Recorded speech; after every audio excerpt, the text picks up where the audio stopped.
Dear God, please don't let me relapse, return to the evil that men do. Father God, I pray and ask that you help me to have mercy on others the same way I would want you to have mercy on me. Father God, I also ask that you help me to be quick to forgive and slow to get angry. Amen, amen, amen. These young dudes out here don't respect shit until you put the barrel in their ear and let the text spit.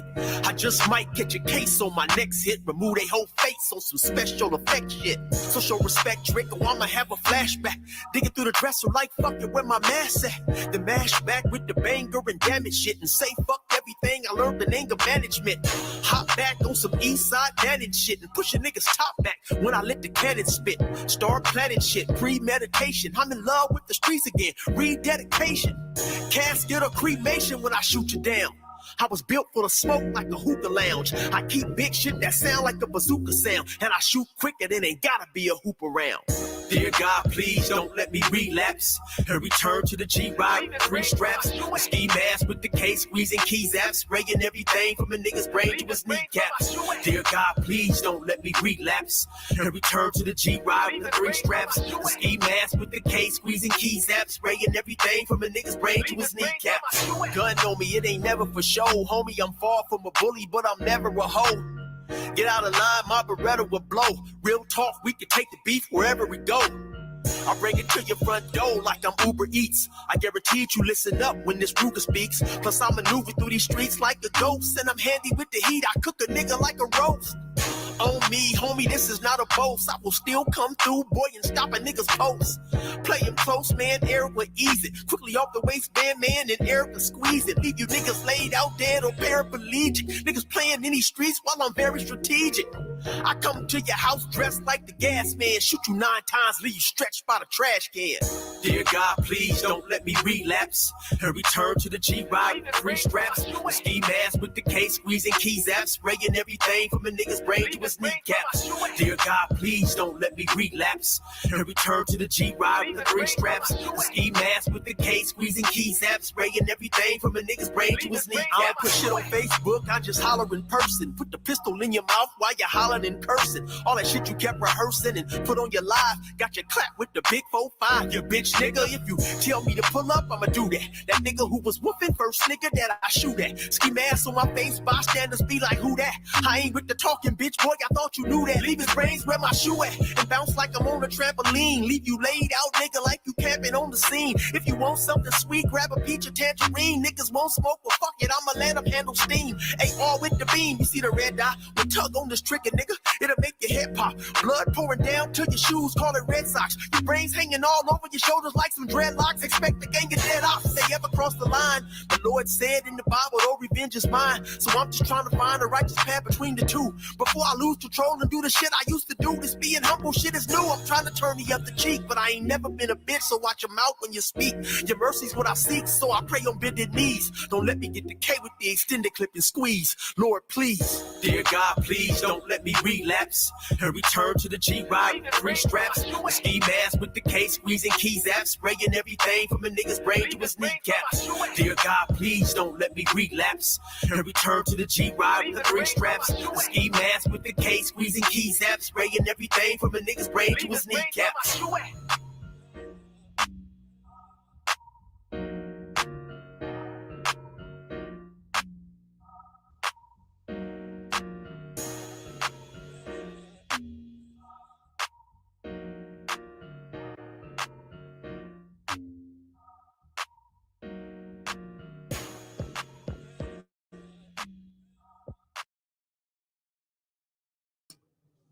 All right, y'all. All right, y'all. All right.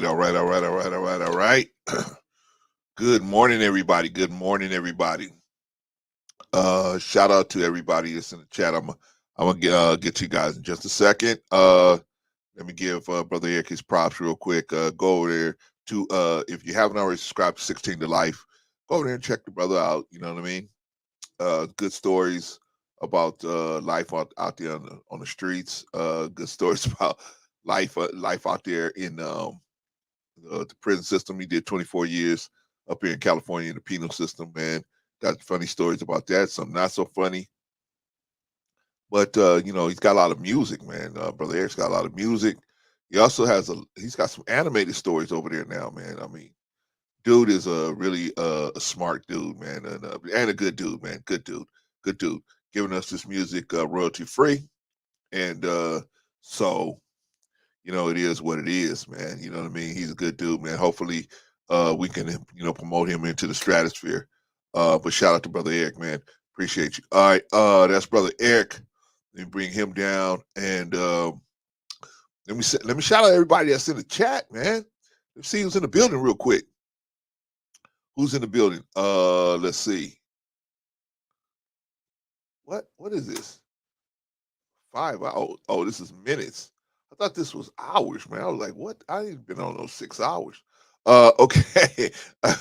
All right. I got who I got in the building, man. Jill came through.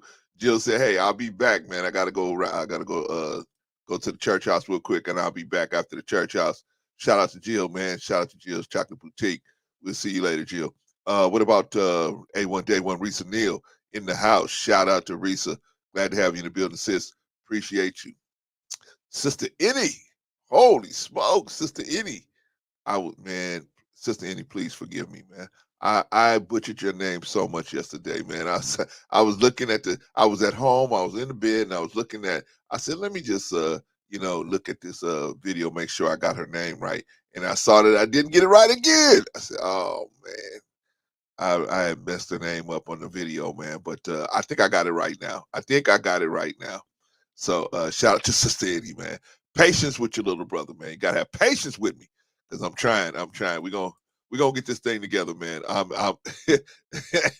sometimes, man, little brother, man, he ain't got them all right now, man. Sometimes he ain't got them all, but I'm working on it, Sister Annie. Um, let's see who else is in the building. Who else is in the building? Shout out to Sister Annie. Who else is in the building? Brother Bon Bryant in the building, man. Shout out to Bon Bryant in the building, man. Glad to have you in the building, man. Glad to have you in the building, brother. Appreciate you, man. You and Sister Annie helping me on those backpacks, man. Glad to have y'all, man. Appreciate y'all. Everybody, man. Risa, Jill, everybody, man. Okay, shout out to everybody in the bushes, by the way. Shout out to everybody out there, man. Okay, man, we got a big show today, man. We got a big show today. We got 22. I got 22 things that are wrong with the black community. If you agree with me, then let me know. If not, you tell me what you think about some of this stuff, man, because we got a lot of things wrong. And our topic today is that I was watching how stuff comes on your feed, and I got little what do you call that? One of those shorts, and Megan Kelly and Adam Corolla, can pretty much boil the black community down to a couple of different things that was going on, and so I was like, wow, you know what I mean? It's like, is this what they think of us? When they look at us, they say, oh man, it's just a simple fix.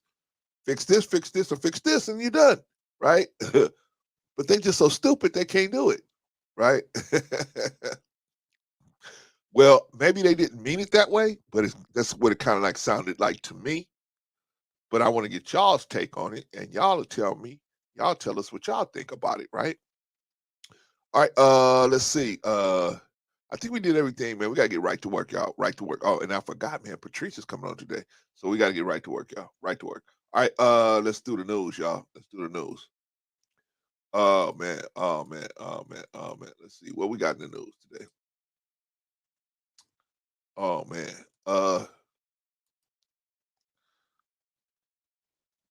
Let's see, y'all. Let's see. Good morning, everybody, man. Hope everybody having a great Sunday morning. Oh, here we go. Yeah. I forgot about this one. So white principal punches a black student. White principal punches black female student after she bites him. Hey man, you know what I mean? What you gonna do, man? Student biting you? You don't know if they got COVID, HIV, what? You don't got, man, come on. In Alabama, James Clemens High School is making major headlines now as an assistant principal was assaulted by a student. As a result, the principal retaliated against the child in self-defense. The situation began with a physical confrontation that took place on the bus. Being an authority figure, the assistant principal was called out to put an end to the situation. However, the man ended up being involved himself. Now he's in the middle of much controversy, along with almost every other job that requires being around people. Being an educator is one of the toughest jobs in America. The harsh reality is that respect is a thing of the past. No longer do children have the respect for adults. As a result, children no longer fear having to go to the principal's office. Instead, they seemingly look forward to having the chance to disrespect authority figures. In return, people are leaving the profession in droves. I know men are. Men are leaving that profession, man, the teaching profession, man. They got to. It's just not worth it. It's just not worth. It's back in the day, man, people had a healthy respect for teachers, even male teachers, right? You had even more respect for them. Not no more. Not no more, man. These children, man, they know ain't nothing gonna happen to them, so they can disrespect everybody, and all the and to them, they're gonna get more clout by being this rebel in the class or being this rebel. They're gonna get more clout from their friends because their friends gonna see them as this tough guy. But who can't be tough to somebody who can't hit you back, right? Anyway, recently a video went viral of an unarmed assistant principal in Alabama trying to put an end to a physical disagreement on a school bus. As the man tried to break it up, a female student intervened, putting her hands on him. As a result, the principal turned his attention to her. When he tried to get her to stop touching him, she bit him. In turn, the principal hit her multiple times. Multiple times. Ay, ay, ay. That don't sound too good. The school superintendent said the man acted in self-defense. Meanwhile, the students on the bus were outraged. Right? How are you gonna be outraged? The girl bit him, and in an effort to protect himself, he hit the girl. What do y'all think, man? What do y'all think? I think that everybody's got a right to defend themselves. This ain't even a white black issue. This is just everybody's got a right to defend themselves. And if you don't want to defend yourself, hey, that's fine. But I'm going to defend myself to the fullest. To the fullest. Risa said, "I'm so sick of the uh, WPs involving themselves in our business. We know we have problems, but them adding their 2 cents in at all helping us." Yeah, we see that, Risa, but you know what I'm saying? We're gonna get to that. We're gonna get to that because the way I saw it, the way they were talking about the issues, they really kind of made it sound like it was kind of really flippant. And so it's like, hey, this is do A, B, and C, and that's it. But anyway, we're gonna get to that. But yeah, man, brother Rico,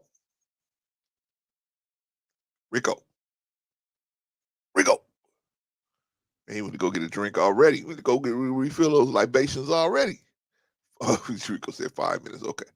All right. All right. So yeah, what do you guys think, man? Is this Von Brian said all teachers have the right to defend themselves. The students are old enough to know not to put their hands on others. I'm telling you, man, Islam, you know, if we're not gonna mess with you. In most cases, we not whether the religion asks us to not be that, to not mess with anybody, never be the aggressor. But if somebody put their hands on you, you were within your right to send they behind to the cemetery.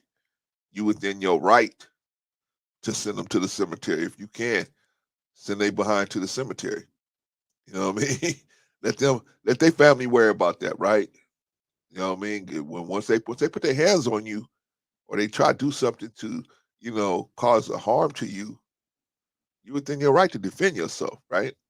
Now we as God's people, man, we got mercy, right? So we ain't gonna send everybody to the cemetery, but we definitely gonna put enough hurt on them so that they understand that they made a wrong move messing with us, right? And then, however, some are gonna have to go to the cemetery. Some people are, right? That's why I love Sister Annie, right? Sister Annie's so sweet. She's got nothing but love in her heart. Man, the rest of us, man, we will. Sister Annie, can you go in that other room there? Can you go? And we'll send you up the street to go get some lollipops. By the time you come back, hey, where's so and so? You ain't have to worry about him. You ain't gonna see him no more. But you know, man, you gotta have people like that, man. You gotta have people that's willing to pull the trigger. You know what I mean? That's willing to, do whatever, and they can sleep at night, right? Yeah, you know what I mean? Yeah, yeah, Vaughn, exactly. She could have had hepatitis. She could have had HIV. She could have had COVID. She could have had anything, right? You can't just bite people, man. But see, that's the thing. And then, how is it that you outraged that? Then the people are outraged that the man retaliated against her. Of course, he is gonna make sure she's not gonna do nothing like that again to him ever. But anyway, y'all tell me what y'all think. Y'all, we could talk about that. I think so, Sister Annie. I mean, it's not, you know, we're never to aggress anyone, never to aggress them, even if they hollering and screaming and fussing and cussing. Y'all saw me up there on Black Man Unfiltered. I had somebody holler, cussing me, F you, and your channel, F you, F you, F you, right? I said, okay, all right. I even said, oh, I ain't had no problem with nobody. You can say whatever you want. You put your hands on me, man. I'm telling you. I'm telling you. That's gonna be a real bad mistake for you. But I'm bigger than you, Clarence. I know. You might be. But you know what I'm saying. But once that once that once I start channeling that God energy, ain't gonna matter if you're 99 feet tall, man. It's gonna be a wrap for you, man. It's gonna be a wrap for you. May not be that day, but it's gonna be soon, right? So I don't have no fear, man. Don't worry about it, man. You know what I mean? Because I know, hey, I tried my best to treat you good. So when you bring the wrath out of me, that's on you, man. You got to deal with that. Anyway, all right, y'all. Always defend yourself. Defend yourself.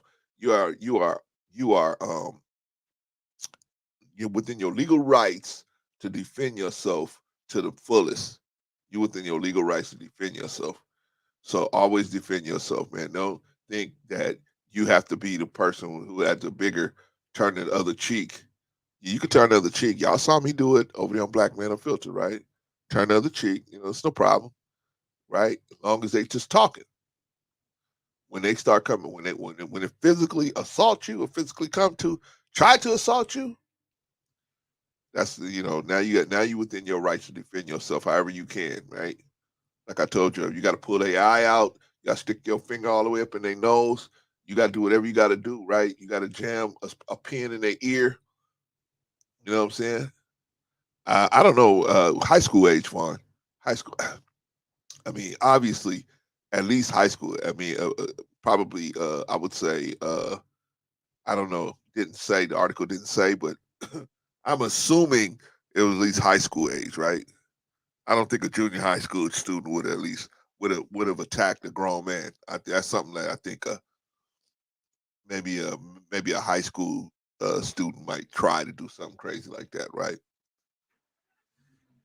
Regardless, it was just idiotic, foolish to attack a grown man. If you attack a grown man, then you can't be mad when a grown man retaliate against you, right? Because he's gonna defend himself. But see, they so entitled. This generation so entitled. They think I can hit you, but you can't hit me. Because I'm gonna hit you, but if you hit me, I'm gonna say it was a racist situation. Crazy, right? Crazy, crazy, crazy. Risa said, hit him in the throat, kick him in the backside, whatever it takes to get the job done. Yeah, man. I will put my hand.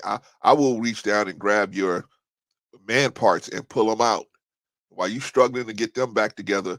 I'll boom right in the or boom right in the neck.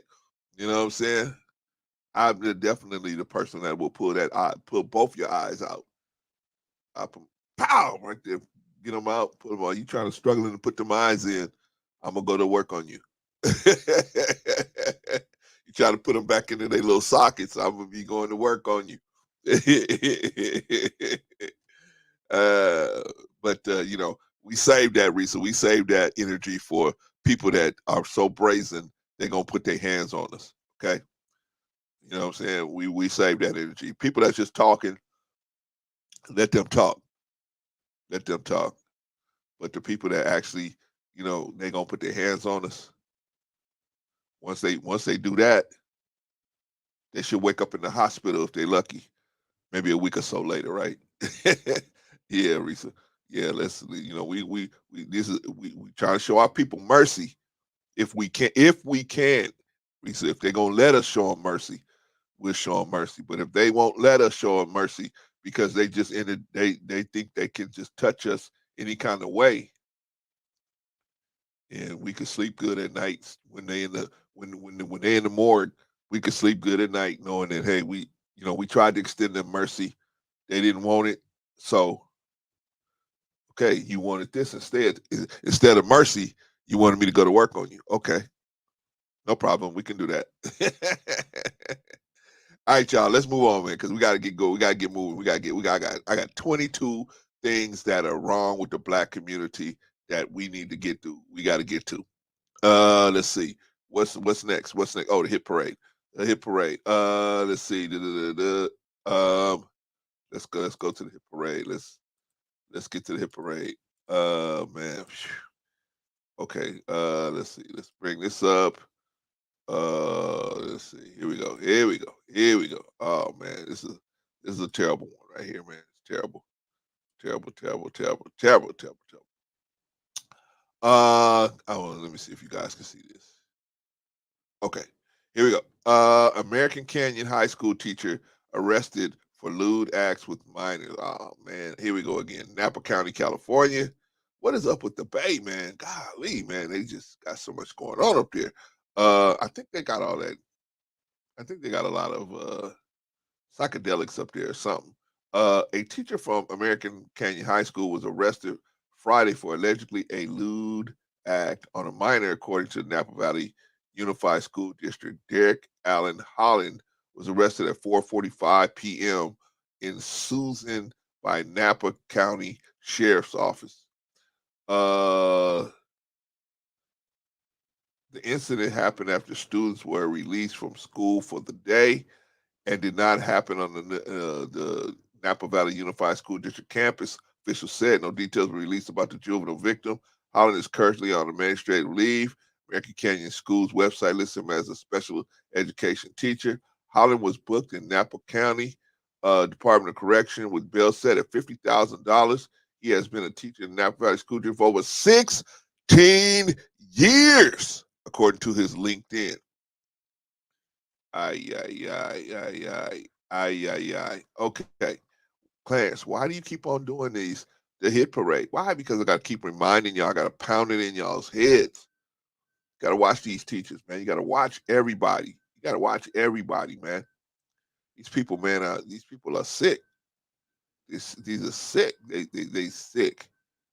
Yeah, Vaughn said only 22. Only 22, Vaughn. That's I was running out of paper, man. I just had to stop at 22. I had to stop, man. Yeah, man. So y'all, my granddaughter just started karate, so she's doing karate, and my wife don't never walk out of there. Well, my son, he'll get a phone call, he'll walk right out of there, right? I keep trying to tell him, I said, bro, you cannot leave. You gotta let these people know that you there, right? They gotta see men. They gotta see the man there. If you can be there as a woman, yes. But men, if you guys can be there, you gotta be there, right? I remember one time my mother was like, hey, I'm having this contractor come over here to look at she was getting some work done in her shower. She said, yeah, my shower's I'm having problems with my shower. So anyway, I got this guy coming over here. I want you to be here. I was like, well, why you want me to be here? I mean, I got to run all the way from work and come all the way over here. Why? Right? She said, man, I just want you to be here because, you know, it's just a better look when a man is here too, right? She said they try to get over on people, man, especially women. This is my mother told me this. They try to get over on women, right? But if a man is here, the price will go down. They won't try to hike the price up. They won't try to work as long, right? They try to use a bunch of terms. They don't do all that when a man is here. When a man is here, they're more likely to, you know, at least be, not jack the price up super high. And I said, oh, okay. I didn't see. As a man, we don't realize this stuff. We don't realize this stuff, man. We just be like, oh, well, yeah. What you need me for, right? Right. Same thing with my son, right? One of my sons, he goes to a special school, and so the people that drive him to the school, my wife used to tell me, "Hey, I want you to meet this person." I was like, "Why? You met him?" What? She said, "Nah, you need to meet him." I said, "Oh, okay, all right, all right." I was like, "All right, all right, all right." But I realized later, like, hey, you meeting the person because when they see the father is involved, they know, okay, there's somebody might give me, it might be some payback if I do something crazy, right? Because you putting your kid on on these buses, man, you don't know what they're doing, especially when you got a child that doesn't like verbalize the way normally, right? It might take you a minute to figure out what they're trying to tell you, right? So gotta watch out, man. Gotta watch out. We gotta watch out, man. Be careful out here. You sending your children out here to the world. Be careful. I think y'all. I'm gonna skip Black Boys today, man, because we ain't got a lot of time today. We ain't got a lot of time, so I'm gonna skip this one. We'll come back to the Black Boys. Y'all know how I do, man. Y'all know I ain't tripping on the Black Boys, right? But the little video we were gonna watch. We ain't got 10 minutes to wait, not waste, but we ain't got 10 minutes to spend on that because we got to move because Patrice is coming on at 2, and we probably won't even be done by that time. But let's let's do it. All right, before we do this, let's do this, man. We gotta do the Black History Minute. All right, let's now we can do this. Now we can do this, y'all. We can get it done. We can get it done. All right. All right. So we got the Black History Minute. There we go. That's what we want. Okay. Now we want this. All right. Here we go. All right. Do y'all know who Septima Poinsetta Clark was? Of course you don't. I didn't either. Often referred to as the grandmother of the civil rights movement, Septima Poinsetta Clark died on December 15th, 1987, on Johns Island, South Carolina, at age 89. It was the power of the vote that helped African Americans out of poverty. Okay. Well, some African Americans out of poverty and discrimination that plagued the plains of America in much of the 20th century. Septima Poinsetta Clark used the power of learning to give African Americans the power at the ballot box. While working with the Southern Christian Leadership Conference, she arranged citizenship schools that helped people learn how to read and become more empowered, not only passing voting literacy tests, but by creating a greater sense of self-dignity. Thousands of people took these classes in what became a building block in creation of political and social and educational growth in communities in the Deep South. Clark became the first female board member in the SCLC as the director of education and training. Clark was born on May 3rd, 1898, in Charleston, South Carolina. She obtained a bachelor's degree from Benedict College and a master's from Hampton Institute, now Hampton University. So that is Septima Poinsetta Clark. Shout out to the sister. I believe it's a sister over there. Oh, this is Miss Clark here, and this is Rosa Parks here. Shout out to both of those sisters. All right, we got one more, y'all. We got one more, man. We got one more. Who is this? 15th. Okay. We got one more. Got another person in the Black history. Andrew Young. Andrew Young On December 16, 1976, Andrew Young was nominated by President Jimmy Carter to be United States Ambassador to the United Nations. Young was the first African-American United States Ambassador to the United Nations. Reverend Andrew Young is also a pastor, civil rights leader, former Georgia congressman, and mayor of Atlanta, Georgia. He was a close ally and chief lieutenant under Martin Luther King Jr. Reverend Young served as executive director of the Southern Christian Leadership Conference and president of the National Council of Churches USA. Andrew Jackson Young Jr. was born on May 12, 1932 in New Orleans, Louisiana. All right, so that is Andrew Young. And this is only just a snippet of the stuff that Andrew Young did, but this is what they call it, Andrew Young. Let's see. All right, y'all. That is your Black History Minute. That's Andrew Young and Septima Poinsettia Clark. Don't just take our word for it. Dig that. Dig that, y'all. Dig that. All right, let's see. Oh, we're doing real good on time, man. We're doing real good on. Shout out to Marcus, by the way. Shout out to Marcus in the house. Shout out to Marcus. Yeah, Risa, no black boys today. We don't have time, and it's a video, and then we'll see the video again. Risa said, I thought OG was at 7 p.m. today. Okay, yeah. Risa, Patricia's coming on at 2 p.m. Pacific time. Now, you got to figure out that time wherever time zone you in. 2 p.m. Pacific. That's when she's coming on.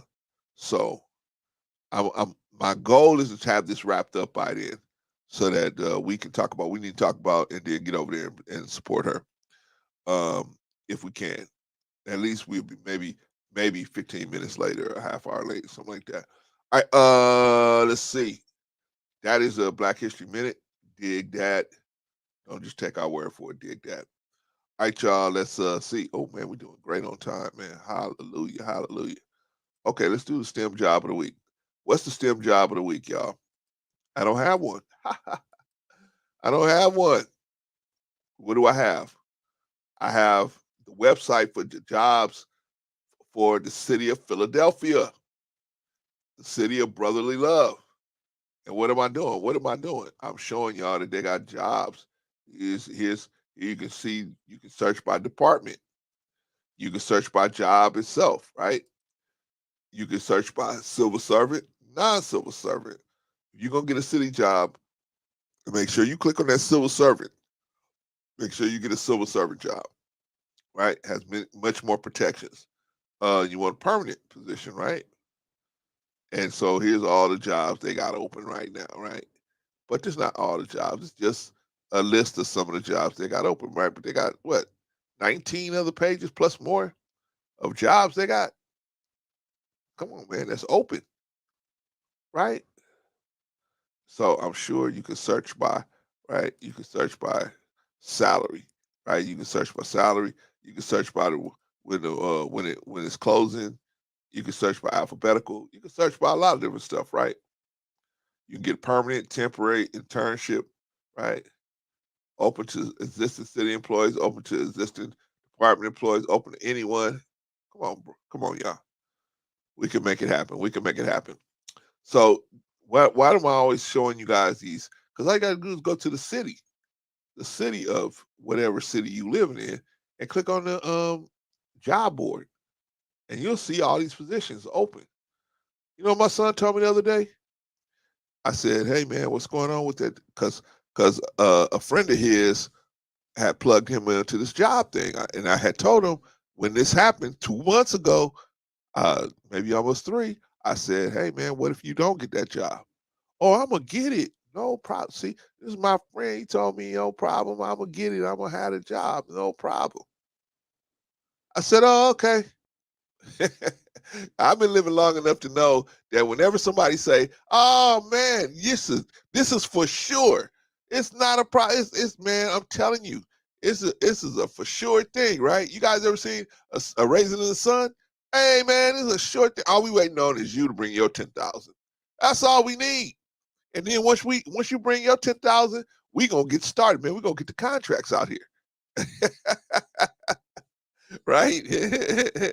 But hey, it don't work like that. It don't work like that. There's always listen to me, y'all. I don't care how good a situation look. There's always a snag somewhere in it. Expect that. Expect that. See, for everybody else around me, they look at me like, man, you always can find out. You always, you don't have what do you call that? Optimistic. I said, I'm very optimistic. I'm very optimistic, but I'm also realist. I know that, man, there's always a kink somewhere. There's always a twist. There's always a twist somewhere, right? But anyway, so he said to me, "Hey, it's gonna be, so here we are 3 months later, and the dude is still saying, "Don't worry, I'm gonna pull you in." I was like, and I'm like, okay, but what if he don't? Now it's 3 months in. What if it take him a year to put you in? You go sit around. Well, he got a job now, but I mean, he was looking for the job to work with this dude. I said, well, have you put in applications anywhere else? Yeah. I said, how many applications have you put in? About 30. I said, man, you put in 30 applications? Yeah, nobody's called me. I don't know what's going on. I said, bro, I said, man, when I was coming up and I put in an application for a job that was here in LA, you only was competing with the people that was in LA. Now, because of the internet, you competing with everybody across the world. Anybody could put in for you muted, Rico. Anybody could put in for a job that's posted on the internet. You guys see the city. I could put in right here for a job right here in the city of Philadelphia, right? I said, man, you got to put in 300 applications to get 2 back, right? That's the level of competition that's out there now. But see, they don't want to compete, man. They really don't. They want to just, I'm just like, it's just gonna be handed to them. No. All right, y'all. That's the jobs. Y'all go check those websites out, man, and go for the jobs that's gonna better help you. We had Rico for a minute, and Rico stepped out again. So what we're gonna do is Nope, I'm back. I just looked at I saw my laptop was not plugged up and I didn't want to lose power. I've been struggle streaming so far. Right. What's going on, brother? I'm doing good. Counting down the days to see if I'm gonna get a lump of coal or not. I don't know, man. That's my granddaughter keep telling me. She said, Papa, if you're not good, you're gonna get a lump of coal. You get a lump of coal. It's right around the corner. Yeah, it's we 1 week away. 1 week next away, Sunday. Yeah, next Sunday. You blinking is here. Can you believe it? You know what I've been measuring things by, man? What's that? The unfortunate passing of Kobe Bryant, man. It's like, how many years has it been now? When did he pass? He passed, I think, in 2019, I think. Let me look it up real quick. No, that's 3 years ago?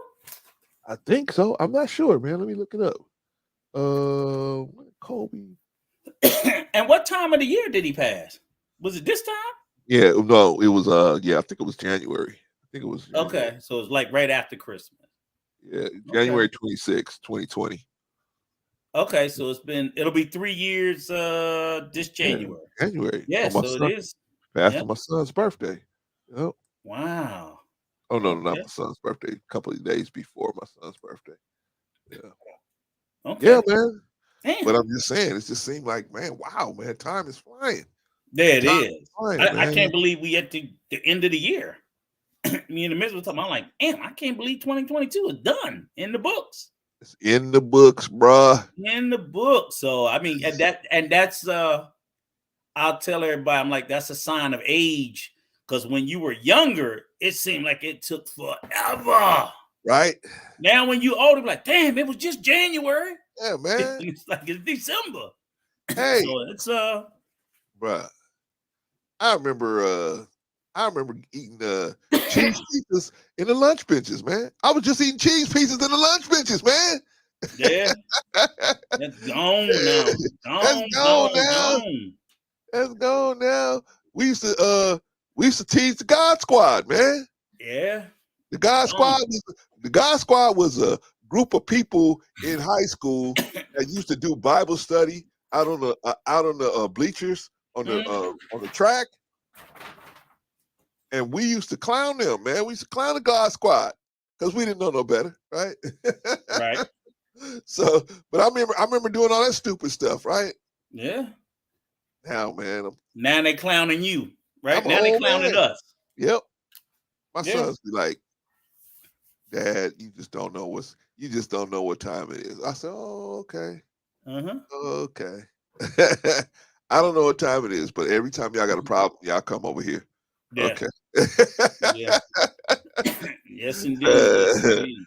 All right, Rico. Let's get right to work, man. Megan Kelly and Adam Corolla, man, was on this podcast, Megan Kelly's podcast. And how this all started was Disneyland is closing Splash Mountain to redesign it, right? Because there are some people that they call in woke that keep telling them that it's based on white supremacy. Splash Mountain? Yes. With the whole, got the whole Tom Sawyer thing going on, right? Like, so so the Tom Sawyer story, which is Huck Finn and right. What's the thing, the slave that was helping them? Yeah, I forgot, man. So I mean, the story, I was going to say the story has some. I mean, it's factually based in white. I think they used the N-word in the original story. Right. But so the story, Tom Sawyer, Huck Finn, that story. I don't know how the hell the ride has nothing to do with it, but some of the characters that you see and in the log cabins, and and how the voice characterizations, whatever. Yeah, I mean, and I know some Disney rides are tailored around movies and stuff. I mean, because I think Tom Sawyer was a Disney movie, right? Yes. Yeah, so I get that, and if it is, it is. And I'm not saying they need to change it, but the woke people might have. Here's my thing: they keep saying the woke people. I'm like, but is it woke if you're just telling the truth? Yes. You know what I'm saying? It's like, it's true. I mean, historians and all that have said that Tom Sawyer, the book that's written, is, it has taints of white supremacy and things like that. And the same thing as not only Tom Sawyer, Uncle Tom's Cabin, by Harriet Beecher Stowe, all that stuff in the past. So it's only woke because people are coming forward and saying, okay, all this shit that we ignored for decades, we gonna call it out. And even white historians have said that that's what this stuff is. Yeah. So why is it woke? Because I was not saying they should change nothing, but this shit is. It's true. That's where the conversation started from. Then they're going to get to the point where we have other things to worry about than the rides at Disneyland, right? Okay. So we're gonna listen to a little bit of them. Okay. Yeah. I don't know if you've heard about Splash Mountain at Disney. My family was at Disney a couple of years ago. This is like one of the best rides. It's there's the Aerosmith ride, that's amazing. And then there's this one, which is spectacular. It's like their huge log flume, but it's next level, and it's beautiful and it's super fun, but it's racist, so it's got to go. They are closing Splash Mountain officially in January because the wokesters got Disney to cave. They've been on this push for a while now. A couple years ago, the wokesters tried to say that Splash Mountain was racist, and Disney refused to do anything about it. They weren't persuaded. Why is it racist, you may ask? I went on the ride, so did millions of others. They didn't say, oh, this is racism. Well, you got to dig deep to find it. Apparently, they are the source material for the ride is the 1946 film Song of the South, which supposedly portrays plantation life in a way that is insensitive. So a few years ago, they had this argument and the wokesters lost. And the people who defended Splash Mountain said at the time, Splash Mountain has never included depictions of slaves or any racist elements, and it is based solely on historical African folktales that families of all ethnicities have been enjoying for nearly a century. And they said at the time, it's absurd to pander to a small group of Disney haters that do not understand the story. Now, Disney has decided it a different way. They're closing it, and then they're going to reopen it. This is the great capper. Only the new theme will be, well, I don't know if it's going to be a log flume, but it's a new ride entitled Tiana's Bayou Adventure, which will carry on the legacy of The Princess and the Frog, which features a black heroine named Tiana. So they've completely wokeified. Okay, first of all, what do y'all think about wokesters? Is that the new term for black people who want things to be set right? That's if we allow them to. That's just some utterly stupid shit. I hate when, and I probably hate it more when black people run around talking about the woke crowd. I'm like, what? They make it a derogatory term about people who stand up for themselves. So that's what I'm asking, Vaughn. That's what I'm asking. Right. It's like, but my thing is, right. Yeah, that's what they're trying to say. That's what they're trying to do, right? Another term for the word niggas, thug, so on and so forth, because they're taking something and they're trying to make it derogatory.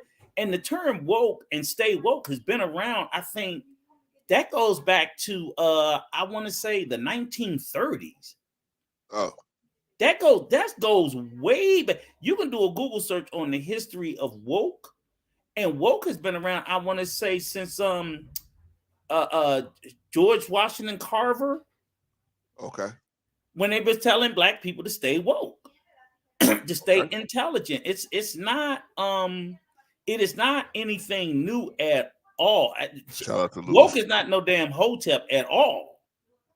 At all. They may see people now are catching on to a term that has been in existence and meant what it means forever. So they're choosing to try to demonize it. Now we can start with Miss Kelly, right? For those of you who don't know her, this is the bitch that got fired from Fox for saying that Santa Claus and Jesus was white. Yeah, why'd they fire her? Okay, so let's keep this real. This is who we listening to. So let's level set the conversation. Okay, this is a woman that said a fictional character of Santa Claus had to be white. Yeah, why did they Jesus fire her for that? had to be white. Okay, but why did they fire her for that? They fired her, but and then she claimed Roger Ailes sexually assaulted her or essayed her. That's it. Yeah, okay. She was in all that garbage. So she's a piece of work to begin with. Then she went to no. Then she went to, I think NBC decided to give this basic failure of a bimbo a show, and she got fired from that by saying that I think it's okay to be blackface for 4th of July. I mean for trick or treat. I remember that. And Roland Martin had to go school her ass. So she's been in epic failure after epic failure after epic failure. And because she's a blonde-headed bimbo, she still has a career. So let's level set it with, this has got to be the dumbest fucking woman on the planet that's been given an opportunity to have show after show after show. So before you even come up on here trying to defend anything that her stupid ass has said, I think you should know who you're defending. I'm gonna go today. And this is all factual, documented, demonstrably proven facts about her. But like most people in America, they look at, oh, she's a blonde, she's cute, she's a hottie, right? And all the stupid shit that comes out her mouth, we just ignore. I don't know about all that, Rico. Huh? I don't know about all that hottie stuff. No, but no. We really need to tell you, she was America's darling. On I'm not saying to me or you, but we cannot deny that she fits the aesthetic of beauty in America. And at one time, she was one of the highest paid. She had her own show on Fox. Oh yeah, I remember that. Yeah, she was before there was a Tucker and all the rest of them. It was Megyn Kelly. She was the shit. Yeah. You know, and as much as I hate it, she was the Cat's Meow in America. Had one of the highest watch rated show. All those Fox, they loved her. They worshipped the ground that she walked on. But stupid thing after stupid thing after stupid thing that she just kept saying. So now she can't be on. Nobody mainstream will touch her anymore. But she still has a career. She's on Sirius XM, and I guarantee she has millions of fans, and they paying her a bag. Right. But I'm saying she's stupid. Definitely. And the thing that she's saying now is exactly like the thing that she said that got her fired from 3 major shows. 3 major shows, they got rid of her for the stupid shit that she's saying, like she's saying right now. All right, Rico, what? Let's see. No, so woke, you know, the classifying people as woke. That's just people coming to the fight. They came to the fight with information. Song of the South is based on, you know, racist trope, white savior garbage. And what's the harm? It's a damn amusement park ride. That's what it is.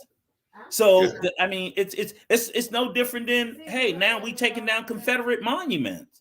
But they stayed up for 50 and 60 years. It doesn't mean that it wasn't wrong the entire time that it was up. It just meant at that time where people didn't have the power or the ability to make change, we got the power and the ability to make change today. So yeah, I say use all your damn woke power and right all the wrongs that we couldn't right in the 60s and 70s. Yeah, but my point is because see, in a conservative community, they have code words, right? They know but so what? Fuck them. Fuck the conservative community. Everything shouldn't have to revolve around their. I don't get why they get to have fragility and we're not. So, you know, they're allowed to be hurt and offended. Oh, they're taking away all my racism. No. Well, listen to me, Rico. Listen to me. Mm-hmm. I'm not saying that. What I'm saying is, for us to better understand where they're coming from, we need to understand what they're saying, right? I don't give a damn where they're coming from, and I don't care to understand them. It's wrong. Okay, that's you. You don't have to always. We do not have to always understand wrong. We do not have to always give room for it simply because. And I get the argument. People always say, "Well, I want to listen to the other side, and I want to say that's fine." That's a luxury if you can afford it. But sometimes you don't have to, because you know what they don't do? I'll tell you what they don't do.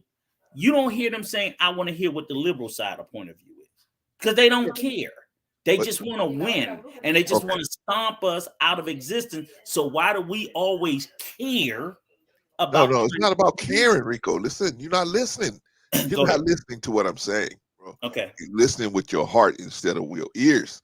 I'm telling you, us as we should see. You have to deal with your enemy more effectively. You have to learn. You know, you got to be able to understand. It's like in World War II, the Americans got good at cracking coded messages that was being sent between the Germans and between the Japanese. They got good at coding. Why? Because now they was better able to understand what they had coming down the pipe and prepare for it and have a solution for it, right? That's all I'm saying. I'm saying we need to know what because see, they could use the word wokesters like, oh, we just talking about people, but really the agenda is against us. But what you're describing is understanding the enemy's tactics. Correct. I'm sitting there saying is I'm not saying not to understand their tactics. Yes, I study and watch their tactics, how they're using the term woke to try to create this outrage. And they use prior to woke, the term was PC, politically correct, you know, and things like that. I'm saying I don't give a fuck about what their motive is or their motivation or what's, you know, inspiring them to do what they do, but understanding their tactics. And I think that as being a person on the opposite side of them, we give in too much, which is why I think we lose more fights than we win, because we're always trying to seem like the reasonable party. You know what I'm saying? So when you're in a fight with a goddamn junkyard dog and you sitting there and you trying to reason with them, I'm like, you can't reason with the unreasonable. And what you end up doing is you end up losing because you're trying to say, well, they got to be. I'm like, we lose that politically. We lose it as a community. We lose it in every way. I'm like, I get understanding their tactics. Okay, that's all I'm saying. That's all I'm saying. But everything else you're saying, I didn't bring that to the party. Right. So, well, it sounded like you were saying I brought this to the party. It sounded like you were saying we need to understand why they feel like that. I never was saying that. I was never. You jumped in on that boat, right? I brought the potato salad, and you start fussing at me for the ribs. I'm like, hey, I didn't bring the ribs, Rico. I didn't bring the ribs. You're fussing at me about the ribs. All right. All right. I seen raisins on the ribs. Somebody put raisins on the ribs. I got. All right, bro, we gotta get to it right now. We're gonna get to it right now because I had to straighten Rico out real quick again. All right, here we go. Splash Mountain. And how does this change our world for the better? It doesn't at all. And as a matter of fact, I have a theory about all this nonsense that we do and engage in. I think not only does it not move the needle or help the cause or do anything to move things along, sort of like when the NFL stencils in end racism in the end zone as if it's going to do anything or stop hate on the helmets of some of the players.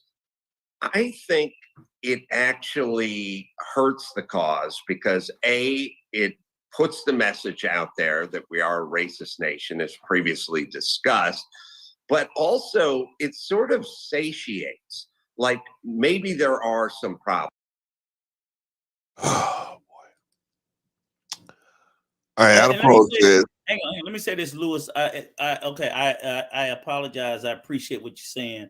And the way that you said Hotep, you're absolutely right. I agree with you. It once was meant in a, I don't know if positive, but not as a pejorative. And now today it is. And it troubles me when I hear people of the community do speak about, because I don't know enough about them to speak about them pejoratively.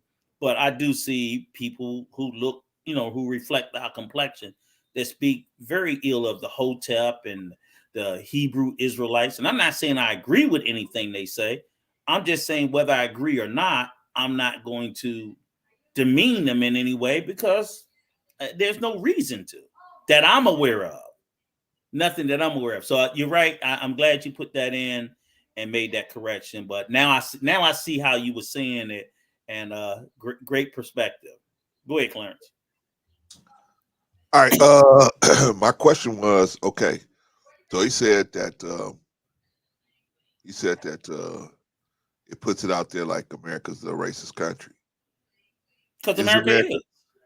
But he said it's not a racist country. But it is. See, that's a defense mechanism that they say, again, how they're doing, they're flipping it back. So they're going to take because you accuse them and say, I'm going to accuse you of accusing us of being racist. You are.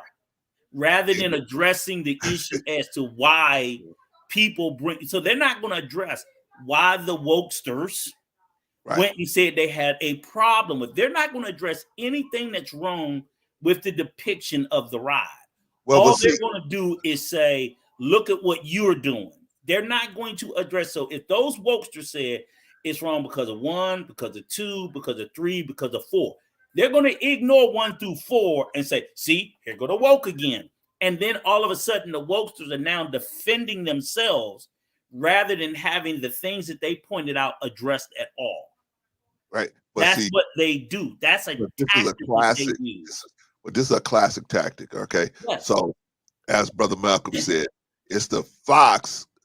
Like you said, the fox calling out the chicken, saying, why you always, talking about me? Because you're the one stealing all the chickens, right? Right. So, but see them, because they are not the person that has to worry about this situation. Exactly. They look at it like, what's the problem? There ain't no problem. You making a big deal out of nothing.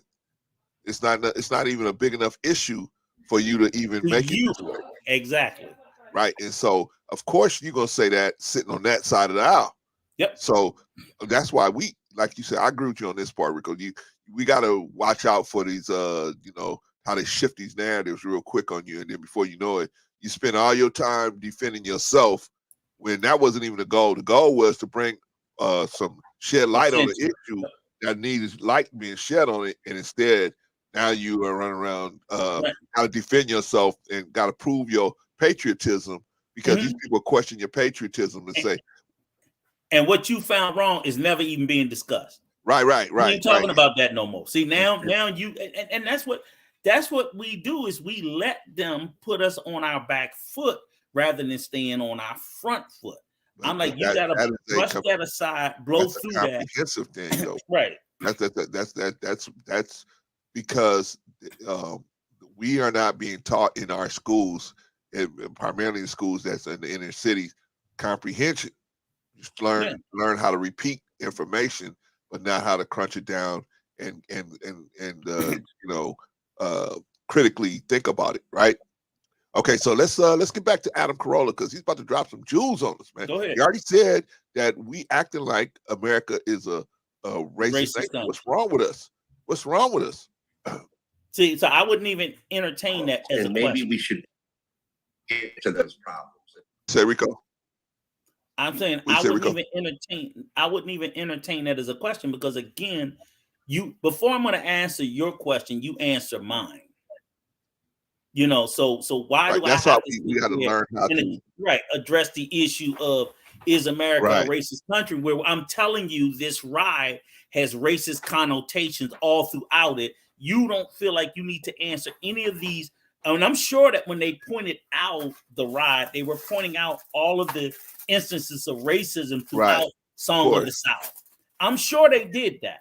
So when they did that, especially if you move Disney to the point that they said, hey, we need to redesign this and completely redesign it. They didn't say, oh, we're going to take out this part or we're going to take out that part. They completely redesigned it from a racist narrative of a ride to a positive narrative of the ride to the Princess and the Frog. Because a lot of Disney old shit is racist. Well, Walt Disney himself was a racist. Yes, a lot of it is. A lot of those cartoons, a lot of it was, but it was accepted at the time because it was just, it's not like people liked it. You had no choice. Right. It's 2022. So I think, I like Disney, but take all the racist shit out. Yeah, why not? Right. All right, let's finish up with Adam Corolla. And maybe we should honestly look at those problems. Like, what is hurting the Black community? It's not Disneyland, it's the family. They have a very bad percentage of fatherless homes. And you can look straight down the line. The couples that stay together by race do the best and not by race. So white people do okay in the divorce department, but certain other groups like Asian groups do better. And there's a straight line between intact families and annual income and how they're doing in society. So for instance, the biggest problem facing the Black community is the lack of dads in the community. So you're going to. All right, Rico. See, this is shit I don't even listen to, especially coming from white men, and I don't even want to hear it.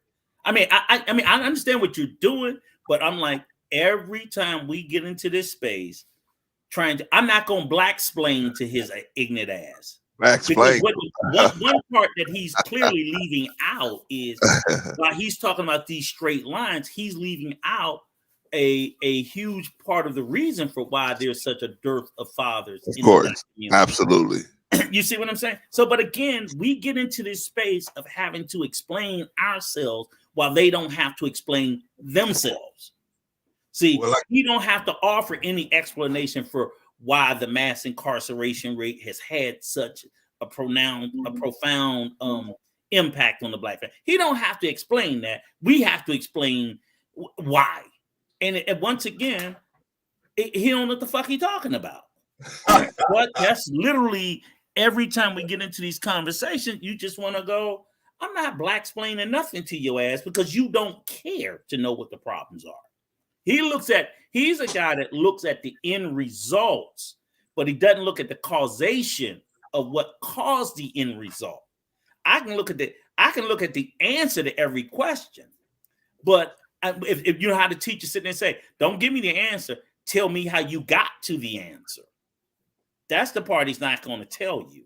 Okay. Because then that would imply some complicity on the part of people who look like him and Miss Kelly.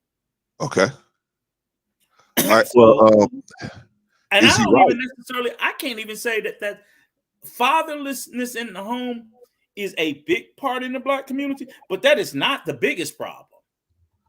What do you think is mass the biggest incarceration, problem? period.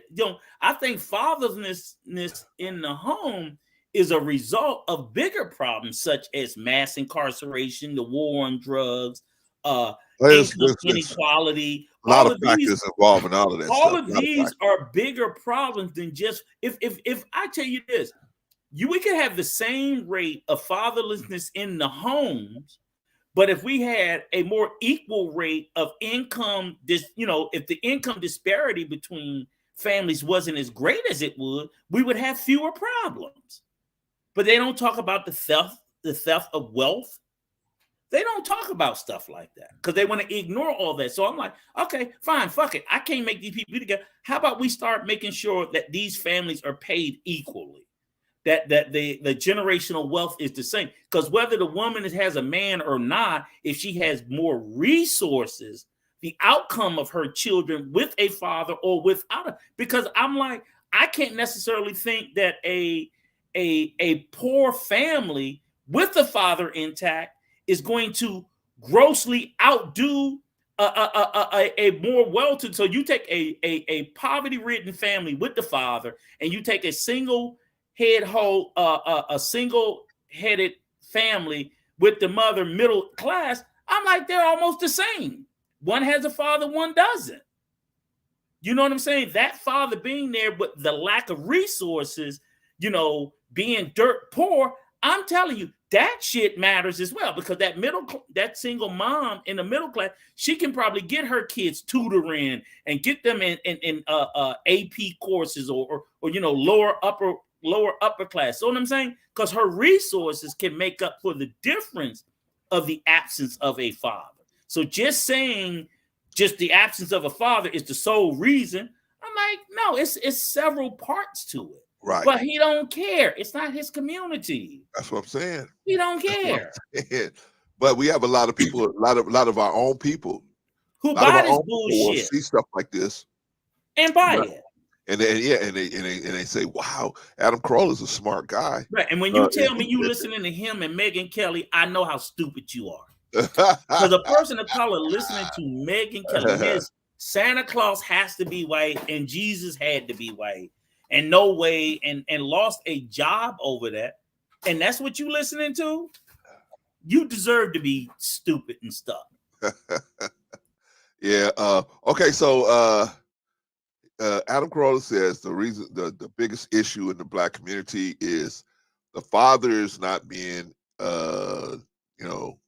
taking care of the kids. Okay.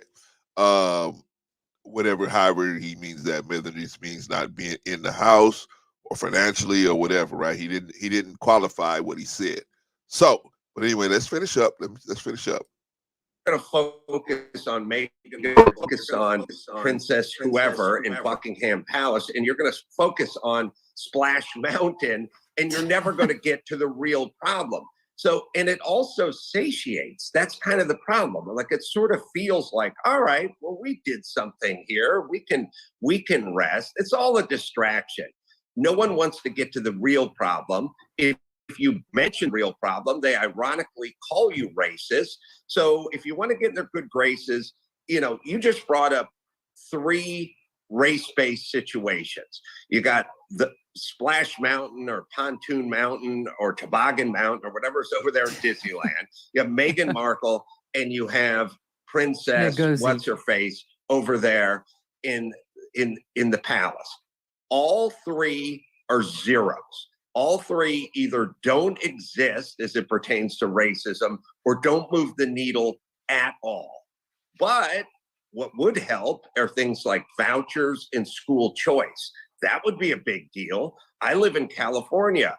We're all about talking about racism, but we don't like school choice, which would help that group quite a bit more than getting rid of a Disney ride. So it's not just, is it a waste of... I see you shaking your head, Rico. I see you shaking your head.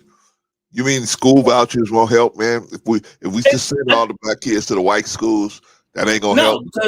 It would not. It absolutely would not help. And I don't have no knock on charter schools. I have no knock on school choice. I'm just saying that school vouchers and school choice will help some. Absolutely. It's not going to help all, because the people that it does not help are the people that's left behind. That's it. So the whole school choice, school charter argument, help everybody. Rico. I am 1,000% with that. But what they do not say is they do not discuss the kids and the families that are left behind in those public schools. And those schools are poorly funded minus choice.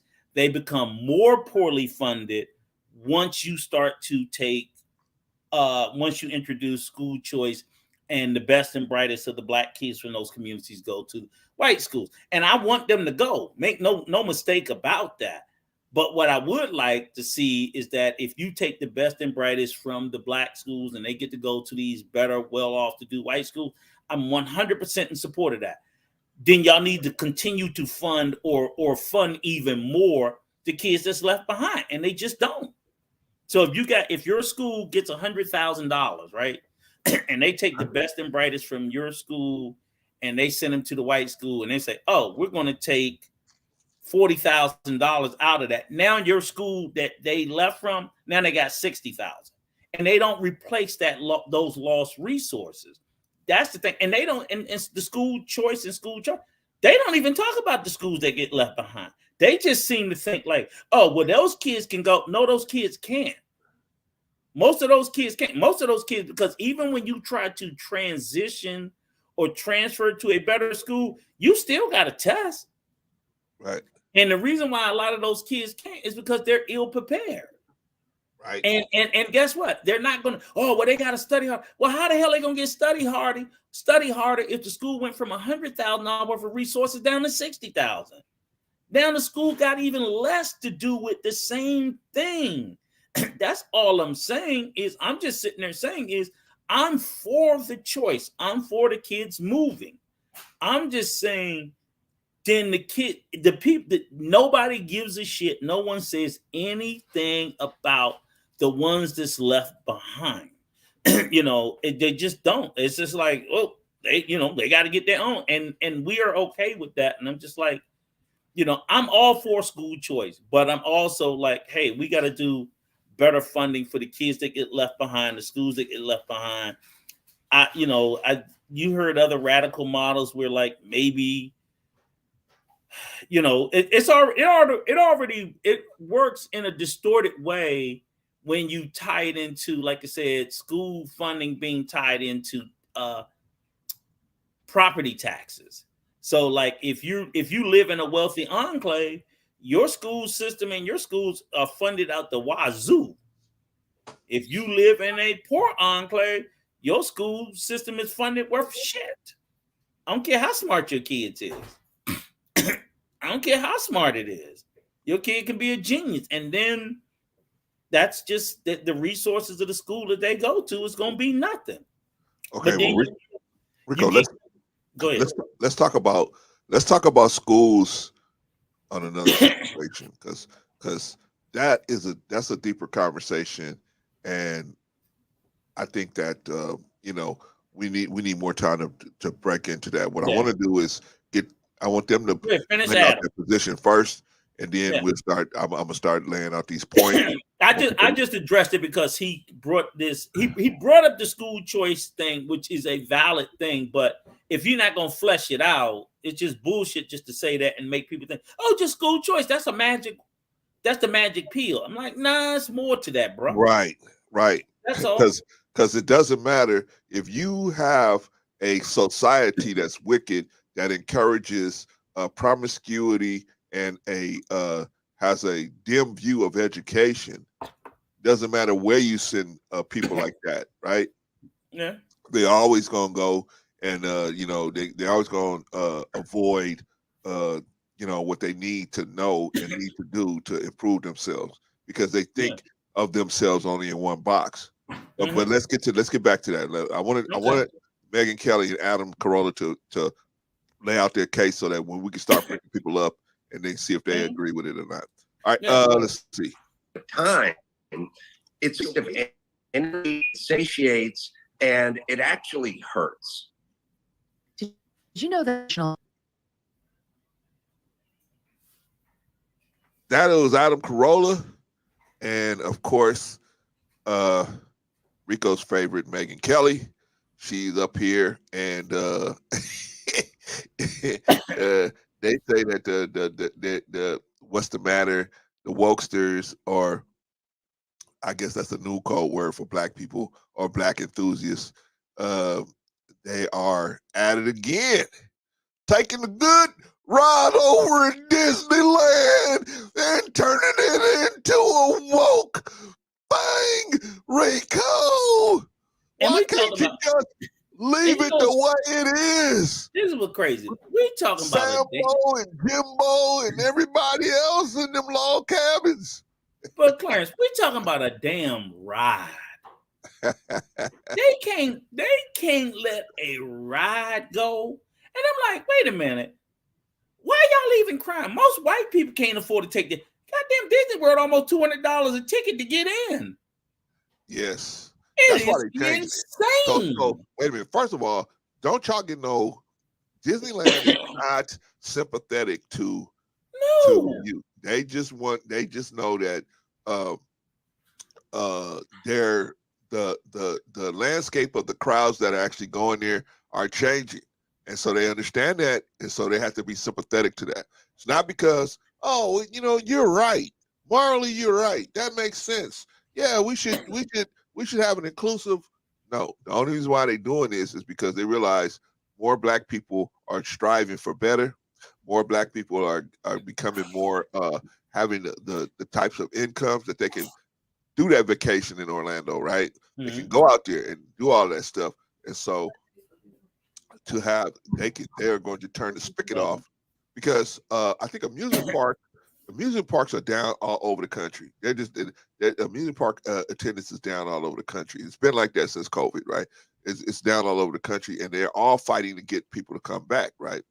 Okay, so they realize what's going on, and they have to make a move, right? And you got to realize this is a layup, because it's not like it's not true. Yeah, it's a layup. They're like, we resisted it up until this point, but what the hell are we still resisting it for? Let's go ahead and make the change. Let's even make it a little bit more proactive, make it a little bit more. And basically, here's the thing: is like it's sort of like I look at it, I fashion it too, where like I'm a Washington D.C. guy, right? Right. And for years, the name of the team was the Redskins. Oh, I've never changed the name. I'll never change. It's racist. It's racist. It's racist. Racist. That motherfucker didn't change. First, he changed it to the Washington football team for 2 years, made a bag off of that, then changed it to the Commanders. I'm like, you know what? There's money to be made in changing shit.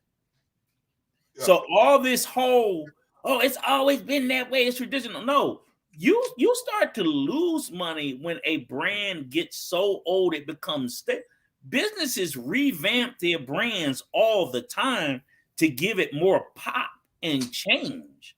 Cereal do it. Everybody does it. Well, Rico, you know what the root word of conservative is conserve, right? They want to keep things the way they are, right? Yeah, they want to keep the racism. Because they say, you know what, if we change this, then you're gonna make us change that. That's why they fought the unions so much. Because the unions, they said, if we let the union in, they're gonna change this. It's the next thing you know, we ain't gonna be profitable anymore, right? No, change is good for business. Period. No, it's not. It is not good for business, Rico. It's good on the surface. It is on the surface. It is, but I mean, I'm talking about policy wise. When you start changing stuff for healthcare, it's good. It's good for the workers. for the owners of the business, it's not, because it's going to keep digging in their pockets. And no, but now here's the thing though. Now, no, but see, here's the counter argument to it too. Also, because businesses will tell you, failure to retention laws. They started weighing retention loss has been causing them more money than keeping people. So when you have, especially if you have a large scale, it depends on the size of your business. If you're a little small mom and pop, yeah, that might be different. But when you're large scale and you're constantly going through turnover, that shit is wildly expensive. So you realize paying a little bit more in benefits, paying a little bit more, and being able to retain a larger share of your workforce, use it, because rehiring, retraining, that is wildly expensive. If you start to look at HR data and study, the more people you can keep, the better, because your competitors, if you don't sit there and say, hey, we're going to do more for this, your competitors are doing it. They're still in your best and brightest.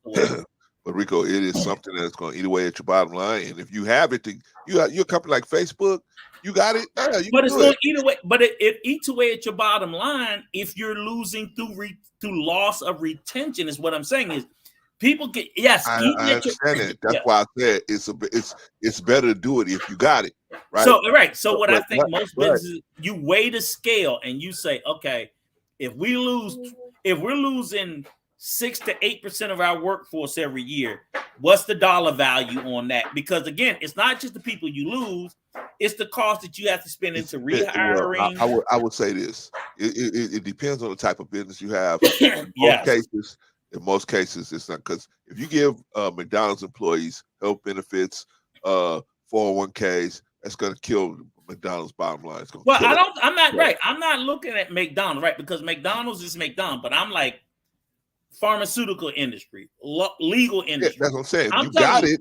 If you got it to spend, but not even just you. They still gonna hit you on the bottom line. But what I'm saying is they have to spend that because they have to be competitive, right? I and then the train up scale is such a steep decline that they're like, okay, it may take us $8,000 to $10,000 to find the right person, hire the right person, and then you spend another in the first 6 months to a year to get the person up to speed. You may invest another $40,000, $50,000 into training that person. Same thing the military does. The cost for bringing someone in, that's why they push for re-enlistment in the military. 500,000, million people in the military. The training that goes into to train a soldier, a sailor, is a ridiculous amount of money. So the more you can keep people in, meaning, hey, if I can keep Clarence in, when Clarence come in, damn, it would be great. We really got to find a way to get him to stay in at least 10 years. Because then we can recoup our costs. But if he only comes in for a 2-year stint, and I'm constantly recruiting a new Clarence in, that's a lose-lose for the U.S. military. We got to have them. We don't have any choice. For almost any organization. I'm sure if you bring somebody in and they're a good employee and they do what you ask them to do, and you train them good, you spend all this money training them, then you watch them walk out the door. But here's the thing: the training has a very high cost. Yeah, I know. I was in training for many years, especially for technical fields. It's a very high cost. Yeah, but I understand it, Rico. But all I'm saying is, the reason why these people keep away from unions is because they know eventually the union is going to eat away at their bottom line, trying to make the job safer, make better things for the employees and stuff like that. That's going to eventually eat at their bottom line. So they don't want to do that. So they try to have even places that do have unions, they try to have a balance. We only go do so much. Here's the thing: is the businesses, right? Okay, because like I said, here's the union squeeze. What the unions sit there and come in and do for the workers' rights? If we don't have to pay that to the workers, it's not like they're losing money. That's profit. It goes to the profit side of the ledger. Yeah, so but if I don't have to pay better health care, if I don't have to pay better leave, if I don't have to pay better pension because it's non-unionized and we're telling them you got to negotiate on your own, everybody that we don't pay that to all that now goes over to the profit ledger and to the shareholders and things like that. Correct. That's the all I'm union saying. comes in, and that means it's not that you have no profit, but instead of the profit being 15%, with the union, our profit is maybe 8%. Correct. So it's a question of, okay, you're going to have, every business is going to do it, is going to have a profit margin. The union cuts into the profit margin. Correct. And say a portion of that profit needs to go to the worker who's ultimately responsible for you making that fucking profit. Correct. Whether it's in better safety, better health insurance, and so on and so forth. Correct. So that's what it comes down to with the whole union thing. It's like the union's not screwing you out of any profit. They're saying, hey, we know the profit you're making, and some of that needs to go back to the people who are actually responsible for you making these record profits. Right. Right. That's the same thing, Rico. We said the same thing. Right. Exactly. I know we are, but that's why I said to say is it's strictly a greed thing. Okay, Rico. Sister Eddie has a question, right? She said, if we keep running away from fixing challenging schools, how will they ever get repaired? She said, you can have affluent Black areas with low performing schools. Mm-hmm. What do you think happens in those scenarios? And she said, I was just asking because I'm trying to understand how and why there isn't for advocacy for fighting for resources and discovering the disconnect. I can answer that, but Rico probably has an answer for you already. No, you go ahead. Okay, the reason why they don't, first of all, the reason why they don't fight for the disconnect is, see, in this situation, there's going to be a disconnect somewhere, right? And so the people that are making a lot of the decisions where this money's going to go, they're going to say, well, you know what? Those kids are probably going to be, low-level workers anyway. Why waste a lot of money on, educational resources over there? Well, our kids are probably going to be their bosses. Let's send the money over there to our schools. At least they'll have a better education. So we send computer training over there. We send and if some of them are lucky enough to, sign up for what they call, I don't know in what state you live in, but in California, they got what they call a magnet program, right? Where they can, you can go to one of these colleges or one of these high schools, technical high schools, even if you don't live in the district or it's not in the district, excuse me, in the area, you can go to it if you qualify, right? So that's, in my opinion, why they do that is because they're going to give their own children a better stab at the resources. Why share those resources with y'all? If we got to pick who's going to get these resources, they're going to pick that they get the resources, right? And we don't. And so we got to sit out here, even in the affluent Black neighborhoods, most affluent Black people, usually, typically, not all of them, but typically, they don't think they're doing well unless they're standing right next to somebody white, right? So they want to go to the white schools. They want to go to the white areas. They want to go. So they're not going to have a problem with that money being redirected over to the white schools, in my opinion. It's my opinion, but I'll let Rico go ahead and chime in. I ain't got nothing to chime. I mean, it's to me, it's a very complicated subject, dynamic discussion. We do know that the federal government allocates so much per kid across the board. And then we got to understand what school resources are allocated at the federal level and the state level. Okay. So we can't sit there and go like, oh, it's the federal government might say something like $6,000 per kid universally across the country. But again, as you move those bodies, so does that money move. And that's just the federal money. Then the state may allocate additional funds based on what it collects. Like here in the state of Maryland, they collect taxes. So I'm in a more affluent county. So these schools are better funded than the county next door to us, which is predominantly Black. Right? Prince George's County is one of the most affluent. It's a predominantly Black county. It's one of the most affluent, predominantly Black counties in the country.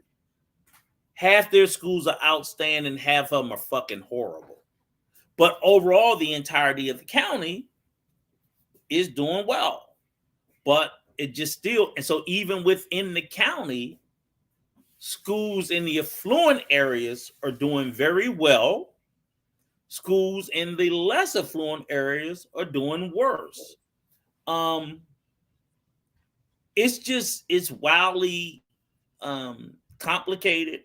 No two schools are equal, the same. So even when you're in a wealthy, because it breaks down to state and then county, and then even sometimes city or locality. So, I think like we've had instances where like, who was it? The black woman in Connecticut that went to jail for using a fake address because she wanted her kids to go to a better school.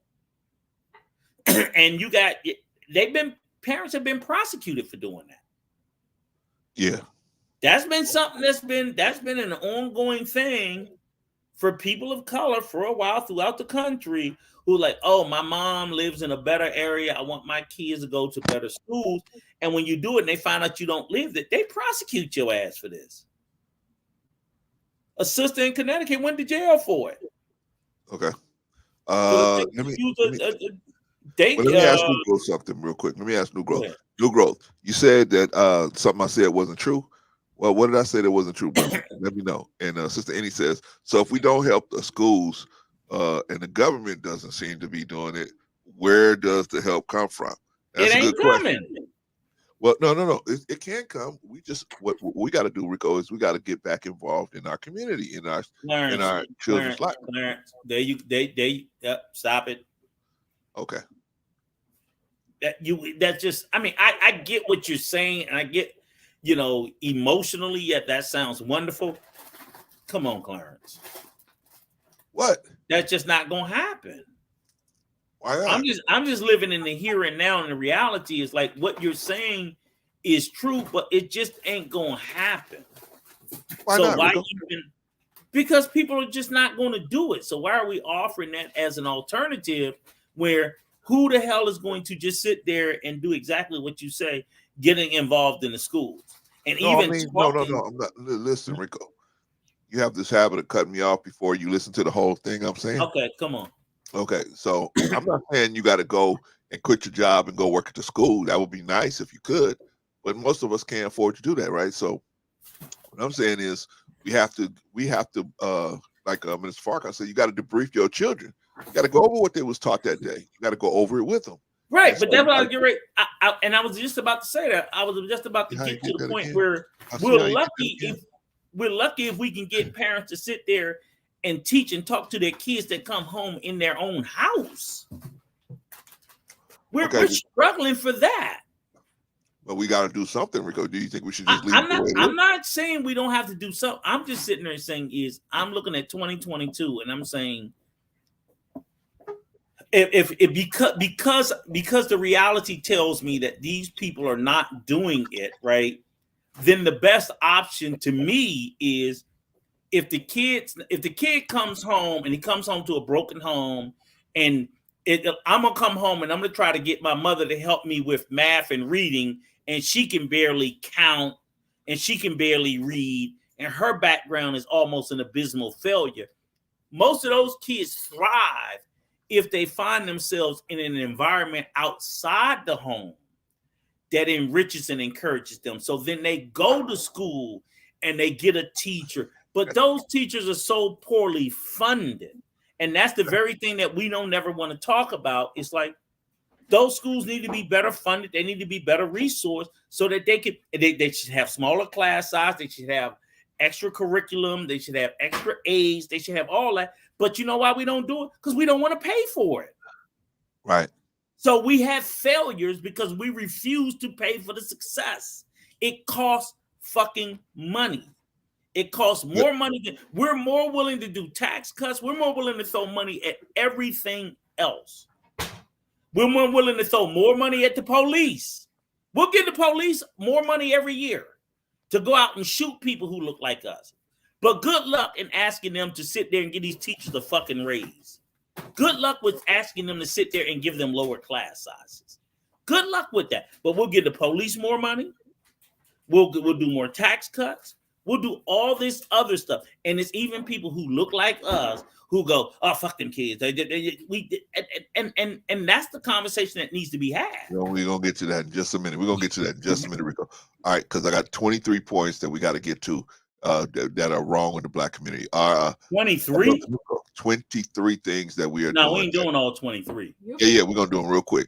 We're not going to discuss each one of them, but you guys can just tell me yes or no, you agree or disagree.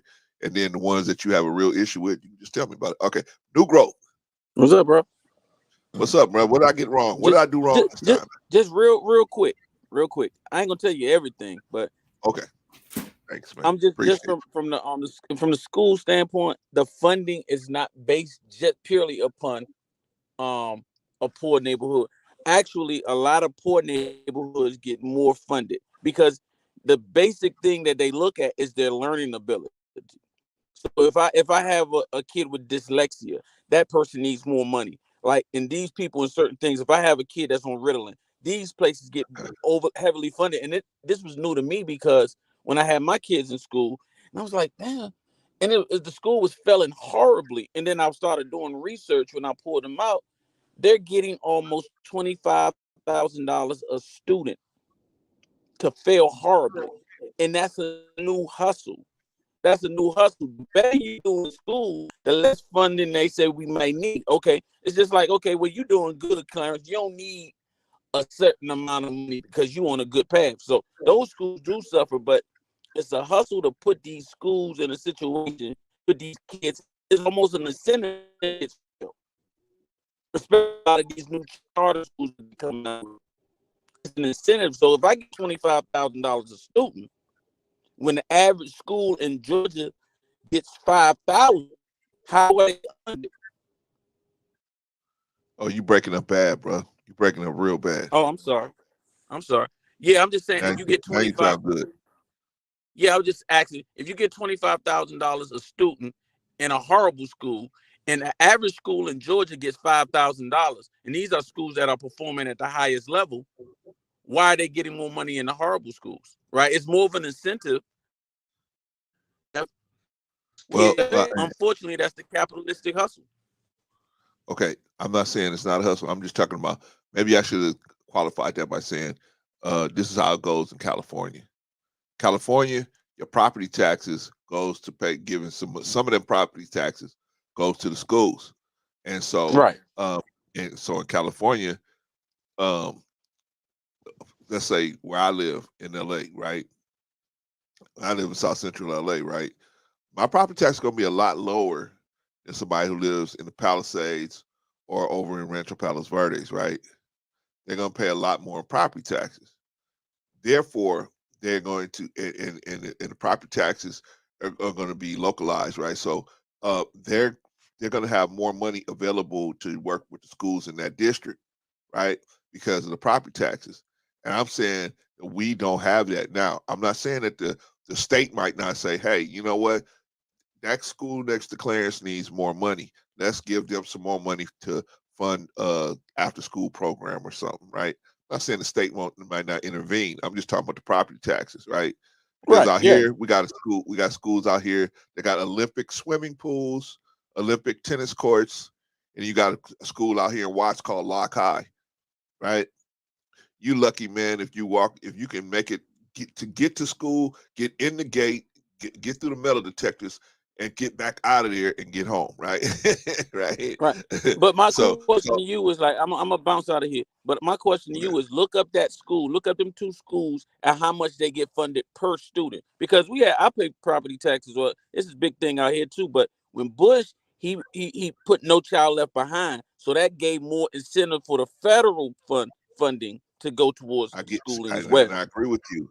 That might happen, and they may have a hustle like that where they're getting a certain amount of money for special ed students, right? Because I noticed that a lot of times they just start funding kids in the special ed, right? So they may be, but what I'm saying is the best way I can think of trying to alleviate the school issue is at home first.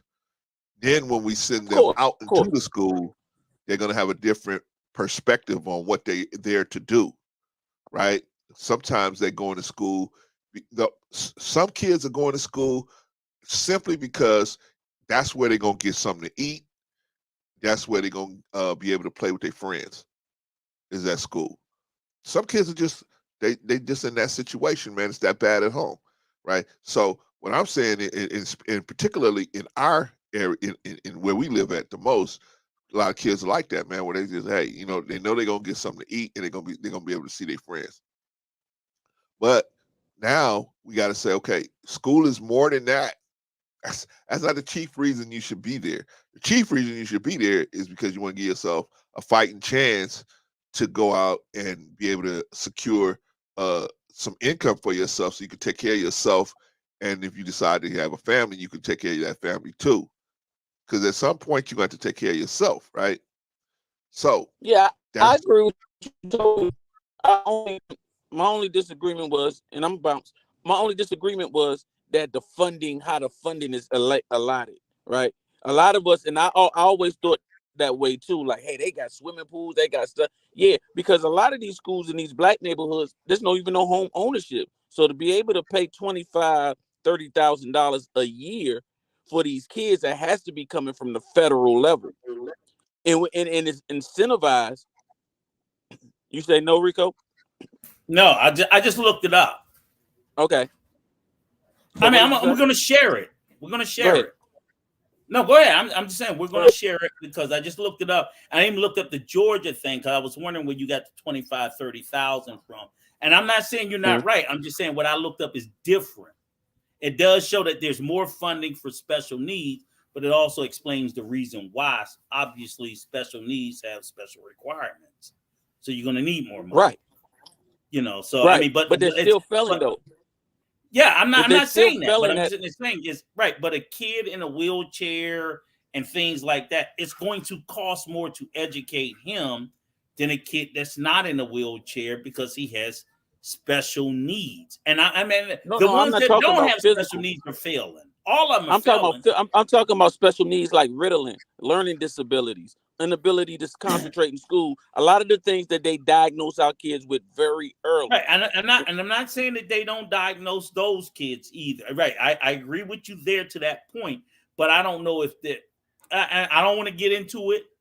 I just don't know if that's a widely. I just would be careful about classifying all of our kids that way because some of them are just failing because they just failing. Yes, they ain't been diagnosed with shit. But the school system is incentivized by having kids, just like the prison system is incentivized by having those beds filled.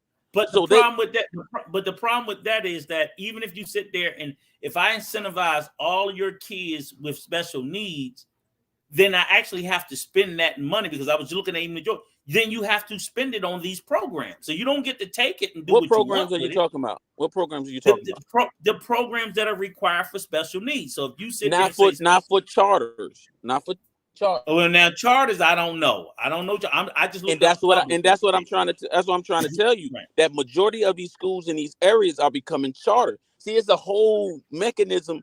It ain't gonna be in our face no more. It's gonna be things like, okay, because you look at Detroit and Baltimore, how many public schools they have just been closing. Chicago, what's left? It's charter schools. But they still they still have public. Go ahead. Yeah, they still have vastly more public schools than charter schools in almost every city. That's not what I said. I said, look how fast all of these schools that they're closing. It was unheard of. Like when I was growing up, like I went to the same elementary school my mama went to.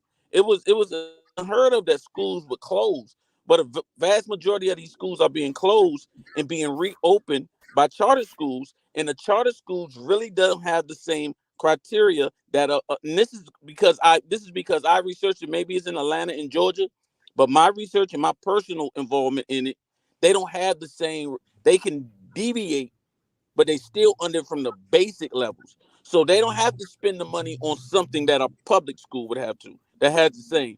They have an own private part of that, and that's what I've been arguing down here. I continue to homeschool because a lot of these things are just putting our people in a situation, and they get $25,000. We don't know what, but that money's not going to them schools because them schools are still paying. Schools are still 3-4 grade levels behind. So I don't know where that money's going to. They can give us a song and dance, but it's not these charts. Man, you breaking up real bad, bro. Go ahead. I'm a bounce out because y'all can't hear me, but yeah, that's all I wanted to say. Peace and love, y'all. You better now. No, peace and love. I'm about to get off, but I just wanted to talk about we got to be careful about that money. A lot of this is hustle. All right, but I'm gonna sit down. I'm gonna drop down. All right, brother. All right, you're welcome to come back up anytime. Okay, Rico, you gonna break it down for him, man, and let them know what you found? No, I'm just saying, I looked at it. Okay, so one thing I looked at is when you look at federal government spending, because everybody likes to think that most of our schools are funded federally, and then what I saw was that the federal government accounts for like 7% of school funding nationwide. Okay. So they contribute 7%. Like I want to say, let me see. The one thing I looked at was like 47% was provided by. Oh, okay. So let me see if I can share this. Present.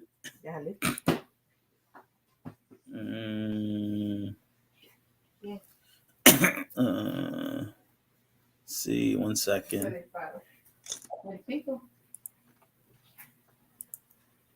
Oh, wait a minute. Let me do this. 1 second.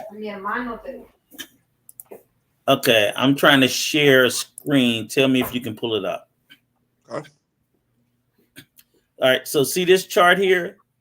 This chart shows this is how K through 12 education is funded by the Peter G. Peterson Foundation, right? So it tells you the federal government plays a relatively small but an important role. Education funding by source 2019 to 2020 school year. The federal government was accountable for 7%.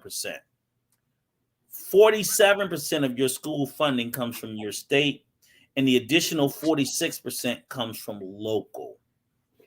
Okay.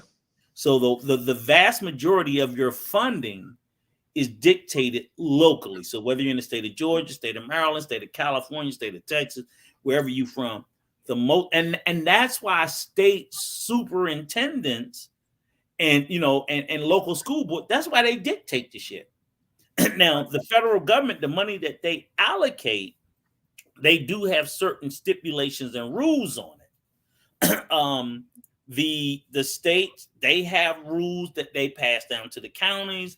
The counties have rules that they pass down to the city localities.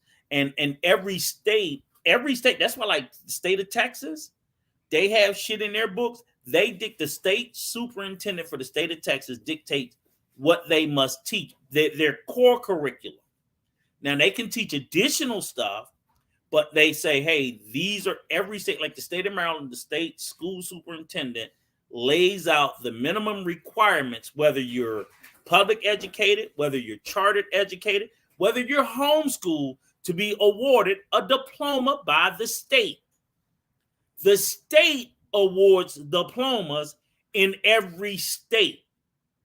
Is that correct in the state of California, Clarence? Believe so. Okay. Sounds good. So I don't care if you charter, I don't care if you public, I don't care if you homeschool.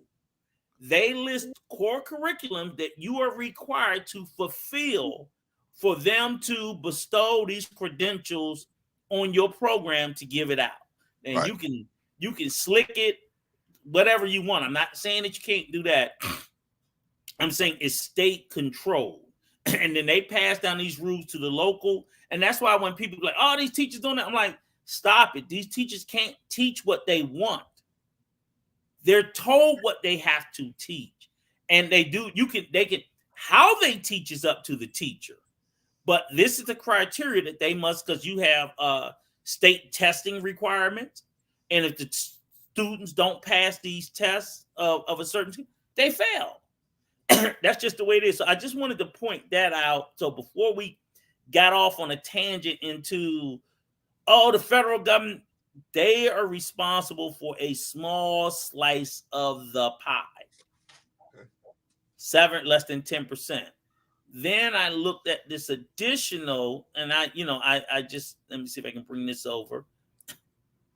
this additional thing, and because I wanted to look at like what was the percentage of charter schools nationwide, because from my studies, like they're not wildly well they are very popular and they're in pretty much all 50 states, but the numbers of them compared to public school, they're still small in number.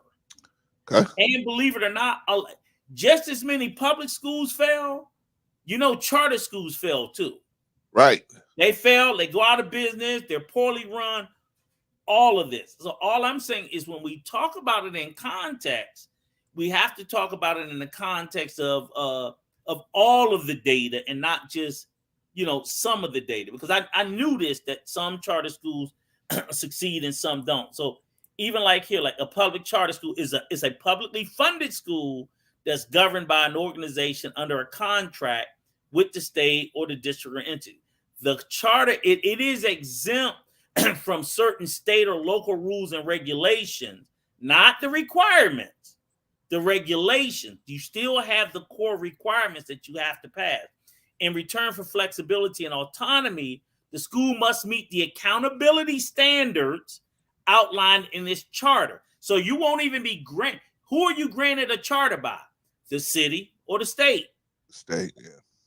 Okay, so you're not even getting the charter until you put in the accountability requirements, and they must align with what we say as a state. If you don't, we're not giving you the charter. So you're still under a certain level of governance. They just give you autonomy as to how you get to those results.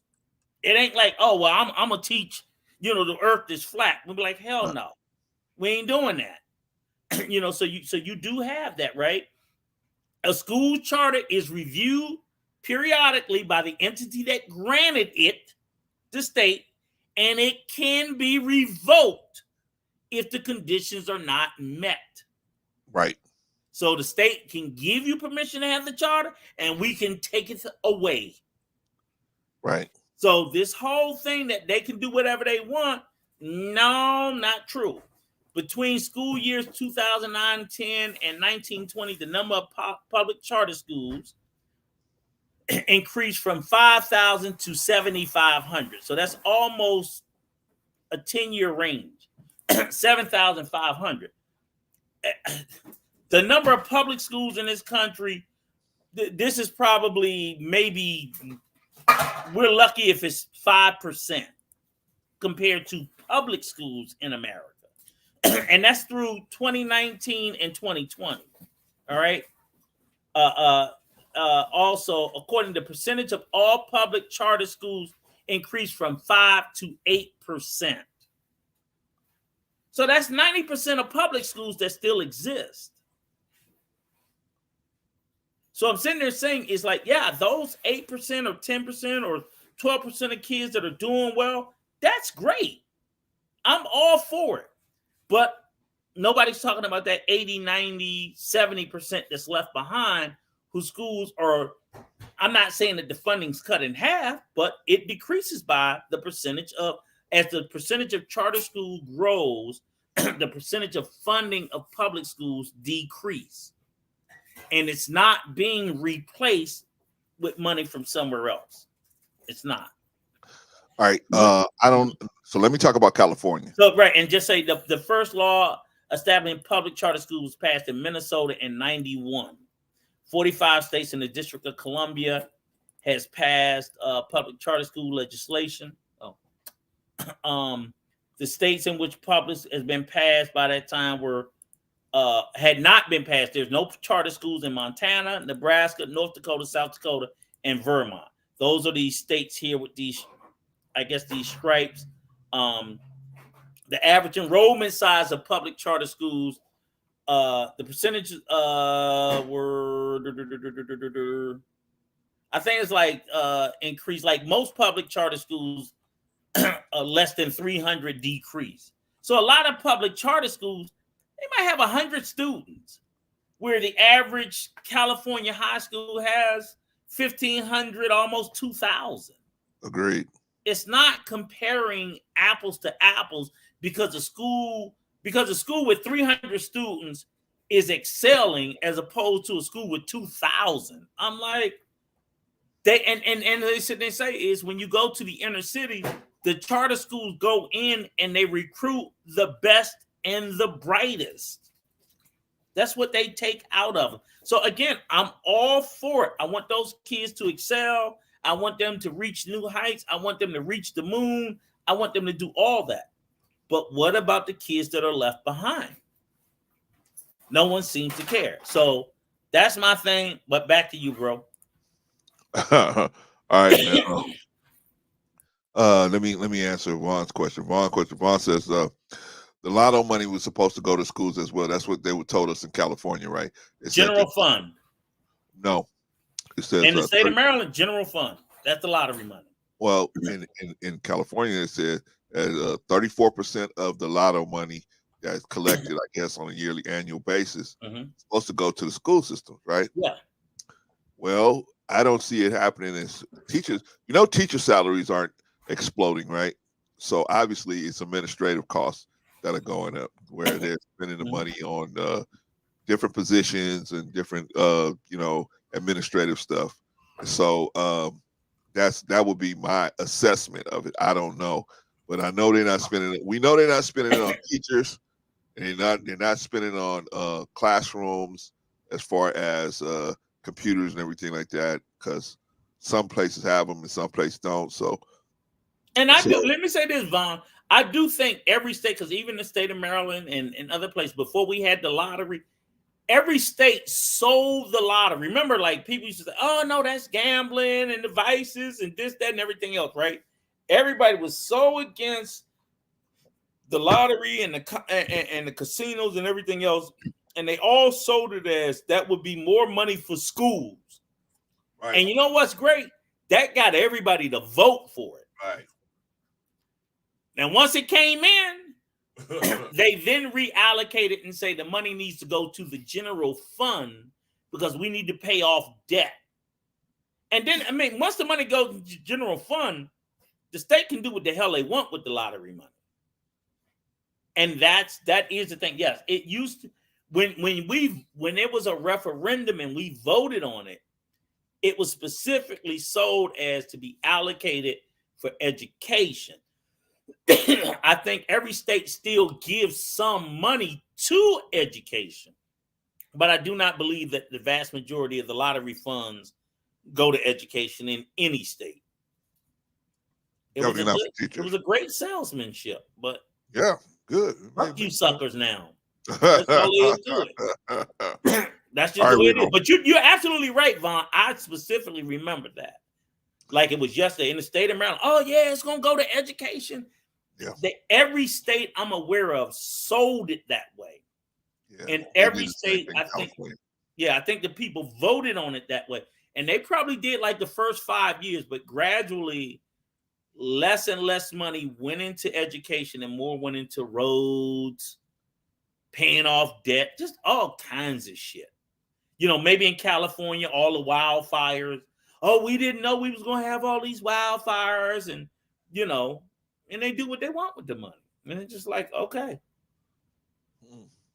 Okay, in California, they say 79% of the lotto money, 79% of the allocated lotto money goes to K through 12, 14% goes to community colleges, 3.7% to state university systems, 2.3% to University of California system, and 0.1% to other entities, other educational entities, right?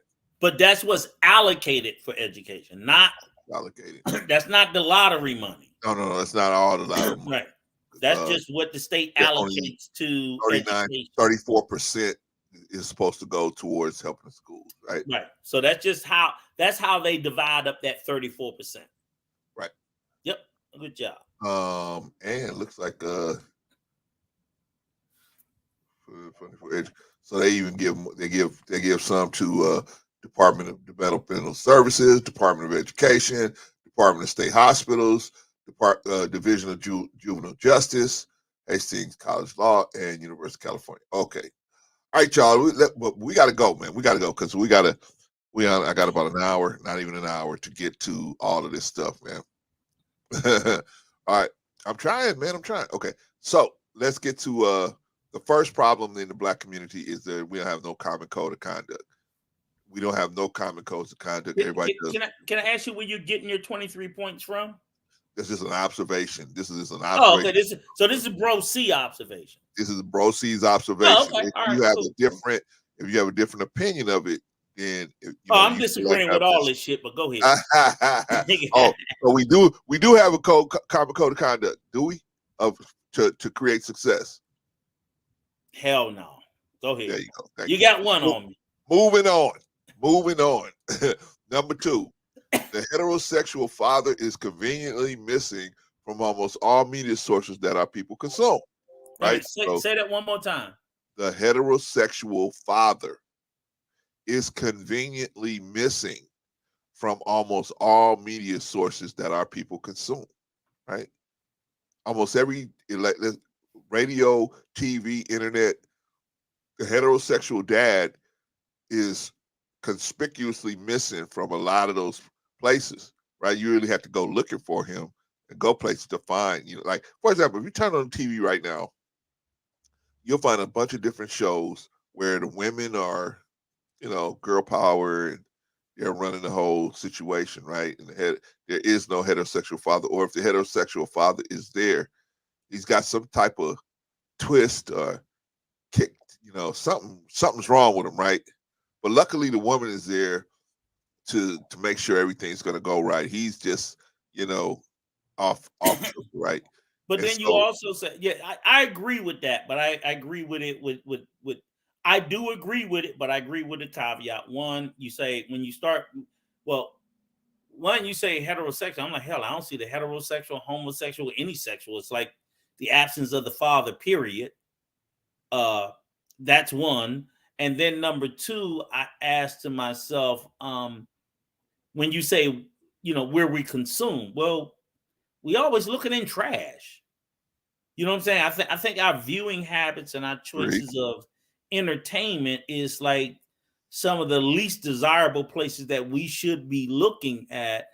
So if there are positive heterosexual Black male role models out there, we don't want to look at it because it's a nerd, or it's, you know what I'm saying? It's things that it's like, well, goddamn, it ain't like they ain't there, but we only look for them to be, the lowest common denominator. So I agree with you, but like you said, it's all jacked up, and it's jacked up on us. Yeah, not making sure they're not producing shows that show the black heterosexual man. But even if they do, we won't watch it. Right. Do you know what I'm saying? So that's what I'm saying. Right. To me, I think it's a double-edged sword. So if you watch and the father's a nerd, at one point, I'll give you one example, Sister Annie. I think they had the show This Is Life. I didn't watch it. The one that had Sterling K. Brown. I think he was a Black heterosexual father with a Black wife. And so I don't know. Maybe I'm wrong because I never watched the show. But I'm like, I've heard of shows that had Black male leads, and I think he was very prominent. But I was like, white people checking for that. We ain't checking for it. But the example is there. And I was watching the commercial of the show. I think This Is Chicago. They got the Black guy that's a fire chief. And I'm like, I don't watch that either. So I'm saying I'm even guilty of, now I watch a lot of TV, but I watch a lot of political TV and a lot of news. I don't watch a lot of TV shows, but I know even when television shows, dramas and so forth, I'm like, these type of shows that I hear of, they would interest me, but I consider myself in the minority. That a lot of Black people are not gonna, ain't nobody watching This Is Life, ain't nobody watching Chicago. It's like, but they're there. There are examples of them there. So even in this space, I'm not saying it's a lot, it's a small number. I agree. But in these shows that are, I don't think This Is Life, This Is Us. I think it's This Is Us. And I know the guy Sterling K. Brown, so he's a great actor. and I love him in the movies, but I never watched him in the TV show. I was like, people ain't watching it, and he ain't playing no gay father or nothing. But black people ain't watching it. They looking for Martin. We sitting around waiting on the next Martin or some shit. And I'm like, that was great, but I mean, goddamn, it can't always be being laughed at. Right. Sometimes you have to have this James Evans strong presence, right? Yeah, but that is the show. And I want to say the other one is called Chicago Fire, which has a strong black male and female in it. Wow. It's an American drama, and that's still on TV. Yeah, it has Eamon Walker. This is still on TV right now. But ain't nobody watching it. Right. Ain't nobody watching it. And it's like we don't want to see it, right? We don't want to see it. I remember when there was a show came on in the 80s, man. It was called what was this dude, man? Avery what's this dude name? Right, look, let me just share so people can know what I'm talking about, just so they don't sit there and think I'm pulling this out my ass, right? But literally, both of these Avery shows,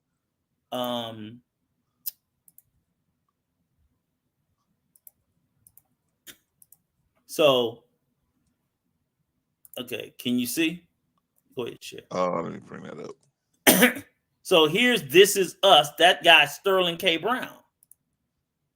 He's this guy. He's also did the movie Honk If You Love Jesus, on the story of the bishop in Atlanta, the sissy boy Eddie Long. Yeah. So he did the movie. So he's this great actor in this show. He's married to a black woman and everything. They got black people all on this show. But I'm like, we ain't watching it. Because I know this is a show that white people love. Right. White people love, but he's the lead. I think he won an Emmy for this shit. Oh, okay. Good this for guy him. here. Good But for we him. don't watch it. Well, we don't watch it. Well, but maybe a lot of black people don't even know it's on. I didn't know. Never heard of it. This show done been on about 6 years now. I never even heard of it. This show been on NBC for about 6 damn years. I think it's over now. They did the finale. Oh, okay. Yeah, I never even heard of it. It's I literally don't watch TV. I don't watch TV. So it's NBC TV. It's been on for 6, almost, I don't know how many seasons, but the let me just see. It's done multiple seasons. So I'm like, what the hell are we? Oh, that's him as an actor. I wanted to see the series. 6 seasons right here. 6 seasons. Okay, but Rico, you think most black people are not even checking for it? Because but again, that like you said, I get what you're saying. But this is a heterosexual actor playing a heterosexual leading role on a show weekly, every night for 6 years, and we say we don't see it. Then we had, let me just show you this other one. That's one show, Rico. That's one show. I know. Here's another one. The show is Chicago Fire. 11 seasons. Right. So I'm saying they're there. I'm not saying that there's a lot of them. Oh, you watched it, Sister Annie? Thank you. So you can chime in that he was a heterosexual father. He was married, had kids and everything. So he fit. And all I'm saying is we don't have a huge abundance of them, but we have some. And I'm saying, right. But what I'm saying is we don't support the ones we have. So I'm saying I'm a white TV exec. Well, damn, why the hell I'm going to keep putting more out? Y'all don't watch it. Right. That's all I'm saying. No, I get it. It's the same. I agree with what you're saying, but I look at that one and say, we got to take a little bit of that heat. I get it. It's the same argument as why don't WNBA players get played the same as because we don't support it. Right, because the women don't support it. Women won't go out and watch it, right? But we don't either. Yeah, but I mean, it would be a different thing if women who were benefiting the most from the WNBA's exposure would at least go out and support it financially. Clarence, they don't even support it financially. Clarence, or black people. Or black people? How do black people? Because the majority, I would say, probably 50 or 60% of the WNBA are women of color. Oh, I would say even more than that. You're right, Rico. Right. Okay, I would so say I'm like, black people as a whole. I'm like, I get it. Yeah, women should support it, but especially black people. Yeah. Because my thing is black women, right? Right. But even black men. Why as a black man you don't want to see black women win? No. I'm not saying you don't. I'm just saying black men probably don't see that movement as entertaining, whereas black women have fought but the whole point, I see what you're saying, but in the next breath, these motherfuckers will sit around and cry about that what's wrong with black people. Black people don't support black people. Damn it, they don't have to support black women go out and support the NBA. So why the hell black men can't go out and support the WNBA? The black men do support the WNBA. No, they don't. No, yes, they don't, Clarence. You just said why they don't. Wait, listen, let me finish, brother. Not as as fans, but definitely as a community in the NBA. They support it. They give them money every year. That's utter bullshit. Black men writ large in the public do not support the WNBA. I'm not gonna let you get away with that. I'm not gonna let black. But what I'm saying is black women will go out and support the NBA, and women are not playing in that league. But black men, where the majority of the league is black, okay. Because if the whole argument is about black people support black people, well. Okay. We're not gonna get away with the women support the men, but the men, it's not entertaining. Well, goddamn it, I can't say that it's entertaining to every woman watching a man dunk a basketball. I don't know, but I know black women come out and show up and show out for black men writ large, whether it's to their benefit or not, Clarence. No, it's always to their benefit. Come out then it's to our benefit to support our women too. I'm not saying that we don't, Rico. You making that whole argument all on your own. I'm making that argument because when it comes to the WNBA, we don't. I know we don't. I know we don't. And I'm telling you, don't. I'm telling you that more women would be entertained by watching the NBA than men would be entertained by watching the WNBA. Entertainment. We talking about support. Black men need to come out. I agree with you in their endeavors, whether you are entertained or not. That's I know and I'm not beating you up, but I am making. I hear you. But I'm making just a forceful pushback. Being realistic. It is utter bullshit, and that for us to make, and I'm not saying you, but for black men to make excuse after excuse. But what I'm saying, are you gonna look at the reality of the situation? The reality is. The reality is that we some sorry motherfuckers for not supporting them. No. I'm not saying that. I'm saying we should support I'm saying it. However we can, but I'm looking at the reality of it, and most men will say, okay, I'll support you, at least if I feel like I'm gonna get something out of it, right? And in reality, they full of shit. And in reality, they're not gonna they feel like because let me just be honest. I'm gonna tell you like I tell a conservative. I don't care about your feelings. Let's break it all the way down to the last compounds. If I gave you some Lakers tickets or I gave you some Sparks tickets, you mean to tell me you're gonna go out? I mean, do you have any season tickets to the to any of the WNBA? No, because none of us do because it's now I watch them on TV. I watch because I'm just a fan of basketball. I don't have no season tickets to the NBA either. But that's what but you're talking about supporting the WNBA, right? Right. But here's my narrative.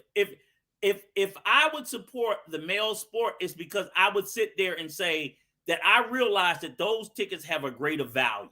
Society says that the male-dominated sport or event has a greater value. Period.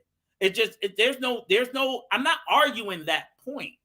I'm saying the reason why it is the way it is because we as a part of society say that it is. That's what I'm saying. We as society say that, hey, yeah, I do support the WNBA. I've probably been to more WNBA games than I've been to NBA games because it's more fucking affordable. I will give you that. I'm just keeping it real. I can get up tomorrow and go buy tickets to a WNBA game. I can't afford the NBA. The matter of fact, I've never in my life bought NBA tickets because I can't afford them. Sister, and he fell into a WNBA game. He thought the Whispers was going to be in. No, I mean, but all I'm saying is what I'm trying to do, Brother Clarence, is I'm just trying to say that here it is in the conversation. We have to decide that we're going to be intellectually honest about it. And I get it. I get everything you're saying about, am I more entertained with this? Because I think the society has told us that. But what I'm saying is, if as a people, we say that we are about supporting each other, then black man will give me a list of excuses 10 miles long as to why they won't go see the WNBA game. 10 miles long. But then if he sit there and he decide he going to open a fucking lemonade stand and he's selling lemonade with dirty water, see, black people don't support black people. See what I'm saying? So black women will show up to buy his dirty ass lemonade water, even though he suck at it. But yet, let a black woman do something. She has to be the epitome of perfection. That's what I'm saying.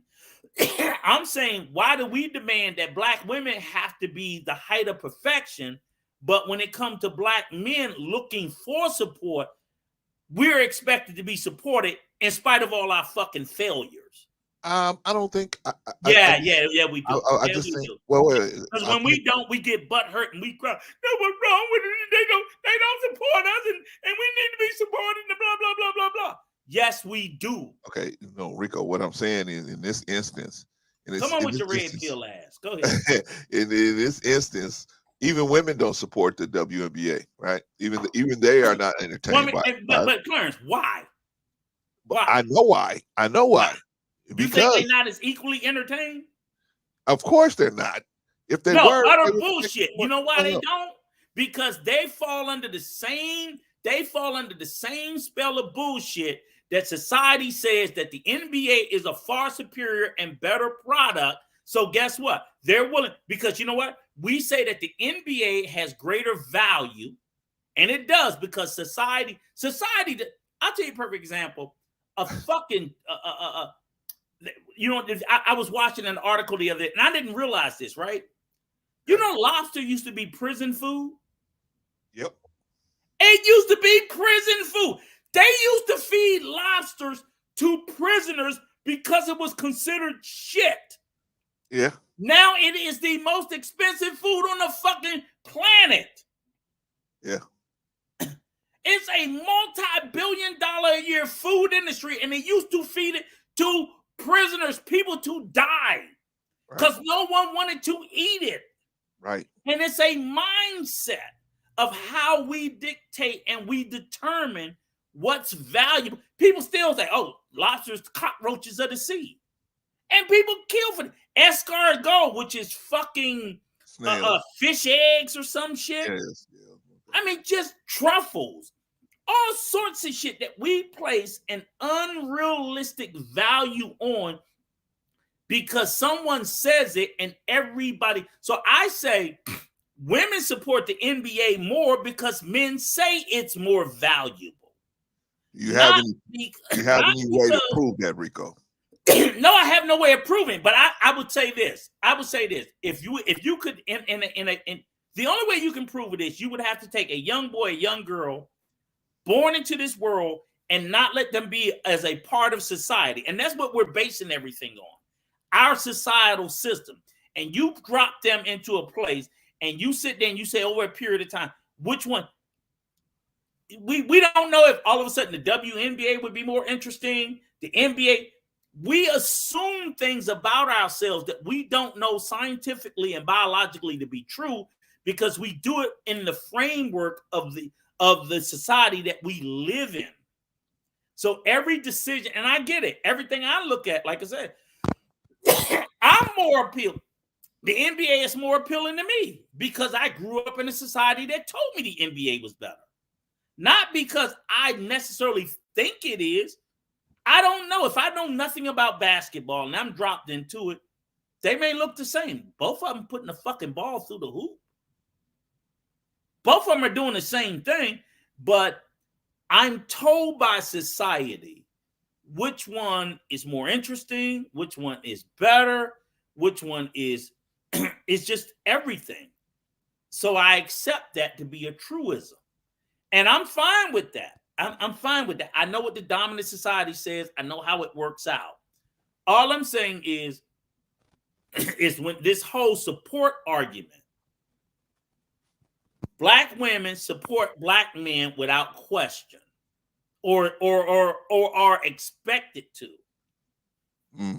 Nobody just when it comes to black women doing their thing, if y'all don't like it, fuck that shit. It's some garbage. I think it as a community. Yes, we do. Yeah, I think we need to definitely support black women a lot more. We need to definitely do it a lot more. But we don't even call it out, Clarence. We don't even call it out. I think so. I just think that I just understand why this stuff is happening. In my opinion, you do. I think I do. Well, I just look at the results, and obviously, women. The WNBA is where it is because of men's support. Men support it. I think men's support. Men support the WNBA vastly more than women do, and that's the reason why it's even still absolutely. But 50% of the NBA fans are women. 50% of the WNBA fans are not men. No. I would say 50% of the WNBA fans are not men. No way in hell. I would say and half of the NBA support are women. I would say no. Were you talking about just fans or people just going to the games and watching? No, I would say more men are watching the WNBA than women. I wouldn't say they're fans, but they're like me, where they just love the game. Asses in the stands, it's like 70-80% women. Yeah, no, because a lot of times it's a. Right. It's a when you look at asses in the stands at an NBA game, that shit's almost 50-50. Same thing with the NFL. But see, Rico, do you think most of those women that are at an NBA game pay for their own ticket? I don't care if they pay for it or not. That's what I'm saying. That's what Clarence, if I'm your boo, whether I pay for my ticket or not, guess what? Motherfucker, you paid for two asses in the seat. That's right. But when you go to a WNBA game, she can't even pay for her man to go because this motherfucker don't even want to go. So they're deprived of another. So their revenue is cut in half. Because if I'm a woman and I go, hey, I want to go to the game, Clarence, won't you go with me? Nah, I don't want to go. So now that organization, that revenue is cut in half. If I'm a man, I go to an NBA game, baby, want to go to the game? Yeah, okay. Now they get 100% of the revenue because they're charging for two tickets. But the WNBA can only charge for one, the people that want to show up. If you have a business, Rico, you cannot force the community to support your business on a moral position. That's no one's saying to force them, but all I'm saying is by that same logic, when these black men are crying, they won't support me. Get out of here. All this whole it is ad nauseum. See, black people don't support black people. Who do we always hear this shit from? Who do you always hear that from, Clarence? Who do you always hear crying about black people don't support black people? 99.9% of the time, it comes from a sorry fucking black man crying about his failed fucking business structure. And you know why he wants you to support him? Because he's black and for no other reason. Agreed. And that's what I'm saying. So but most of the time, as black people, if you're going to be in the public square crying about support me because I'm black people need to come together and support each other. We have a business that's predominantly black women, and you sorry SOBs don't want to support it. Okay, what do you mean by support, Rico? So they should buy tickets? Show up at the fucking games. I'm not saying you got to show up at all of them. I'm just saying I'm telling you, the support from black men for the WNBA is fucking pathetic. And the only reason why I point out black men is because of this reason. The vast majority of the players are, as you said, black women. These are black families. Brittany Griner, for all the shit, and I can't tell you about the disgust that I had about the way people talked about her being released. Okay? It is unbelievable that she had to go to Russia in the first fucking place. Because we ain't supporting them. And no way you're going to shake this. Am I going to go, oh, well, they trying and I understand. No, our race and gender of men of supporting these women in their professional endeavor is fucking pathetic. Okay, It Rico, is, Clarence. Okay, I agree with you. Okay, It's so pathetic. so Rico, based on that logic, we should just support people if they have a poor product. We should just support them because they're black. No, but I'm saying these black men sit here and cry every day with a poor product, right? So, and I get that, but I'll go one step better, right? So you say we support if black people just don't do that anymore. They don't even support black men with poor products. Okay, somebody do me a favor. Look up the fucking. By that logic, we can look at half of the male professional teams who put out a poor product every day of the week. Charlotte Bobcats. We won't even talk about some of the NFL franchises that are fucking utter abysmal failures. Right or wrong? Poor product for decades. Statistically. Right. But it's a poor, trash-ass product. Teams that have went 0-16. Right. Half the fans are still women. Well, like I said, Rico, it's a difference because they wait a minute. Go ahead, keep talking. Okay, they are not as even though their win-loss record is small, is bad, they're still entertaining. The motion is entertaining to the fans, right? Whereas in the WNBA, and I agree with you, Sister Annie, that's what I'm trying to tell them. Most of the women, most of the people that supporting the WNBA in-house are women, but most of the people watching on TV are men. So that's where the real money is in the TV contracts, right? Which the WNBA will eventually catch up to. That's why I'm so sad that Kobe Bryant's daughter didn't, unfortunately passed, because she would have been a game changer for the WNBA. She would have definitely been a game changer. She would have. I don't believe that. Single-handedly, single-handedly, she would have infused so much money into that league. But that's a whole nother story. Because I think you offering up a bunch of excuses for men in it. I can look at like what excuse, Rico? I'm just telling you. I can look at like the NFL, right? The right. Detroit Lions have been an abysmal failure for the last 30, 40 years. They've been an abysmal failure for 30, 40 years. Who? The Detroit Lions. Okay. They've been an abysmal failure for 30, 40 years. Right. People still support them. Women still wildly support them. That's their hometown, this, that, whatever. Right. I don't know if they have a WNBA franchise. I know they got an NBA franchise. But the fact of the matter is, it's crazy. It's all I'm just saying is that, so you can get to your next point, and I'm going to leave it alone. Okay. I just think it's just an abject failure, and it's unbelievable. I know you trying to do for your male brethren, and I'm a black man, not rifles, but I'm like, when we on some bullshit, I'm gonna say we on some bullshit. I look at every reason for and every excuse under the sun as to why they don't support. But I'm not telling them that they should be on par or parity with the NBA. But I'm like, and then as black men, I'm like, bro, come on, man. That league is like 60%. I'm guessing 60, 70% black women. And it's like, y'all some sorry motherfuckers. And then y'all be the main ones crying, but they don't support me. They don't support me. I wouldn't support you sorry motherfuckers either. All right, we got to move on, man. Go to the next one. I can't argue with this young man. You ain't gonna win, but keep it moving. All right, we gonna move on. This is number 2, right? We want to get some more representation because number 3. There's a little bit out there, but we want to get more. Number 3, a salacious and consistent depiction of black women as sexual jump-offs, willing to do any type of sexual act for a fast buck. When's the last time you watched the BET Awards, Rico? I don't watch that shit. Okay.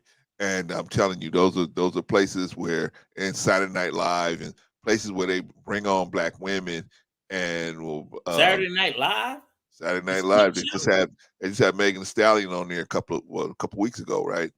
So I believe they had a sister on there. I think they had Lizzo on there again this weekend. Anyway, so but they bring on sisters that exude this hypersexuality.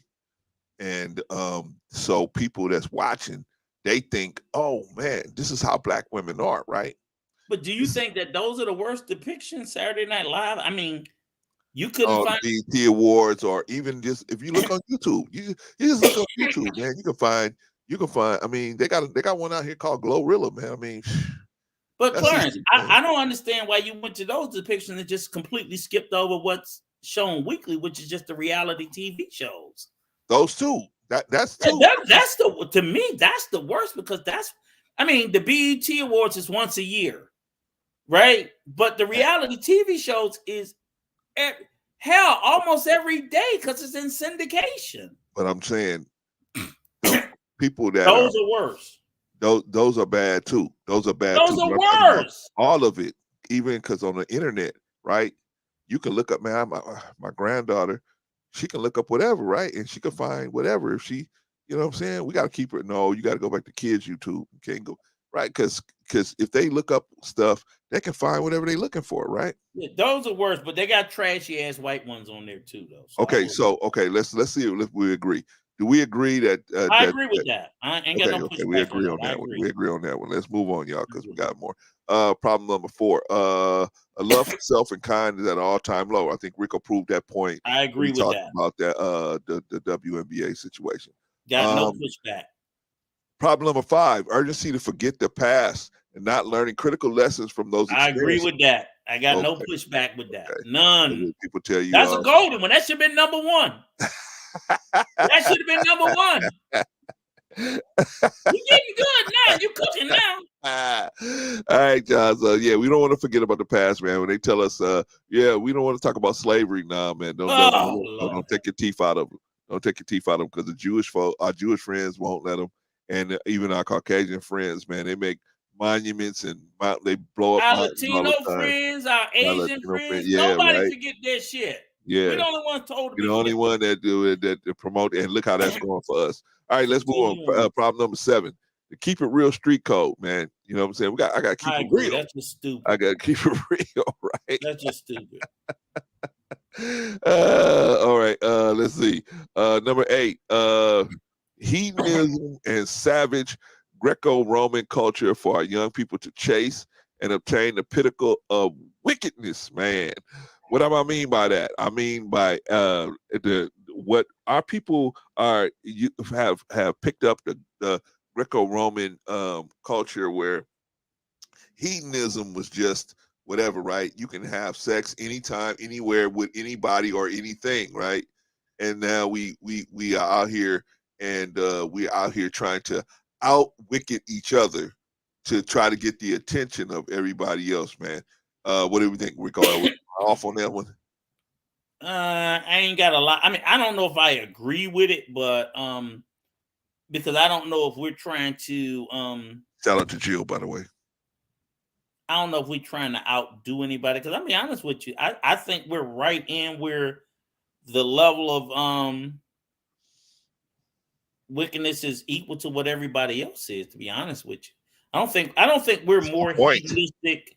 Yeah, I don't think we're more or less than anybody else. I just think we're more publicly, I believe. We're more publicly publicly or privately. I still don't think I don't think we're doing anything that everybody else isn't doing. Now, I don't offer that as an excuse for doing it, but I know for a fact that they just doing some unbelievably we are promoting to ourselves, and they are helping us to promote to ourselves this kind of craziness, that so that when we have some real issues that we need to deal with, right, we're not even be able to focus on that because our sexual appetites are been so wound up that we can only focus on sex, right? We can only I got to get to the next woman or the next man or the next whatever. Yeah, but I just don't want it to be sold as like if we're the only one in that space. That's all. So I agree with what you're saying. I'm not saying we're the only one in the space. I know. I'm just throwing that in because you're singling you're specifying us. Well, right. All I'm saying is I'm just about us. Right. I get that. I get that, sir. Okay. I agree. You're specifying us, and I'm saying yes, I agree 100% with what you're saying. I'm just saying that them white devils and them Asian devils and all the rest of them, they just as fucked up as we are. No excuse for us being fucked up. No excuse. Yeah, but they have a lot of other stuff going for them to help them, turn around when it's time to turn around. Whereas we don't have the structure, the infrastructure, or the self love to do it. So we got to get out of this hedonism and say, okay, we want to be savage. I kind of like it here, but go ahead. Well, we got to just get out of it publicly. Publicly, I think this is where we are leading in the public display of this hedonism and savagery, whereas they are savagery. They have their savagery moments and hedonism moments, but they know how to, for the most part, keep it under wraps and keep it in a certain area, right? Where they said, well, you even said yourself, Rico, they have places where you can go and you can just be, hedonistic, right? You can just do whatever you want to do, man. You know what I mean? But that's the way they do it. They do it in an organized way where we would just be out there just on, out there, whatever, and misleading our young people into thinking that this is something that they should get involved with.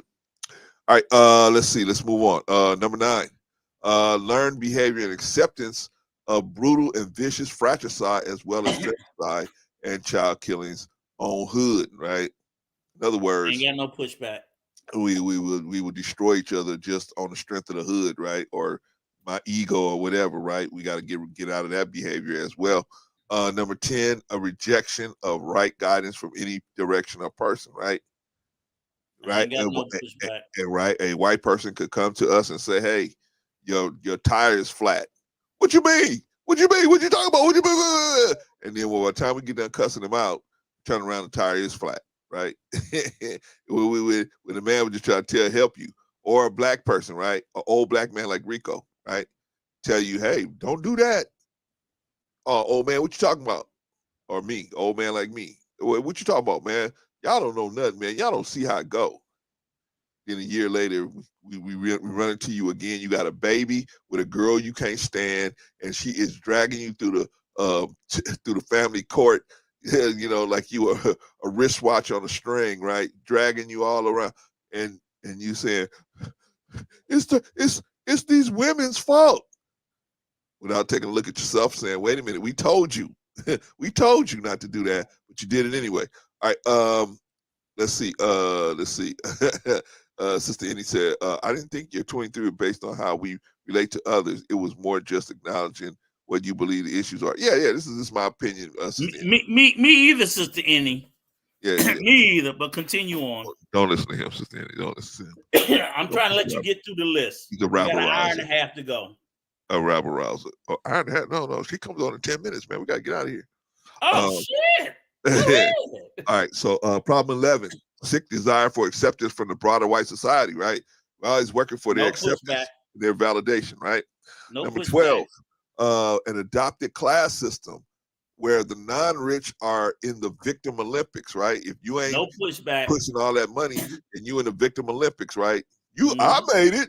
You could do it too, right? Vaughn, he snuck another one in.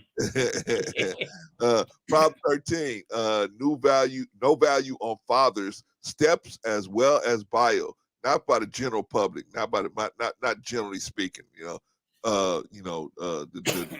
got to do better on that one. Number 14, not willing to sacrifice personal happiness to promote equilibrium for child development. Well, Clarence, well,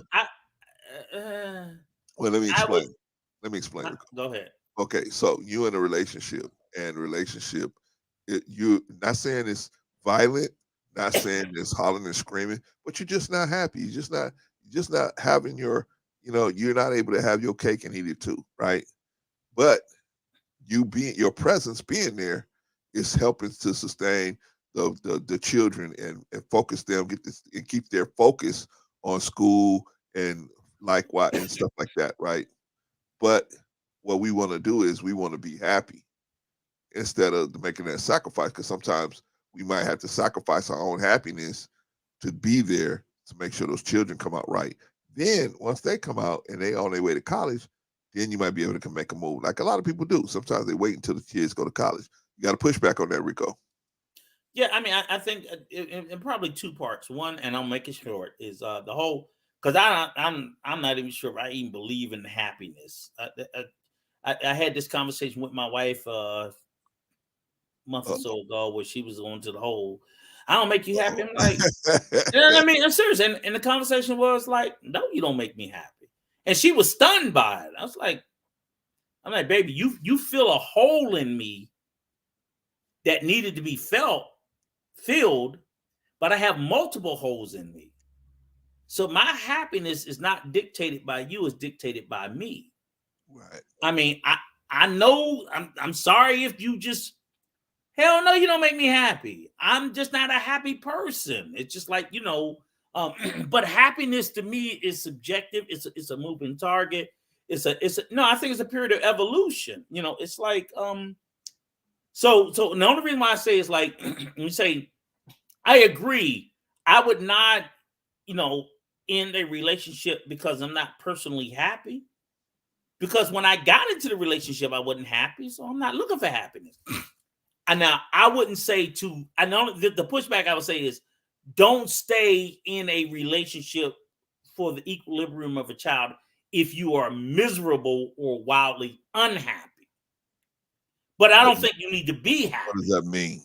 I'm just saying if the relationship is causing you pain. Okay, I will give you that. So I don't think that you have to be happy.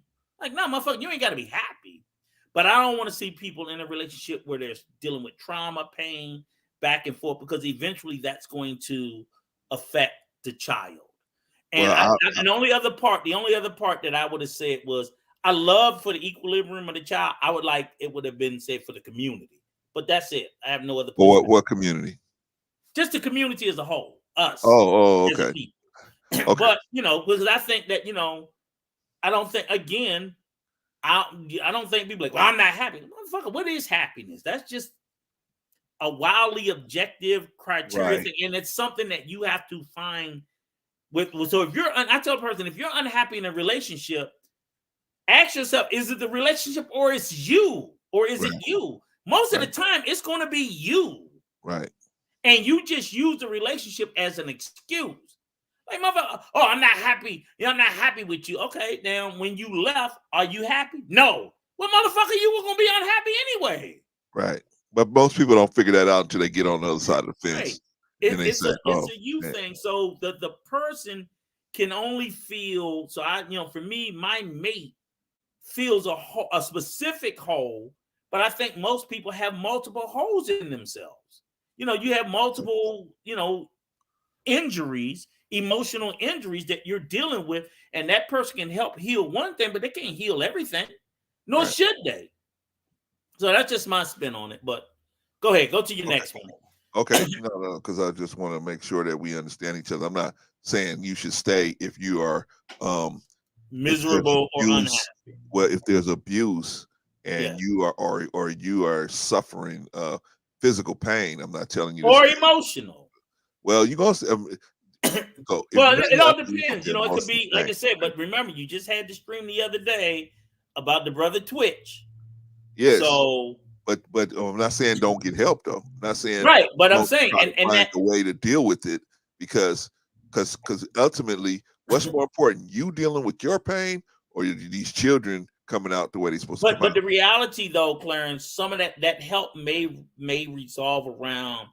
You need to be out of that toxic. Well, if that's what they tell you, okay. If that's what a professional looking on the outside says, then maybe you might have to consider that. I'm just saying, I mean, we all know just jump up and run away. No, I'm not saying jump up and run away, but I'm just sitting there saying is you need to entertain the thought that if the space you're in is causing you an unbearable amount of mental and emotional anguish that you don't feel like you can deal with, and you may be predisposed to do harm to self.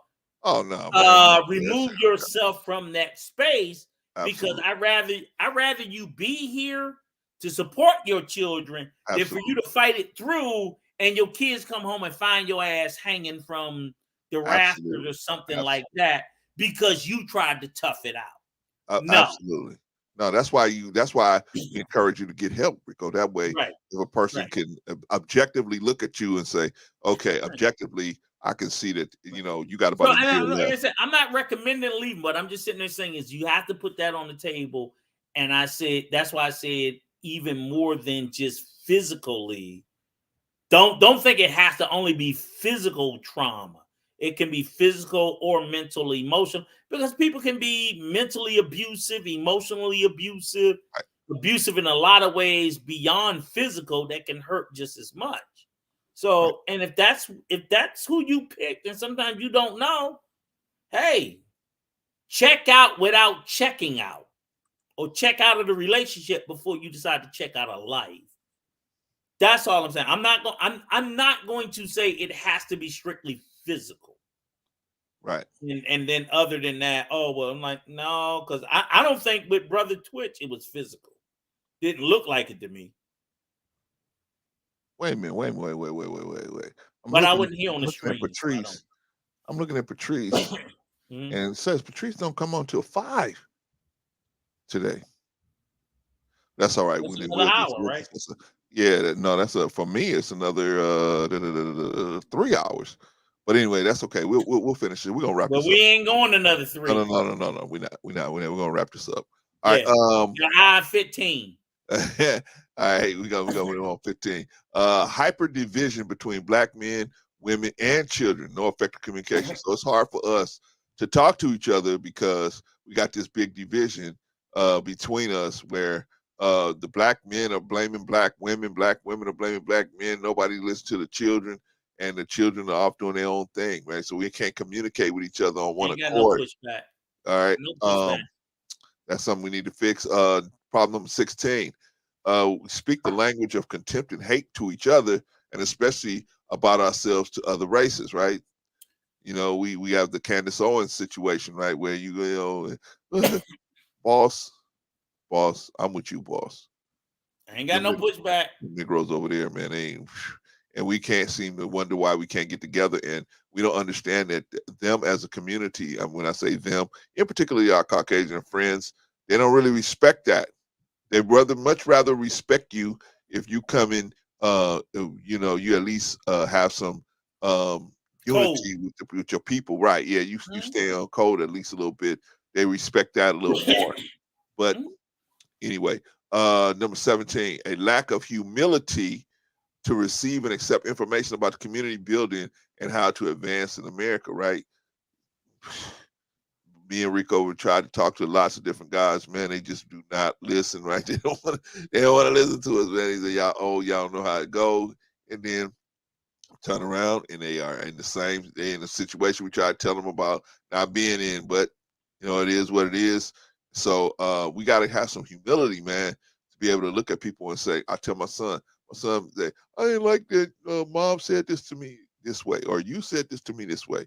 And I say, son, there's only one thing you got to listen, no matter who's talking to you. One thing you got to weigh is what they saying true? Yeah.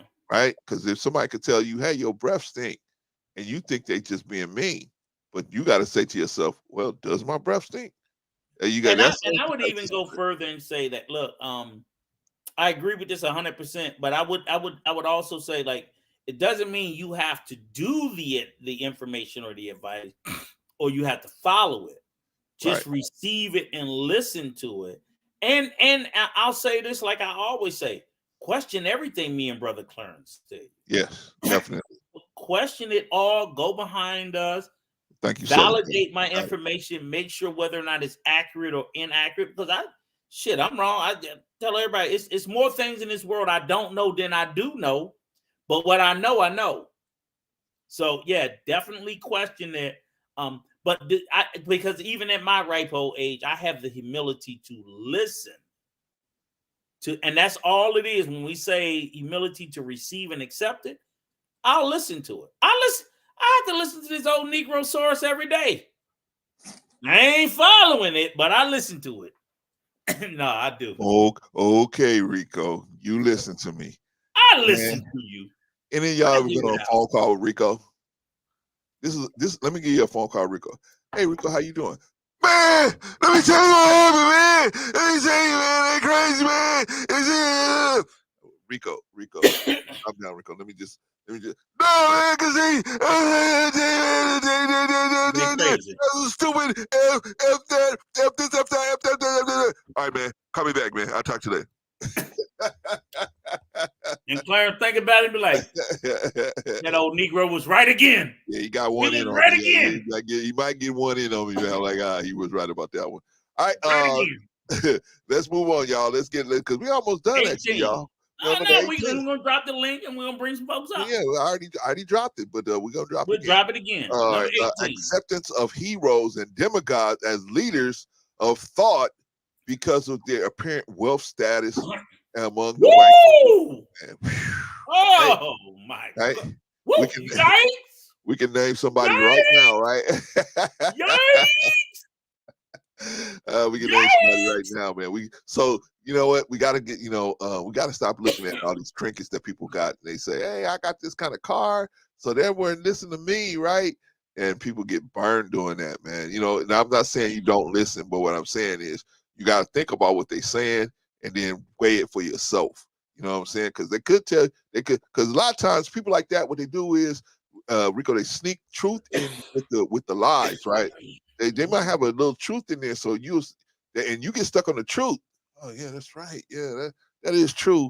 And then that's how they burn you later down the road.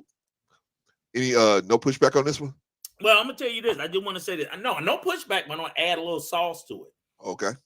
We did the stream about the young white boy with FTX. Yes. Right? It was hilarious because I've been watching the news and there's this actor. His name is Ben something out in LA. Okay. And he been scorching it. He's an actor. He has an economics degree. Okay. And he was up on Congress and he said, I told them 5-10 years ago that this crypto was some bullshit.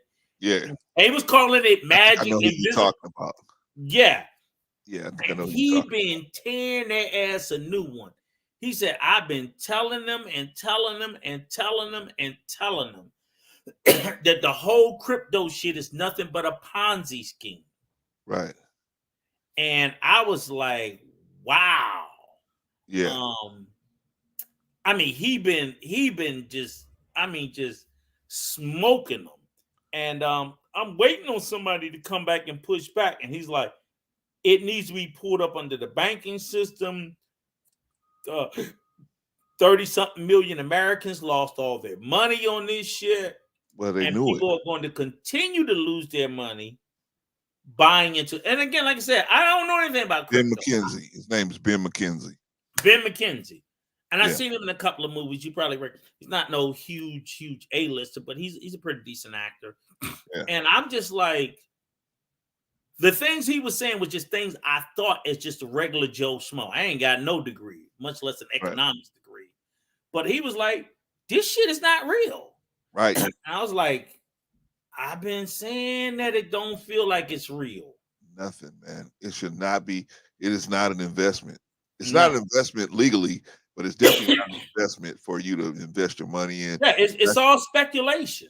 Well, no, it's like it's like gambling at the casino. And when you gamble at the casino, you're the way you make money is the person that's under you, the person that's next to you has to lose $1. So for you to get $1, that person has to lose $1. Yeah. That's exactly how crypto works. That's what I be saying. I was like, it's no way this shit makes sense to me.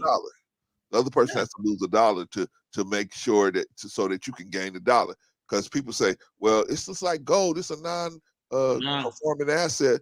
And no, gold, you can at least look at it. You can sell it. You can do something with it. That crypto, man, who knows who's going to pay for it the next moment after you bought it, right? I kept saying that for the longest time, but I was like, I don't know what I'm talking about. Let me shut up. I'm gonna be quiet. But it's a simple game. It's a Ponzi when scheme. it came out, and then he came out, man, I was like, good.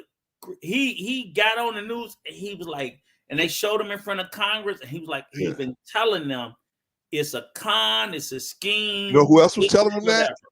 You know who else was saying that? Warren Buffett. Warren Buffett and his partner. Yeah, he had been saying that about crypto for a while. Beating them up. He said there's nothing I would do with that. But there's nothing to do with that. It's nothing. Yeah, it's a house built on sand. Yes. It falls. And I just kept saying, I'm like, this shit just don't make sense. You tell me somebody create a ledger, and I'm like, okay, this dollar's worth this, and this, and I was just like, y'all better not follow that shit.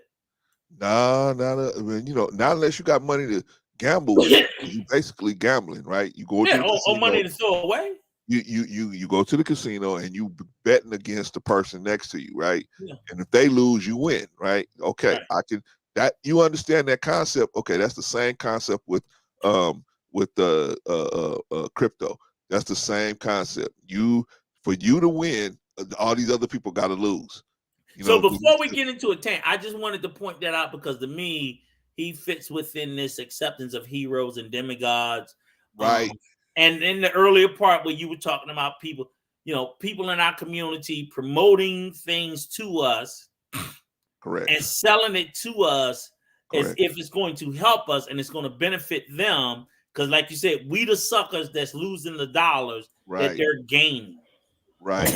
And it fits right in with this, what you're saying, because of the apparent wealth status of the white community. And it's like, they believed him. Most of them believed in him, not because of him, but because of his parents being law professors. That status right there gave him an extra boost.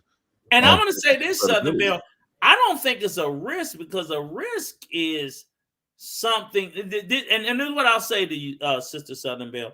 It's like a risk is I invest in something and I can win or lose. Crypto strikes me as there's no you can win. It's all lose. Well, you can win, Rico. You just got to be the first one to the. But then that's not winning. But that's not winning. Being the first. Being the first is not winning. Being the first is just being the first. Winning is winning when you win something. The odds are even, and you're superior than the other. Being first doesn't make me superior. That just makes the nigga early. Well, I mean, if I'm the first, I'm not superior. I'm not better. I didn't win anything. I just showed up first. Well, but that's the strategy, Rico. Right, but that's not winning. That just means I showed up first, and because and you know what, you win like that, and that gave you the advantage, right? Because you showed up first. Correct. Right. That's a pyramid scheme. The people that show up first get paid, and the niggas that show up last get fleeced. Right. Not winning. But I'm saying winning as far as you take the money off the table. I'm saying that. But that's not winning. That's stealing. That's exploitation. That's a Ponzi scheme. That's a pyramid scheme. Definitely. That's not winning. That's cheating. I show up. If I start a game today and I'm like, okay, me, Vaughn, and Clarence, we together. We the first investors. And we go out and get a bunch of suckers who go out and get a bunch of suckers who go out and get a bunch of suckers who go out and they funnel it all up to us. Did we win because we were better? No, we made the fucking game up. Right. That's not winning. That's cheating. No. I'm just saying. I'm not saying I don't. Well, however you want to describe winning, Rico. I'm just saying the people that come in early, they're the one to walk away with. And what I'm saying is, and in those instances, further. Not only is it cheating, exploiting, and stealing and lying, but there's little to no risk in it. The risk is the people who come in last. Correct. Because they have to hope and pray. If we start here and we get down to here, I have to, when I come in here, I gotta pray to God that there's some suckers that's gonna come in down here because that's the only way I get paid. But if I'm the bottom, I'm fucked. Oh, you're the last one to invest in. But that's the problem. You never know who's on the bottom, right? Exactly. So they have a that's called the greater fool theory, right? But here's the thing, for Clarence. a greater fool to come behind you and pay more money than you paid for this asset, right? That's the But greater fool Clarence, you theory. sat there and you said specifically, you never know who's behind you or who's at the bottom. You don't never know when the rug is gonna get pulled. Right. You never know who's the bottom. You don't know who's the bottom, even when it's you. Well, I'm saying if you're not one of the starters of the right, but I'm saying when you invest in a Ponzi scheme, you could be the very in other words, Bernie Madoff, when his Ponzi scheme exploded, right, there was motherfuckers at the bottom. Right. They didn't know they were at the bottom. Right. Even when they were. Right. You eventually find out. That's what I'm saying. You never know when it's what's even going on when it's you. That's what I'm saying. Right. I understand. Yeah, right. I know you're saying the same, but that's what I'm saying is you just can't get caught up into this invisible money shit. Well, I mean, nobody know, right? And they try to make it out to be like it's the next big thing. Oh, it's the next big thing. And the reason why they're doing that, and then you selling it. You're out here selling it to other people who know less about it than you. Let's get Vaughn into the conversation, Rico. Can we do that? All right, Brother Vaughn. Yeah. What's going on, brother? What's going on, gentlemen? It's always a pleasure to see both of you two go at it. I mean, listen, this is some of the best reality TV that you can experience here on YouTube. Brother Clarence versus Rico. Man, I mean, listen, you have to tune in every Sunday. Oh man. Hey, and this is compared to the phone calls, Vaughn. Oh my God. Oh man. I mean, and then listen, and listening to Brother Clarence say, Rico. You know how you go to Las Vegas and you hear those machines, and then when it's all over, you go to your room and you can still hear click, clink, clink, clink, clink, clink, clink, clink. I keep hearing Rico. So Vaughn, you trying to say it's an unfair fight between me and Clarence? Yeah. No, listen. I mean, listen. Both of you make your points. Both of you definitely make your points. I told him stop bringing that damn slingshot to a gunfight. Definitely, man. But what's going on with you, Vaughn? How you doing today, man? Oh man, it's Sunday. I'm just chilling. We're just sitting here. I'm on the show, so that's got to be a good thing. Hey, are you ready for Feliz Navidad? Let me ask you that. Yes, I am. The tree is all up and there's stuff up under it, and we already have a meal planned out. And what we got? We're not going to have that many guests though. No, but give me the menu. Oh no, the menu is basically a little bit of probably turkey wing, some dressing, some candy yam, macaroni and cheese, greens, like a little bit of something like that. It sounds like a house full to me. Yeah, yeah. Little yams, little yams, little greens. Yeah, man. Ooh, it sounds good. Yeah. So man. Yes, but I definitely. Let me ask you this, Mom. Yeah, go ahead.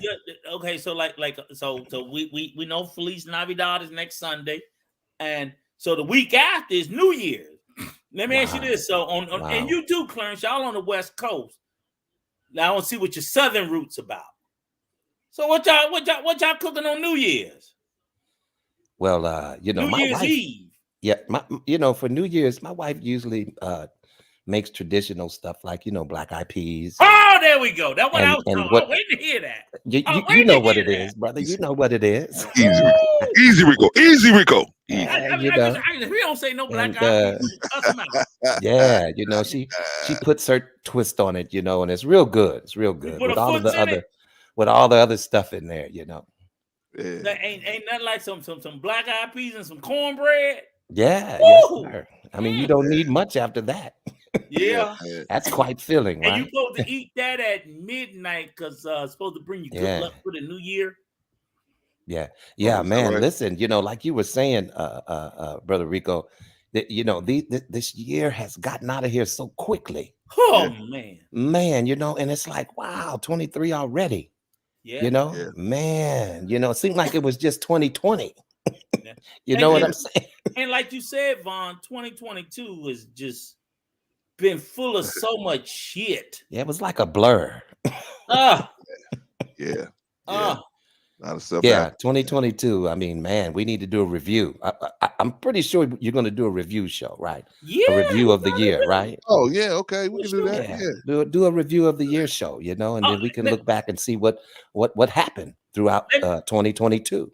Let me ask you a question. And you know what, Sister Annie, you're right. A Black Eyed Peas and a man has to be the first person to enter your house. I forgot about that part. Oh man, that's definitely these traditions. That's definitely some South stuff right there, man. Yeah, man, I'm telling you. Well, I'm from the Midwest, so I don't know too many Southern things, but oh man, my father. But I'm pretty sure I have relatives. You know what I'm saying? We all have relatives. I'm on the East Coast. I'm not down south, but that tradition has trickled up. Oh yeah, come on, that's everywhere. That's a Southern tradition. That's a cultural tradition. Cultural, exactly. Culturally, so like the Black Eyed Peas and even the traditional meal, like you said, Thanksgiving. Like, hey, you go to a black house. I'm like, shit, they better have some macaroni and cheese and some damn yams in here. Oh, those two, come on, those two have to go together, right? You got to have the mac and cheese and the candy yams, like right next to each other. Right. Y'all can do all that new shit you want, but it got to be some mac and cheese and it got to be some yams. Oh, come on, man. Don't wash or dry on the 31st. Oh, shit, I didn't know that, Southern Belle. Wow, I didn't know that either. Wow. Oh, see, that's a new one. Now that's a new one on me. Don't wash or dry on the 31st. Don't do more laundry on the 30th. You know what? That makes sense. Wow. Okay. I never heard it said that way, but damn, I swear to God, that makes sense to me. You will remove someone out. Oh, shit. Ain't that crazy? Very superstitious. Yeah. It would be a bad thing if you didn't know who, right? I didn't. Oh, wow.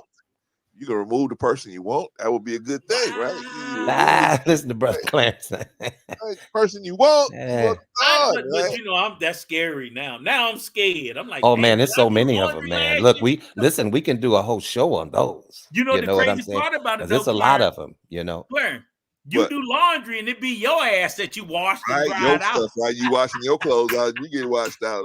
I mean, but there's so many superstitions, in our culture, I don't know. Are you familiar with the one that says if somebody's sweeping and they brush across your foot, that you have to spit on the broom? You have to spit on it. Dude. Where do we get this stuff from? My grandfather, he drilled that shit into me. Somebody touched my foot with a broom. Yeah, you got to spit. You got to spit on the broom. The hell off. I didn't know. My grandfather drilled that in. Don't you touch my foot with no damn broom. Oh yeah. Yeah, exactly right. I'll snatch a motherfucker up quick behind that shit. Oh man. Grab that broom.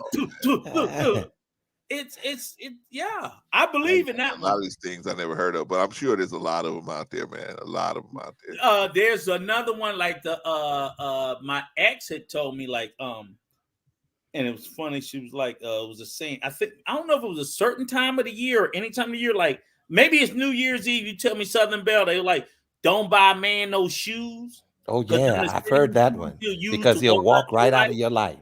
Yeah. Wow. You're not supposed to buy no shoes. Yeah, there you go. Don't put your purse on the floor. That's a big one. That's a big one. Another one. Don't put your purse on the floor because you'll be broke. Never heard of that. You'll be broke. That's another one. Yeah. That's another one. That's another one. I'll blow up my mind because I ain't never heard of none of these. You ain't never heard that, Brother Clarence. That's why your ass broke. You put your wallet on the floor, don't you? All the time. Yeah. Oh man, they flooding back to me now. I ain't heard them in a while, but they flooding back to me. Yeah. Well, let me check. Okay, go ahead and check Southern Belle. Let's let Vaughn. Maybe Vaughn got something. Go ahead. That's good. I wanted to ask Brother Vaughn about Sister Kelly. I know you ain't feeling her too. Megan Kelly. Oh man, come on. I can't stand her, man. You know, this woman here, man, even her picture, I wanted to type in the chat. Can you just remove her off the screen? Oh man. And what it's so bothers you the funny. most about her, Vaughn? What bothers you the most about her? Her racist character. Woo! Woo! I'm just gonna put it out there. Don't you know Jesus You know? and Santa Claus is white? Yeah, you know, the wokesters, you know, she might as well say the niggas. You know, what do you mean the wokesters? Oh, quote unquote, the blacks. The wokesters. Yeah, I You thought know, that was pretty funny. you know, or paraphrase, you people. Yeah, That one right I there. thought that was pretty disingenuous. But was she right or was she wrong? Was she, you know, should we just leave stuff alone and leave good enough alone, leave the good old stuff alone, or should we go out and try to say, hey, no, this depicts us in a certain light? Should we fight for it? What do you think? Do you agree with her or not, or what? Her argument? I'm just saying her position. What, on the Disneyland ride? Correct. Well, you know, my opinion is if it's offensive and Disney wants to promote positivity, then for their brand's sake, maybe they should think about changing it. Right. So and you know, for them to be the big company that they are, you know, I don't see why they would have a problem with doing it. Apparently they didn't, right? Because they're removing it. Right. Right. But the thing is, you know, people like to complain because when we point a situation out, you know, and we bring about a change, you know, they just they have a problem with that. Right. Well, I mean, you know, she is a what do you call that? A mouthpiece for that type of thinking process. So, and so I would say Adam Corolla pretty much the same thing. But what about the audacity to wrap up the black situation in a few sentences, right? Yeah, you know, I mean, because it's minuscule to them, right? You know, it doesn't hold a lot of weight to them. It's not important, right? You know, and so that's why they try to sweep things under the rug. You know, oh, this is a story, we're going to cover it real quick. You know, and Adam Corolla, I mean, what can we say about that guy? Yeah. You know, so and when you think about it though, like I said, by her logic, hell shit, we need to put the Confederate monuments back up. Right. By her very logic about Disney, oh, it wasn't bothering nobody, neither was it wasn't bothering you. Right. It's not that it wasn't bothering anybody.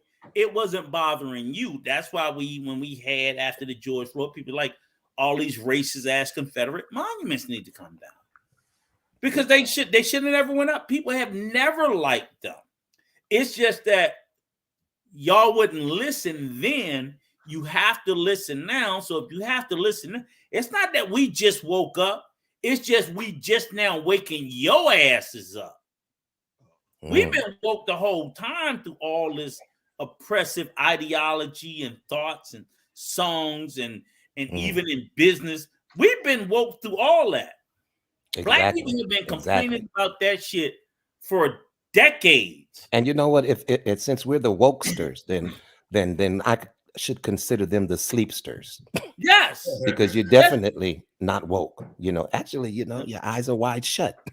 Yep. So let's talk about that.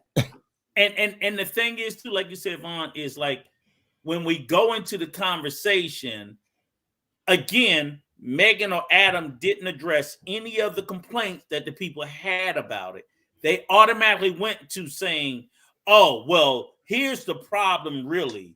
It's not that they're upset about it being racist because it is racist.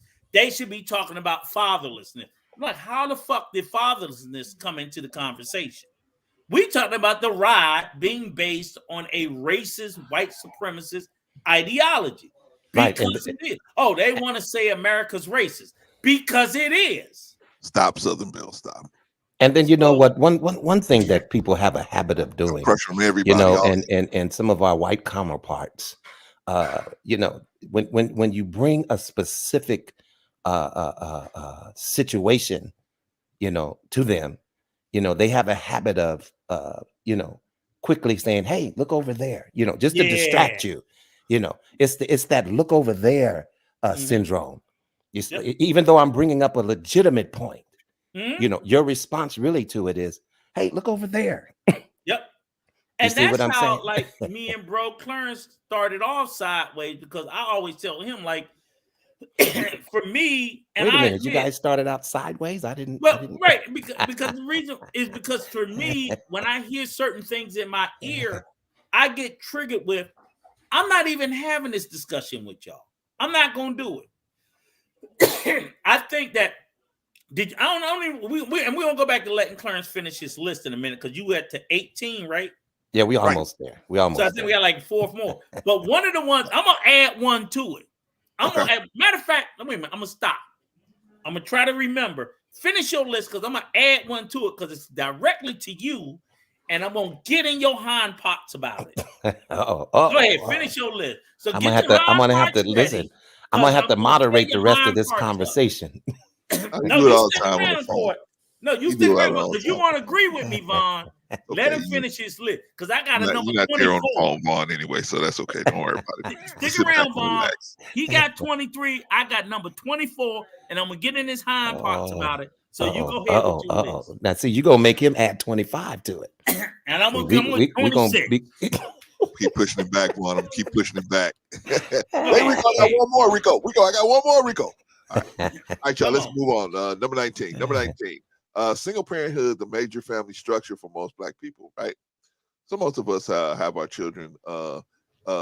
Statistically, this is what we've been told. Statistically, that single parenthood is a major family structure for most Black people, and unfortunately, that is we come to understand that statistically, children who have both parents there, statistically do a little better.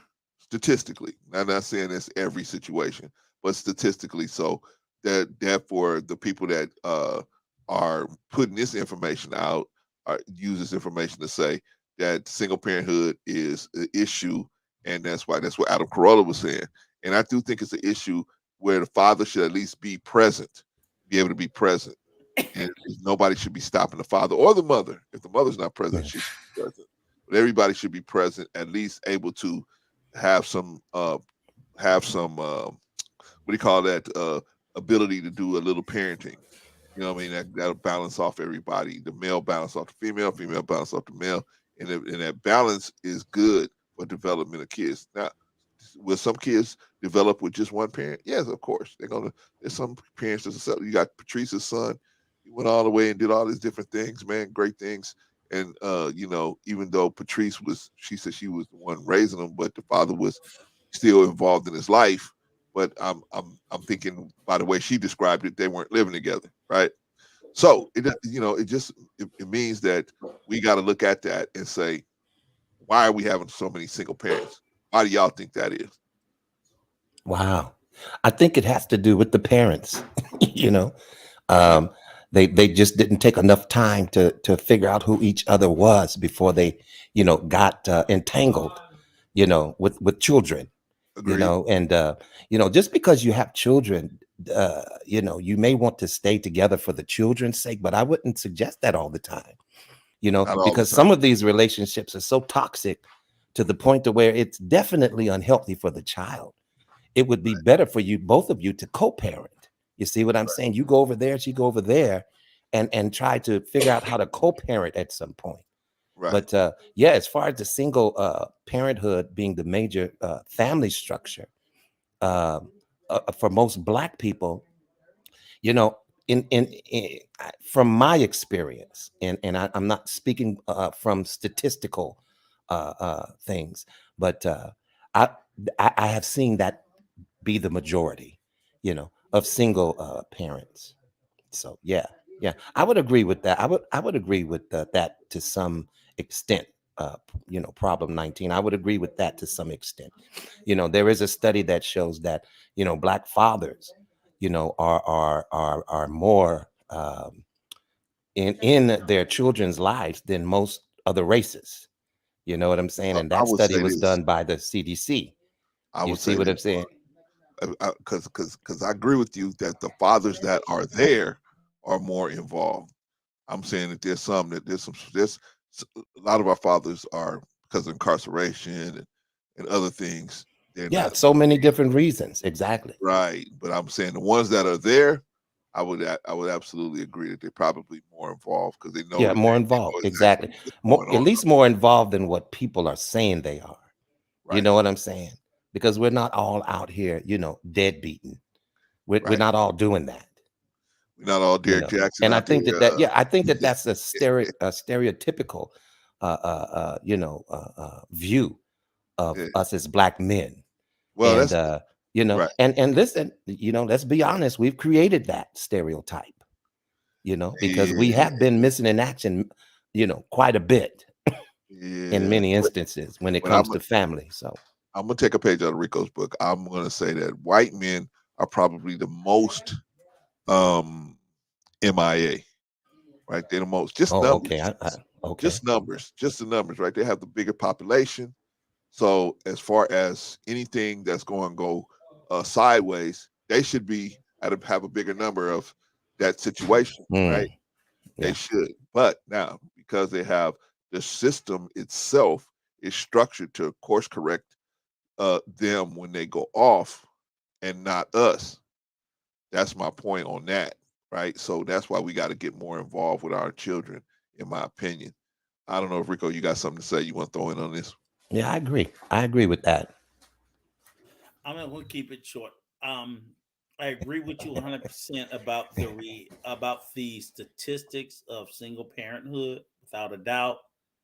Um, I disagree with you both as far as the reasonings of it, and I disagree as far as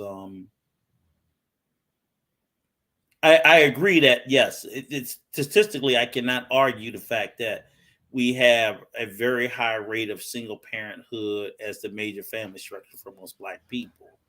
Um, the reasons for it, why, I mean, even the study that Brother Vaughn just spoke about, which I did read quite a bit about that study from the CDC saying that black men are the most involved of their children.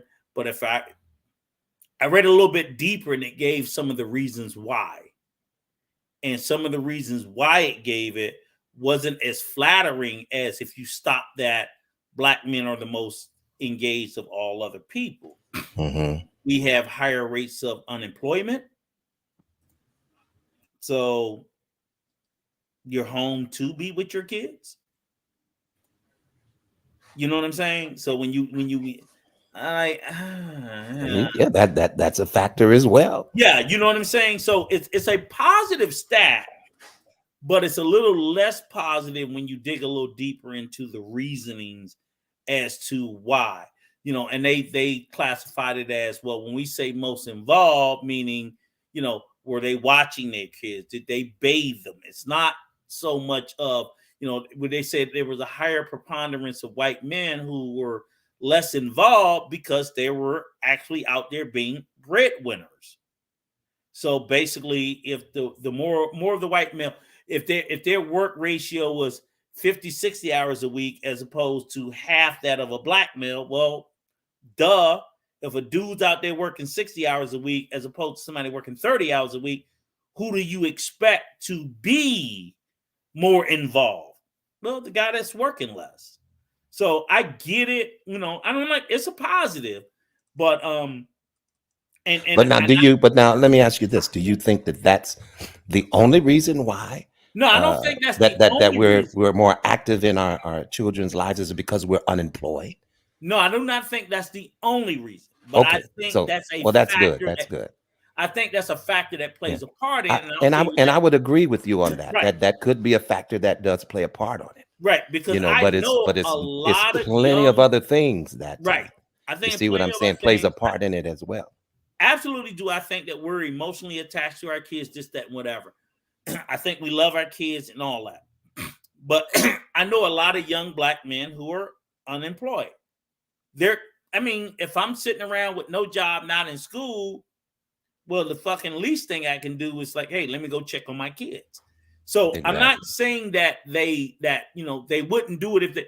I'm just saying that when I was wildly employed, like when I was working 2 jobs, my kids barely saw my ass.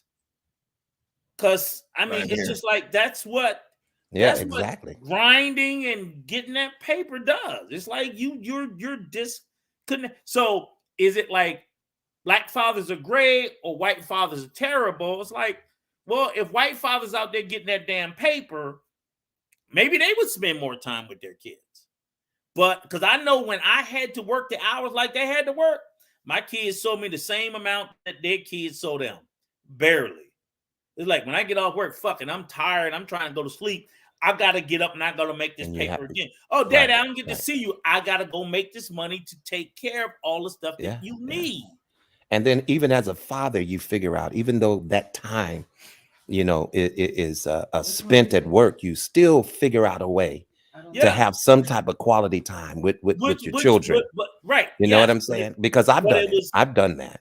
Absolutely. But I have to admit, it was minimal because the bottom line was the demands of providing for my children exceeded me emotionally, because the bottom line is, and I would say this as most fathers, and I even tell my sons, and I even told my sons this, I tell them plain and simple, bruh, I got one son that sit there and swear up and down, my kids ain't gonna love me, this, that, blah, blah, blah. I said, bruh, your number one job, the lion in the kingdom, what is the lion's number one fucking job? Is provision. You must provide for your family and your offspring. You must sacrifice everything else for that. Provision is first, protection is second. Love is third. It may sound cold, callous, and fucked up, but I got a son that swears up and down, oh, they gonna love me. Okay. To a point, and it gets to a point where the lack of provision, your love is just not gonna make up for that, because that's the ultimate responsibility of being a parent. Yeah, it's more the parenting. I agree with that. Bring that life into this world, you just don't have a choice. Yeah. You just don't. So I'm not saying that the other things don't matter. I'm just saying none of them can supersede provision. Right. Unless I'm mistaken. Somebody tell me I'm crazy. I'm like, well, I'm just gonna love your little ass, and we're gonna eat when we can, when we want to. I just don't see that. I don't see where in the world that exists. And I think that we as a collective or as a community, we do ourselves a disservice when we tell I tell my daughter this. Hell, my son. I'm like, I don't give a fuck how much you love your kids. You must provide for them. You must lay your life on the line for their benefit. And it is because that you love them. Yes. Is that you go out and do what you have to do. You see what I'm saying? Ultimate love. Thank exactly. You, and see, but what you do recognize as well is the fact that there has to be a space where you do pay some attention. Absolutely. Now, I know we're quite busy. We get quite busy, but at the same time, we just can't, just leave them, just like that. So, but we figure out ways to communicate with them, to tell them that, to show them that we love them, or that we're concerned about them, or to check on them. When I was working in the operating room, oftentimes between patients, I would FaceTime my son. Mm-hmm. What are you doing? Mm-hmm. Oh, I'm just playing video games, Dad. Is that all you're gonna do today? You see what I'm saying? Imagine if you were not provisioning for your son. Why would he even listen to you? Why would he even talk to you? He's cold, he's wet, he's hungry. Yeah. I just called to say I love you. What? Yeah, well, come on, that's definitely we all understand that. So what I'm saying, when I try to tell just love is not enough, Right. And what I try to tell these young men, provisioning is showing your love for your That's a love. That's a love that people who are not even related to you feel. I love a motherfucker that you come, Vaughn. You come in, Rico. Oh, I'm gonna take you. Shit, I love you, Vaughn. You know what I'm saying? But then you have to look at it this way too, Brother Rico. That there's a lot of fathers who provide, but don't really have that love. Yes, absolutely. So I mean, you know, so it's kind of like the coin has two sides to it.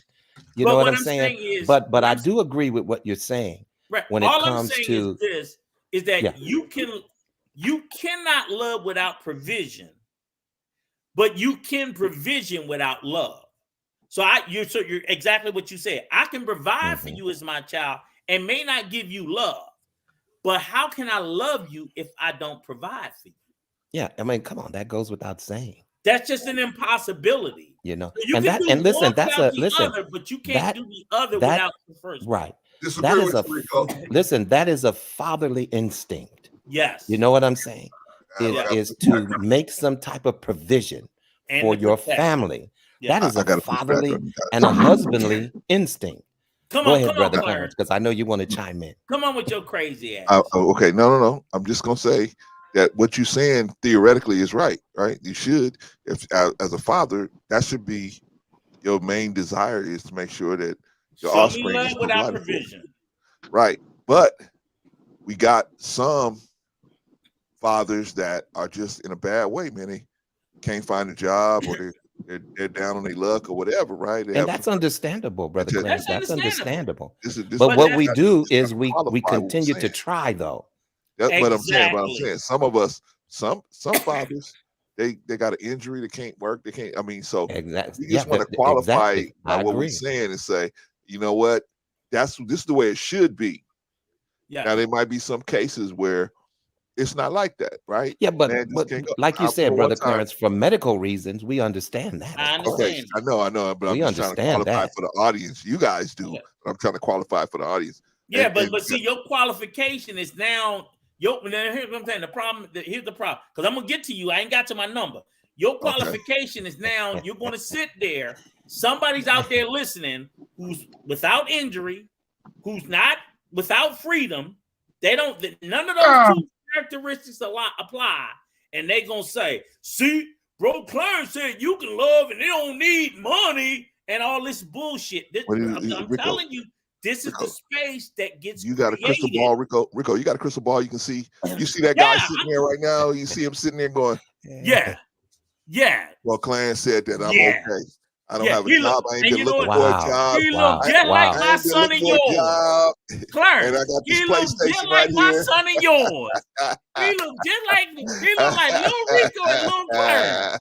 Sitting there looking at y'all. I knew I'd get this nigga. I knew I'd get him. Exactly. All right. Gentlemen, wow, it's been a while since I've been in between you two before, man. I'm telling you, you know, when you get Brother Clarence and Brother Rico together, man, what a show. You see what I'm saying? You gotta tune in every Sunday for this, ladies and gentlemen. I mean, this is quality reality TV right now. We're gonna get them other three numbers, and I'm gonna get his hind parts, Vaughn. I'm not done with his ass. All right. I gotta hurry up. I gotta hurry up. Jay, can you come in? Can you get this young man back on track, man? Can you come in and save his ass? Can y'all hear me? Am I good? Yes, sir. All right, good. I want to make sure that we ain't going in and out. I actually wanted Brother Clarence, Vaughn, and Rico on for this particular subject when it came to fatherhood, because I wanted the old school G's to come in to really, you know, not school me, educate me on like what it takes to be a father more often than not. And wow, one of my biggest scares. Well, let me tell you this, brother Jay. I hate to cut you off, but we are doing a show on that Tuesday on the Intellectual Soapbox.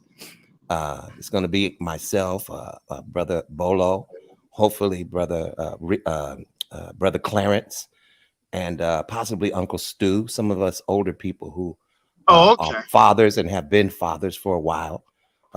You know, so we're going to be doing a show on that Tuesday, and that's going to be Tuesday coming up. I got you. Okay. Yeah, this Tuesday coming up. So just look out for the thumbnail. I believe it is say the Vaughn experience. You know, I guess they're trying to talk me into having a, you know, a show, but should, man, you should. We'll see. We'll see. Should. Yeah, we'll but see we can on still that, answer your questions now, though. Yeah, but Oh, I'm just letting definitely. you know we're. Yeah, and I'm sorry for cutting you off, brother. Go ahead. No. You're giving me information. That's good. I don't mind. Trust me. If you're cutting me off and telling me something important, there's nothing wrong with that. And I'm cool with that because I'm more curious what you guys are gonna say. Young cat, I don't care to hear, really. They got their head in their ass most of the time. But no, to add what you're saying is one of my biggest fears, at least for me, when I do become a father, I've told my brothers, my boys, who are already fathers themselves, it's like, bro, like that shit gonna be scary. It's one thing to say when you want to have it, but when it finally gets here, you don't. Yeah, your mind is gonna go blank. And the thing is, yeah, you may have everything you already need set up, but brother Vaughn made a very good point when you said, like, if I just provide and I don't show any love with my son or my daughter, that's bad. Yeah, it's really bad to me because I don't want them to remember their father saying, like, yo, dad wasn't close with me. He kept us all, he gave us our house, a shelter, all that. He was a hard worker. He just never spent time with us. He didn't come to my games. He didn't do any of this other stuff. He wasn't that close with me. I do not want my fucking kids to have that. Pardon my French when I cuss. I do not want my kids to have to say that about me. Because you know what that comes off as? That comes off as cold, not caring. Shout out to Mark. And you're not close. And you're closed off. Closed off. That's what it is. And I don't want that. Like the thing is for me, the best thing is balance. Provide, yes, give my body my everything I need to my family, all that. Like work my tail off for that. I have no problem doing that at all. My mindset for me working is always been there. But when it comes to like not putting love with your little girl or your little boy, let alone your wife, God forbid that goes south. That's bad. Because you need to have a balance of everything. And like I said, my biggest fear is them saying daddy wasn't close with me. Daddy wasn't around as much. He kept us, he gave us a house and everything, Loved our mom, never cheated and all that, but he just never spent time with us. That's not good for any kid. Because that means they never end up knowing their dad. They know the mom. They don't know the dad. Because like I said, because they never spent time with them or spent time to educate them on certain things. And like I said, I don't want that curse because that is very shitty. For your legacy to remember you like that. Nothing, I'm not saying it's even positive. Just hearing those words just saddened me. And it would make me hate myself. It would make me hate myself because that's all I did. Provision without the love is terrible. It's like, okay, so it's like 50% good, but the other 50% is terrible because you're not spending time with your kids and you're not, you're not having interactions with them. You're not trying to see what are they going through, things like that. That's bad. And actually, I know one cat that had a dad like that. And the shit that he told me was wild. Yeah, and he said the same thing that I just said. Yeah, he provided. He was there with my mom. They never argued, none of that bullshit. They're together, but the problem was he was closed off like nobody's business. Never really spent time with me, never knew what sports I took up. I didn't even know if he was fucking proud of me. That's what he said. And that got to me when he said that shit. Wow. And I'm like, that trust me. Don't trust me. Whether I have, like I said, I tell people, listen, whether you get those kids, you're providing for them, or you're not providing for them, but you're showing them love. Yeah, you need both. I do. I won't disagree with that, but Yeah, love is not enough, but also listen, just providing and you being closed off is worse. I agree. Is someone really gonna have sit up here and tell me just provide? Don't interact with your wife. Don't interact with your son. Don't interact with your daughter. You're crazy to say some shit like that. I'm not saying anybody here said that, but if someone said that to me, why the hell did I get married and have kids? And you know what? Well, think about it this way, Jay. What about those fathers? And I don't know if Brother Rico has been in the military or Brother Clarence, but what about those fathers who are deployed for 6 months or several months at a time? Do you see what I'm saying? But Yeah, and they're doing their best to provide for their children.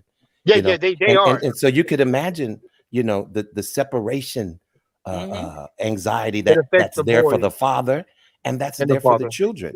You see what I'm saying? So it's so many circumstances as to why we have to be away from the family. But this is what I'm saying. I don't think that as a father, and again, like I said, I place it in the order. I think the provision is the order that must be done first, because nature tells us that. Yes. If you're a lion, human, whatever, nature tells us that as you bring offspring into this world, your number one goal is to provide for that the nourishment. A baby going into the world, you have to nourish that baby. That baby ain't looking for love. That baby wakes up, eats, sleeps, and shits. That baby's number one thing for survival is nourishment. That's provision. That baby don't care about you cuckooing or how much it loves it. That baby needs to be but fed. it also needs nurturing. Right. And right. it also hold on. And it also needs that touch, that emotional bond between its mother and the father. Even as an infant. Now we overlook that and say, it's just an infant. It doesn't need too much but just food and water and a diaper. No, I'm not overlooking it. It needs to feel your vibration. It needs to feel you know what I'm saying? But I definitely agree with you, brother. What I'm saying is, I'm not overlooking that, but I'm saying is, if we're to say, forget nourishing the baby, don't put the tit in his mouth, just rock it to sleep every night. No, you got it. It's a balance. Yeah, right. And what I'm saying is, it has to be a balance. If we're gonna talk it out, if we're gonna talk it out, okay, let's see how that baby's doing in a week, or let's see how that baby's doing in a week without nourishment. If you just nourish it and don't cool it. I'm saying both is a bad outcome. I'm saying one is significantly worse than the other, because one is a survival. It must be nourished and provision to survive. Now, if you don't emotionally, and like you said, give it, it's going to be a fucked up growth, but it will survive in the long run, right? Yeah. In the long run, it's going to be a problem. It's going to be a problem, but without the provision, which is i.e. the provision. Well, we agree. We agree. No, we agree, Rico. We agree as far as the provision. And what I'm getting at, what I'm pointing out is that these dudes who are sitting there saying that the nourishment doesn't matter, I'm like, what the fuck are y'all talking about? No, come on, it does matter. Right, but this is the space where I'm saying, guys, look, you have to have the nourishment and the provision, and you have to have the love. You can't say, oh, well, as long as I love them, that's so fathers. And I'm not talking to mothers, because mothers know this. Mothers know this. You know why they know it? They don't need this stuff. For 9 months when they carry that child, they learn this. It's the father who nut up in her. He stand back. He don't feel none of that connection. And then all of a sudden, all I got to do is love him. No, motherfucker, you need to nourish that child the same way that mother nourished that child for the last 9 months. That baby fed off the mother. When a woman carries a child in that womb, that baby is eating of the mother. When that baby comes into the world, you need that baby to eat off of your fucking ass too. That's provision. We agree. I'm not saying to stick a Yeah, I dick agree in with your you. mouth. I'm We saying agree. you need to get up off your sorry motherfucking ass and provision for that child the way that the mother did for the 9 months of carrying that baby through conception. That baby, literally everything that mother ate, she fed that baby. And now you as the father outside who did not have the responsibility to carry that child, you don't get to tell me, oh, I'm just going to go coo. Fuck that shit. You owe more. You're 9 months behind. You're 9 months in the... I would tell every father, when that baby born, you're 9 months in the fucking hole. Well, you know, I listen, I would disagree with that. I'm just saying, no. No, I'm just saying, if you would are. allow me, I'll allow. you know, I definitely disagree with that. Thank you, Rico. Because for the 9 months that my wife carried my son, I went to every single doctor's office meeting. You see what I'm saying? Uh-huh. Read and talked to the baby in the womb. Mm-hmm. See what I'm saying? I was there for her. Now, of course, she carried that child. She did. Mm-hmm. But I was there for every moment of it. And, Mm-hmm. and when I say every single doctor's visit, believe me, that's a lot. That's a lot. Okay. That's a lot of time. I was right there in the birthing room. Okay. So I wasn't 9 months behind, brother. Now, let me say this. Some brothers are 9 months behind because they really don't know if the child is theirs. They don't accept it, even though they know it's theirs. And so they only show up after the birth, you know, possibly to do a DNA test. So, yeah, I would say that those type of people are 9 months behind, but I wasn't 9 months behind. Right. Now, You know, Vaughn, I was there through the whole entire process. okay, so let me say You this, know? Vaughn. And when I said it, I spoke I general. cut the umbilical cord. You understand what Like, I'm look, saying? Look, I was there for mine. I spoke it.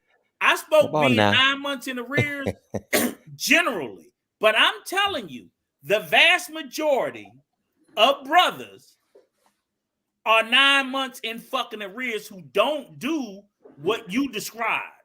And I agree. I'm not. We're not going. I'm not. We're not going. agree. I was one of those cats, but I know way too many brothers, way too fucking many that are 9 months in arrears the day their child is born, because they're not. If the girl comes to them and say, I'm pregnant, they're not going to step up at that point and say, hey, I'm going to sit here and be with you every... Too many young black women go through that trauma alone. And we have got to stop being... I agree. I'm saying up to pregnant to birth. That's where most black men, if at best, would decide they're going to sit there and pay any inkling of fucking interest. And 9 times out of 10, they worried about if somebody gonna put foot in their ass with some child support. But the 9 months before, I'm not talking about husbands. See, you was a husband, Vaughn. I'm not talking about husband, Clarence. You a husband. We're already saying 80% of our children are born out of wedlock. Okay. These niggas are not husbands. They're not doing husbandly shit. Okay. They're not doing that. So let's talk about the 80% and not the 20% that me, you, and Clarence are in. Yeah. The 80% ain't doing that shit. So they are 9 months in fucking arrears. I wasn't, you wasn't, Clarence wasn't. But 80% of them are 9 months in fucking arrears when the baby comes into this world. Yeah, I would definitely agree with that. The mother, through conception, is feeding that child off of her body. That's biology. Okay, Rico, let me ask you a question, man. All right, so if there's pretty much nothing I can do is to support her throughout that process, right? I get that, yes. Okay, so how can you, if you support them in that process, how can you be in arrears? if you support them. The vast majority of them are not, Clarence. I get You're you. trying to give a favorable impression when we know realistically most of these young girls are in the hospital giving birth alone or with their fucking mama or their auntie. Right. Okay. The daddy ain't there. That nigga show up 3-4 days later, if that. I'm speaking in reality. Okay. I'll take That's all that. I'm saying is, and if y'all want to do this most favorable impression, I get it. I know I was there. I know I was there. But I also live in the world of reality. And most of them motherfuckers don't. They waiting for a DNA test. The baby's 6-7 months old. They praying. They're praying for that DNA test. And that's all I'm saying. I'm like, we're either going to live in reality and we're going to speak in reality, or we're going to live in, I wish all young men, but I wish so too. But I know what the fucking real world presents before me. And most of these young girls are giving birth alone with their mama, their sister, their cousin, or their best friend. That's why that 80% of them damn birth certificates don't have a daddy name on it. Because that motherfucker ain't there for them to even ask. They just ain't. So let that be number 20. Well, Rico, this young man might have a question.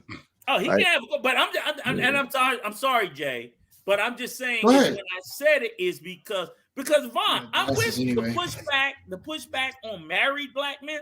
I wasn't talking about them. I'm not talking about the married black men.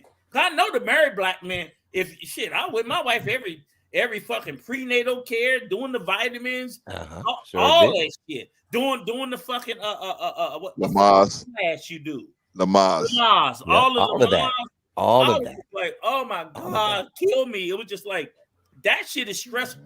So it's draining, but just on and look, this is me on the outside. Now imagine, look, I'm crying about being at the Lamaze class, telling her to breathe. She in Lamaze class with the baby inside her, being told how to breathe. So even at that moment, I'm sorry. while I'm doing everything I can do, I'm still doing less than her. You know what's funny? I'm praying she take care of my child. Right. She's taking care of my child. Because there ain't a motherfucking thing I can do but pray. Now let me cut in here just for a second. Go ahead, sir. Okay, so I'm trying, Jay. I think that listen. Oh, no. Let the brother speak. Yeah. I'm just waiting today. Let me just throw this out here. Information right now. Okay, let me just throw this out here real quickly. I think that we would be remiss without acknowledging those brothers who are not married, that are doing everything that I said that I've done. You see what I'm saying? Because those brothers do exist as well. I agree. You see what I'm saying? But you do have a select few, like Brother Rico is very passionate about explaining it to us, that do not stand up and step up to the plate, and so these brothers should be addressed, and made light of, But let's not negate the fact that. I was a husband, but at the same time, you have some of these young people who are not ready to marry yet, and they've had children, and some of these brothers are very dedicated to that relationship. You see what I'm saying? Until they decide whether or not they want to get married, they're still at the doctor's appointments. They're still doing this, that, and the other. So let's not give them credit. You know what I'm saying? Because I think we would be remiss if we put and lump everybody into a category. And I'm not saying you're doing that, brother Rico. I'm not saying that at all. But what I am saying is that you are definitely right as to the behavior of a lot of brethren who show up late. You see what I'm saying? And that is a disgrace as far as I'm concerned, especially if you know it's your responsibility. And even if you don't, and even if there's a question that is your responsibility, step up. Then you need to act accordingly until you figure out something else. What I'm specifically saying, Vaughn, is I'm not even trying to attack anybody. I'm trying to speak into I'm trying to get all young men, the fathers, the husbands who do it, the fathers who do it, and the ones that don't, to say that, look, This is what women are doing when they're bringing our life into the world. Because when you put your seed in that woman and that seed germinate and it starts life, for the next 9 months, biology, Clarence, right? You the biology teacher. For the next 9 months, this woman is feeding that child, which is part yours, all for herself. Now let me just interject real quick. And that's biology. That's okay, not, so, that's not like, oh, and also, Brother Rico, go ahead. also biology also shows that a lot of women who give birth go into what they call postpartum depression. Yes. They do not even want to let the baby suck. They don't basically even want to hold the baby. Yes. It's a very, very bad psychological a dilemma, you know, that some women go through. You know what I'm saying? Now they may come around later when, you know, because they have help for that. You know what I'm saying? And so at that point, I would definitely say, where's the dad? Father has to be there during that, you know. Now you're getting time. what I'm saying is I'm just trying to put out to the information that the sacrifices that the female gender goes to, and I'm not trying to lift them up on high, no shit like that. Okay. God, whoever you believe in, decided that this would be specifically to this gender, that this is the journey they would have to go through to reproduce life. Yeah, it's a rough journey. It's a rough journey. If you as a man decide you want to reproduce life, you put your seed in a woman, a black, white, old, young, whatever the fuck. You decide this is what you want to do. This is the process that this person has to go through to bring life into this world, along with your wishes. You can't say, I didn't want it. Well, you came in her, so you must have wanted it. Okay? That's how the law looks at it. That decision, when you decide, as Brother Clarence said, when you decide to release your seed inside her, you are a part of that decision at that moment. Correct. Yeah, but that's not how these brothers are thinking. Listen, that's not how these brothers are thinking. But that may not how they be thinking. You know, they want they want the pleasure of it all, right? But they don't want the responsibility. But Vaughn, this is how we need to start to discuss it. Yeah, and it's a very good discussion. I agree. It's a very good discussion. When you release your seed in a fertile woman, you have thereby made the decision that I am willing to partake in bringing a child in this world. Period. Exactly. That's how the law is going to look at it. We need to have to start having the discussion. I don't give a fuck how you think. Right. You can think whatever you want, because that possibility exists. Your seed will germinate with her egg, and it will start the process of bringing life into this world. Now, at that point, if that takes place, this is what this woman will go through. It ain't got nothing to do with what you want. It really doesn't, because at that point, it's out your hand. Brother Clarence, biology takes over. Biology says, fuck you. You know what I'm saying, Ron? I didn't know. So it's not my wish. It ain't your Bible. It ain't nothing. This is biology. So once that egg is germinated, that woman has to carry that life for the next 9 months, and that starts as an organism, grows into a baby. You can use whatever term you want, but during that period, that 9 months of gestation, that organism, which turns into a baby, which turns into a life, feeds off of that woman. The oxygen, the liquids, the food, everything that baby digests is from that woman. So you are 9 motherfucking months in arrears if your punk ass don't step up and support that woman in that journey. You are. Exactly. So listen. All of her, and like you say, excuse me. Some women go through depression during the pregnancy. They go through all and like women, Brother Clarence, what did you say? The woman goes through death. Pass through it, yeah. Okay. Nigga, you ain't died. What are you talking about? And this is how we need to start to talk about it, because they're so cavalier about it, because we allow them to be cavalier about it and think, oh, it's no big deal. It's no big deal. Oh, she just had a baby. Everybody have a baby. It's no big deal. And like you said, Brother Von, postpartum depression. People want to self-harm. It's no big deal. It's no big deal. Oh, it's no big deal. It's a lot going on, you know? It's a lot going on. We allow these cowards to do this shit. I won't do it anymore. They're fucking cowards. If you sit there and take your seed and put it in a woman and it germinates and through the period of conception, whether you want it or not, and biology decides it, you better man the fuck up. And that don't mean, I don't love the baby. Right now, I don't give a fuck about you loving it. You need the provision and you need to support that woman through this, because you are responsible, not solely, but you are partly responsible for this occurring. You can't. Brother Rico.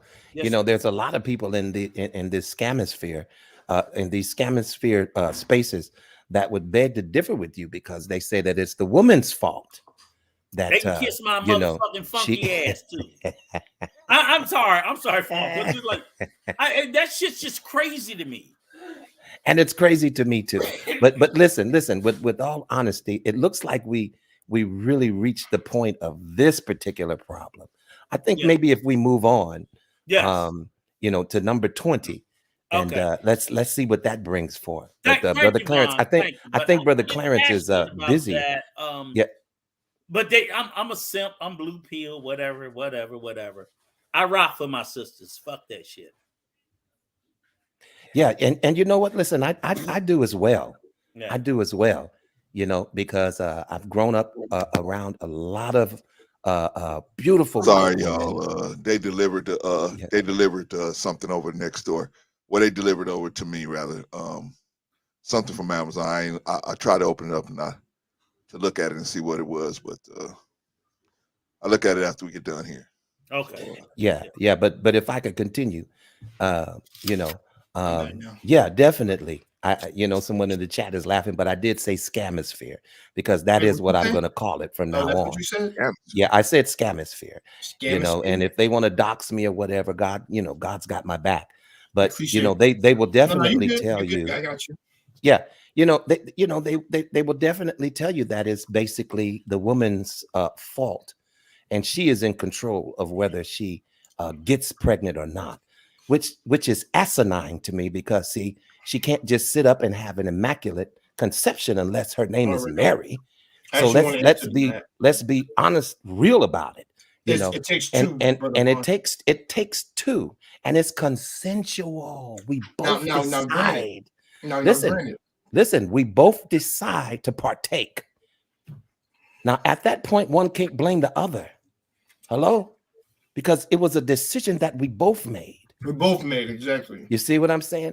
Now, in the scamosphere, you got to be careful, because they do have some points that hey, they can quote a good point, which is a legitimate point, and you have to agree. And that's how people put you in. They give you just a smidget of the truth so that they can continue to breed lies. Well, Brother Von, let me say something to that. Well, two comments in that I regard. might get in trouble now, right? No. Brother Von, stop playing with me. You and me is cool. You know that. I'm not gonna be like, you're wrong. I'm like, no. But give it to us straight, Jay. I'm not gonna give it to you straight. I think it takes two. Personally, I've always believed that, which is why I never created any kids in high school, because I know I was not mature enough to have a kid. That's why I didn't follow the trend like everybody else. Me and my friend got lucky as hell with all these girls all around, and I'm like, he had his kids when he was 25. More likely, I'm gonna have mine in my 30s.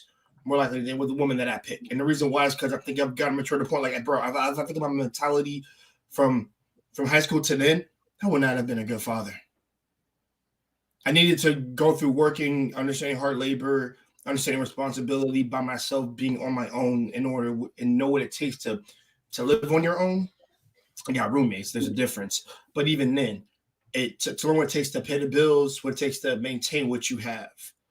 and to add another person in together and to make a family is a big thing. It should not be taken lightly. That's one of the things one of the lessons my grandmother told me. Like, it's gonna be a bigger decision whenever you decide to make that. And when you made a decision, and I see you married to a lady, I know that you made that willingly, and also that you actually sat down and thought on it. And hopefully, it's by the time that you would think that you're mature enough to actually have a family in this world. And I'm like, okay, that's something really big. Now, the woman Brother Vaughn said, I agree. It takes two to make a kid. Like I said, it takes two to make one. It takes two to raise one. But also this, and people are going to say, Jay, you're capping. I have walked away from women that said they don't want me to use protection, whatever. We're getting to nitty gritty. I've had to walk away. That has been the tough. I'll be honest. A lot of willpower to walk away from that, but also to be like, do you regret that? In hindsight, no, because if she would have had a child, then that would have been on both of us. And I don't want to make excuses because I took part of that. I take part in it. But that's true. I don't have any reproduction rights once she decides to make that kid. Like, okay, there's like two trade-offs for this. She doesn't have a kid and she gets an abortion with it. I'm not cool with that personally because that's my life inside of you too as well. That's gonna fuck me up probably. And best case, but it was also worst case scenario. She doesn't want to have it with me, have us take care of the kid, but she wants to keep that. Like, that's not cool. But at the same time, this is the culture first of all, this is the blatant pandemic disease I see right now. You don't have it. You want to have the kid, but you don't want to have it with the man. I don't like that. Dudes be like, yeah, I mean, yeah, but it was hurt for them. No, bro. You participated in that, brother. So you got to take some responsibility for that too. Because when you did that, like I said, regardless of anything, that kid is half yours and half hers. So it's on both of you. But like I said, I understand the laws in certain states. You got an active gang member in the pillow, Rico. I fell out. Okay, yeah, got you. But that's always going to be a thing, and I don't want to deter from responsibility because I've said before, Rico said it as raw as hell as I've said it to my brothers on our phone calls. I told him, listen, bro, I knock her out literally. That means I'm willing to make a kid with her, but Rico, here's the difference. I'm gonna do it when we marry, which trust me. And the thing is, like I said, I believe in marry before you carry also. And I want to do it the correct way. Once I've done it the correct way, dude, trust me, there's no limiter stopping me from like saying, oh, we can't have kids now. I'm not gonna say no. We are gonna have kids. And that would have been a prior conversation we would have had before. And it's like, before the kid gets here, I'm gonna be real. I'm talking about before we decide to have a kid, I gotta have plans in place. Money's already built up for that kid. Like my savings or whatever, like I'll make another account that goes all to our kid, all to him or her. Or if we have twins, it goes to them. You don't touch that, I don't touch it. Unless that goes to them. That's how I'm gonna do that. That's something I thought about to do. And it's like I want everything in place, like plan for it, actually being a plan for it. But you know what, all the problems that I have. Oh, we weren't prepared, but we were still married. I'm like, but that's okay. Yeah, you had it when you were married, but you weren't preparing for it. That's the issue I have. And I believe in being prepared, Rico, for certain things.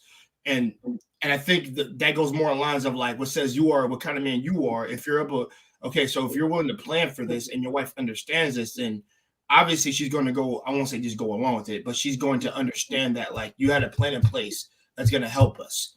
Now, like I said, like, you know, health, freaking, and of course, like college funds and things like that, all that's gonna be taken into consideration. I'll be paying. Listen, I'll be paying for the house. I'll be making sure I'll be paying for them, and that majority of my savings is going to go to my kids at that point. Whenever we get a vacation, me and her, I mean that's whatever, bro. I'm just worried about them when the kids come first, regardless of anything.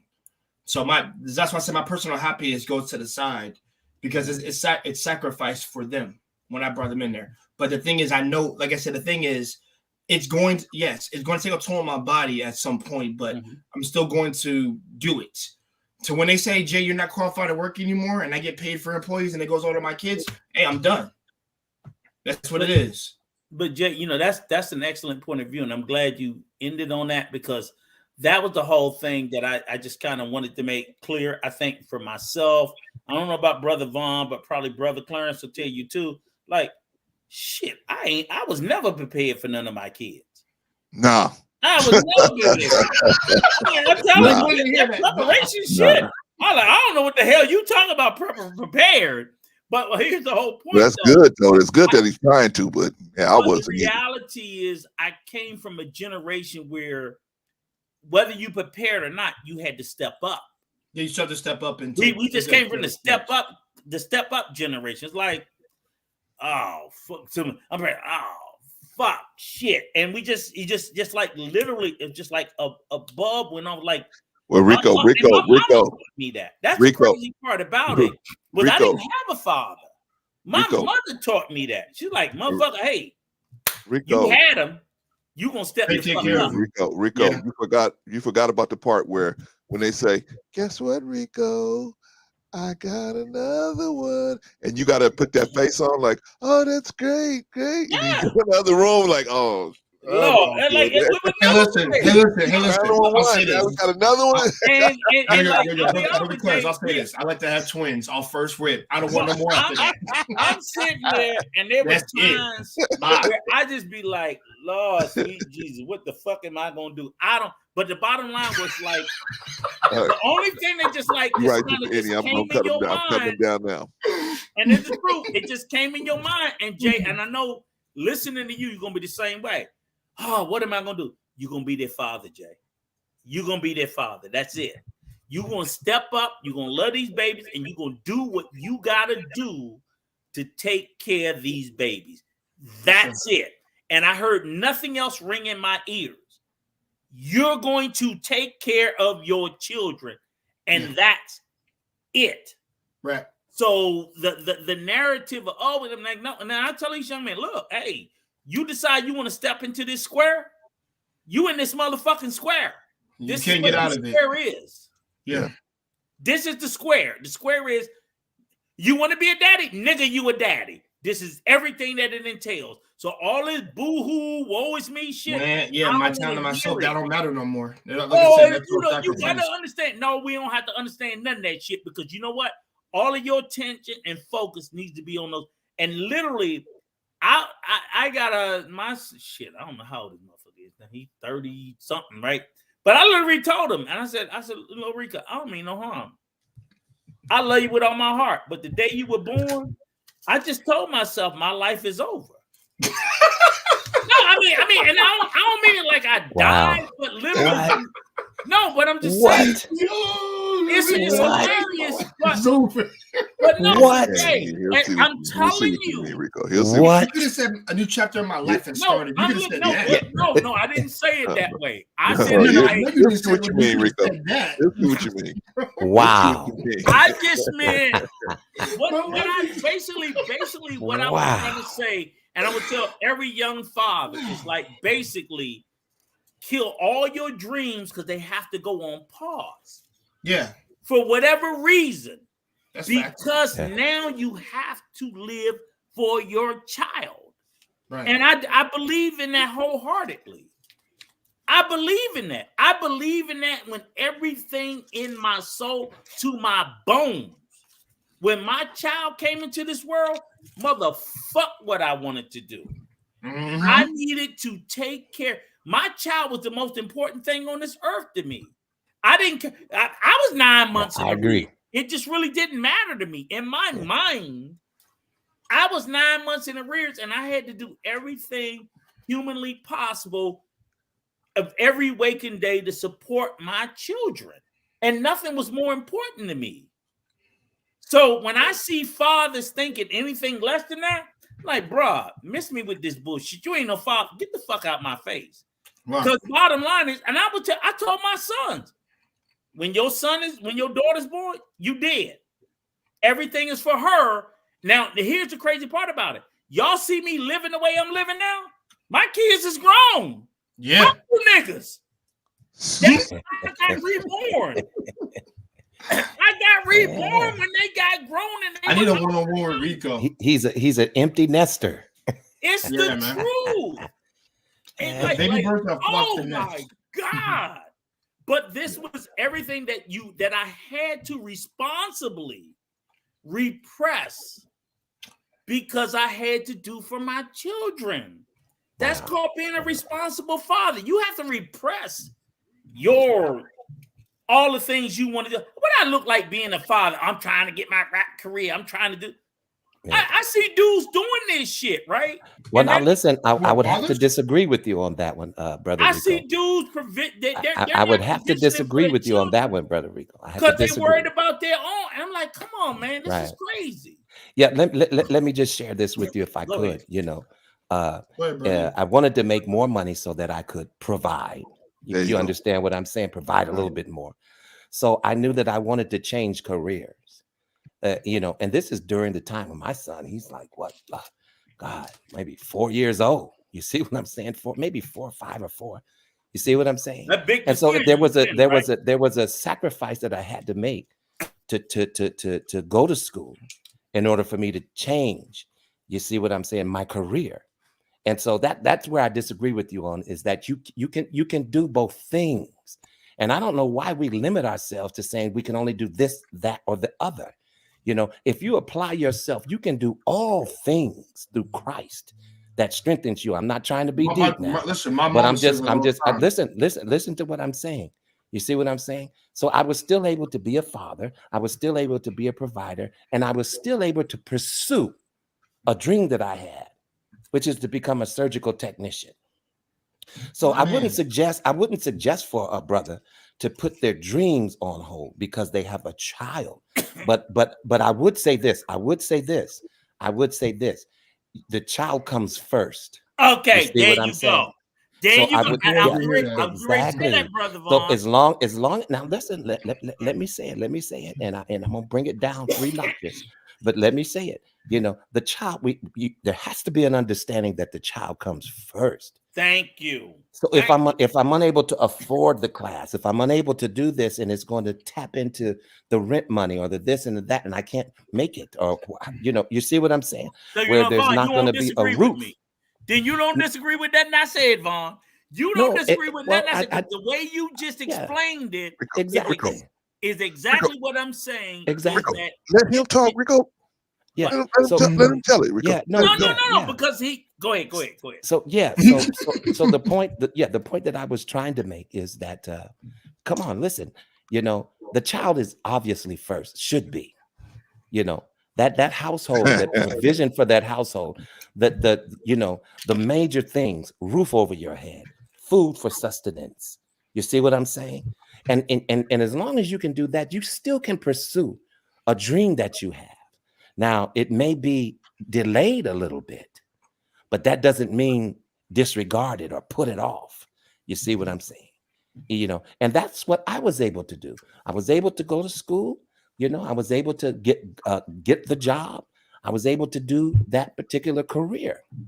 You see what I'm saying? As well as still maintaining fatherhood, as still maintaining providing for my family, being a good husband, being a good father. I was able to continue to do that. So no, I don't want people to get under the impression that, hey, when you have a child, your life is over and you might as well put your dreams on hold. Rico said, you know. but Vaughn, what I'm saying is no. Now listen before you jump back on that. Yeah, I'm jumping on your ass. I'm not listen, I'm not disagreeing with you at all, but I don't want to put it in such a way to where things are just impossible. There's only one way that it can be done. In other words, everything has to be on the back burner because you just had a child. Some people know how to multitask. You see what I'm saying? And get jobs done and get things done. I was able to do that. So that's just my testimony. And I'm sure I'm not the only one that has that testimony. You know what I'm saying? So yeah, but I do agree with you. The household and the children come first. Okay, but Vaughn, what I'm saying is this, right? Because what you said, you don't disagree with that not said. Because that's the emphasis I was putting. Yeah, I already said I agreed with you. When I was putting the emphasis, like when I said my life. So basically, I would say if you're a young man and you're aimlessly going through life, I'm gonna be a rapper, but I'm not going to the studio. So you're going through life aimlessly, right? Mm-hmm. And you decide you want to impregnate somebody, nigga, your life is over. Shut up. Because your life was over even before the child came in, because you were living aimlessly. I shouldn't be laughing at that, but right. Yeah, and you know what, and and I would definitely agree. And we to some say extent. we have young men out here in the community. They bullshit. They not being productive. They doing the minimal because they had no responsibility. So because they had no responsibility, they getting by on life on the minimal amount because they ain't got no kids. They pop with their mama, girlfriend, this, that, whatever. Now they brought a child into the world. Yeah, nigga, your life is over because now you got responsibility. You went from a life of no responsibility to a life of responsibility. You are responsible for another living human being. So this aimlessness shit that you were doing, now all of a sudden you decide you want to go to school. It ain't the time to go now. The time to go was before you decided that you were going to impregnate this woman. But no, you need to listen. Now you need to go to school, get you a career, and take care of that baby. Right. Come on, get off your ass and do what you need to do. And because without that education, without that education, you're not going to be able to provide as much as the way that you want to provide. But Vaughn, the problem sometimes you have to do both. Go to school and provide. Go to school and provide. Go to school and provide. Come on, Brother Rico, how many people have gone to school and provide? Absolutely. Vaughn, I'm not disputing that. But if you're going to sit there and you're going to say, I'm going to wait until all of a sudden I'm dealing with the possibility of being a father to decide to get up off my ass. Yeah. You just already behind the 8 ball, bro. Yeah. And so many, listen, so many of our young people are. Right. So many of them. But so again, we right back into the conversation where we're not talking about the 20% of us that's married. We're back into the conversation of the 80% of single motherhood. Because that's who these fathers are. Okay, so these now are fathers who are impregnating this 80% that they're not marrying, they're never being fathers of, they're never being involved in, and all of a sudden now when they're facing dilemmas, they decide, I want to go to school, I want to do this. I'm like, what the fuck? You're 40, you're 35, and now you know you want to go to school. Wait, Rico, don't tell people that they're 40 years old they shouldn't go to school. Bruh.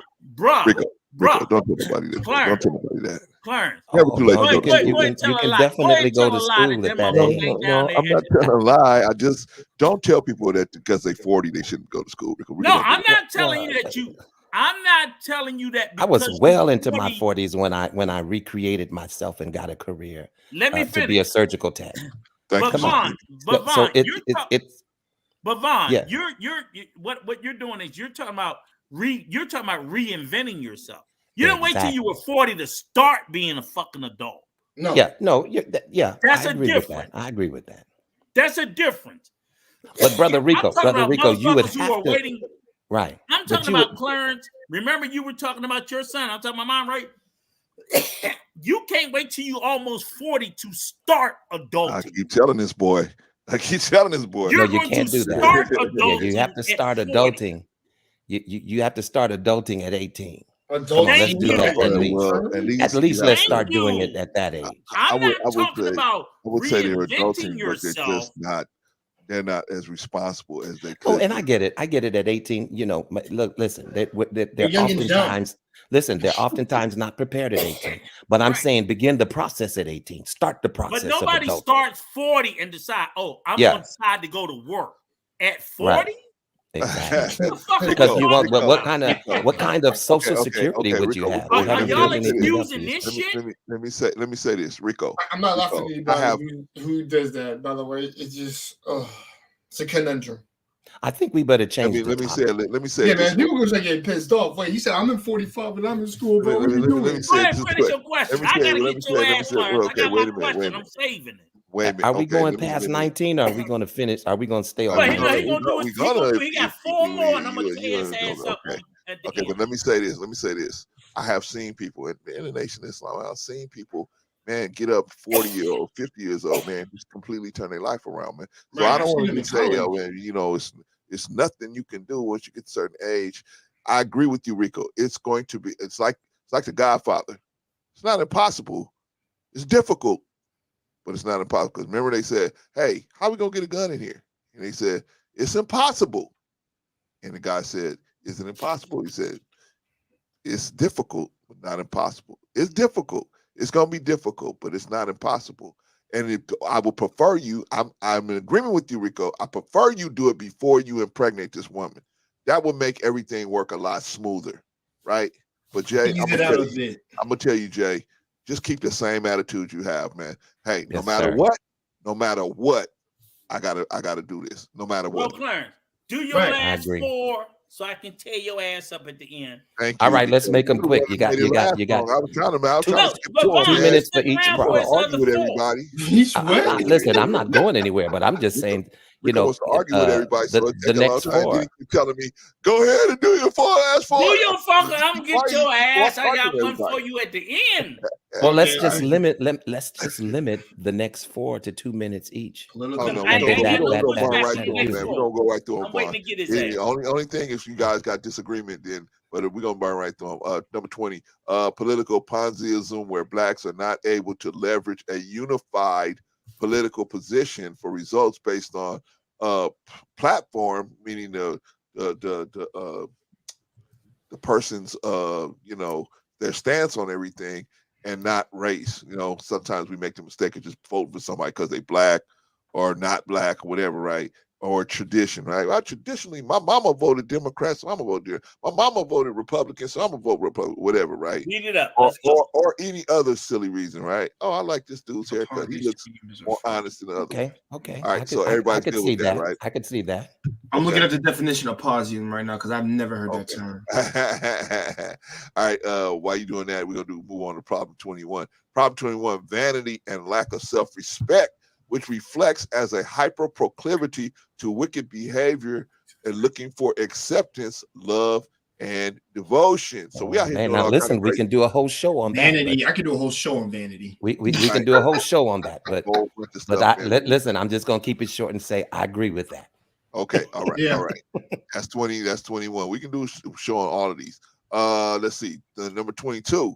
A diet of chemically saturated foods that provide various horrific consequences, which include painful and hard deaths and diseases. We eat wrong. We eat wrong. And that is a problem that black people, the black culture, that we do have. So yeah, I would agree with that. I'm gonna tell y'all, we need to change. Why were we so much healthier when we were coming from the South? I love Popeye, so I have to try to have it at least once a month. Water, baby.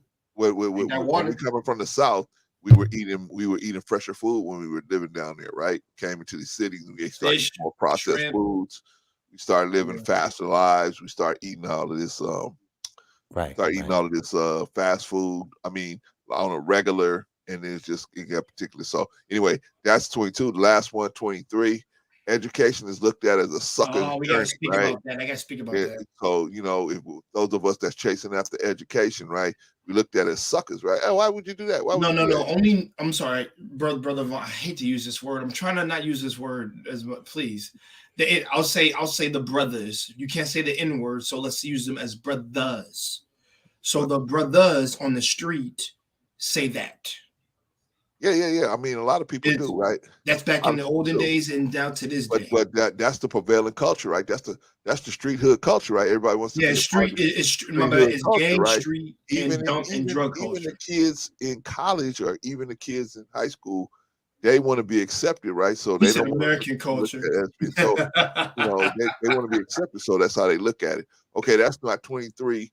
That's the 23 things that's wrong with the black community. I'm sure there's more. Water ain't safe anymore. But those are that's a small list of 23 things. Now, Rico, what is your issue, Rico? Oh, Rico's at the wet bar. He's right. All right. So anyway, brother Clarence. You hear what Southern Bibles put down in the comments? He says American culture. That's what that is. And then below he says water ain't even safe no more. Where you drinking your water from? Not in Mississippi.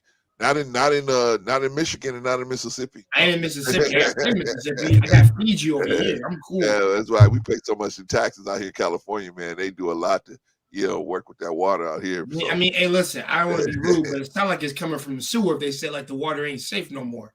Well, what happened? I don't know about Mississippi, but Mississippi I think was the same thing as Michigan, where they had bills 10 years ago to deal with the infrastructure, the pipes that was cracking, and they didn't vote for it. Nobody And noticed so, it, and they got yeah, bad. now I it got to the point where now you can't drink the water, and now it's going to cost 10 or 15 times what they proposed before. And then into as Eddie said, Mississippi. You're right. Mississippi. So, okay. huh?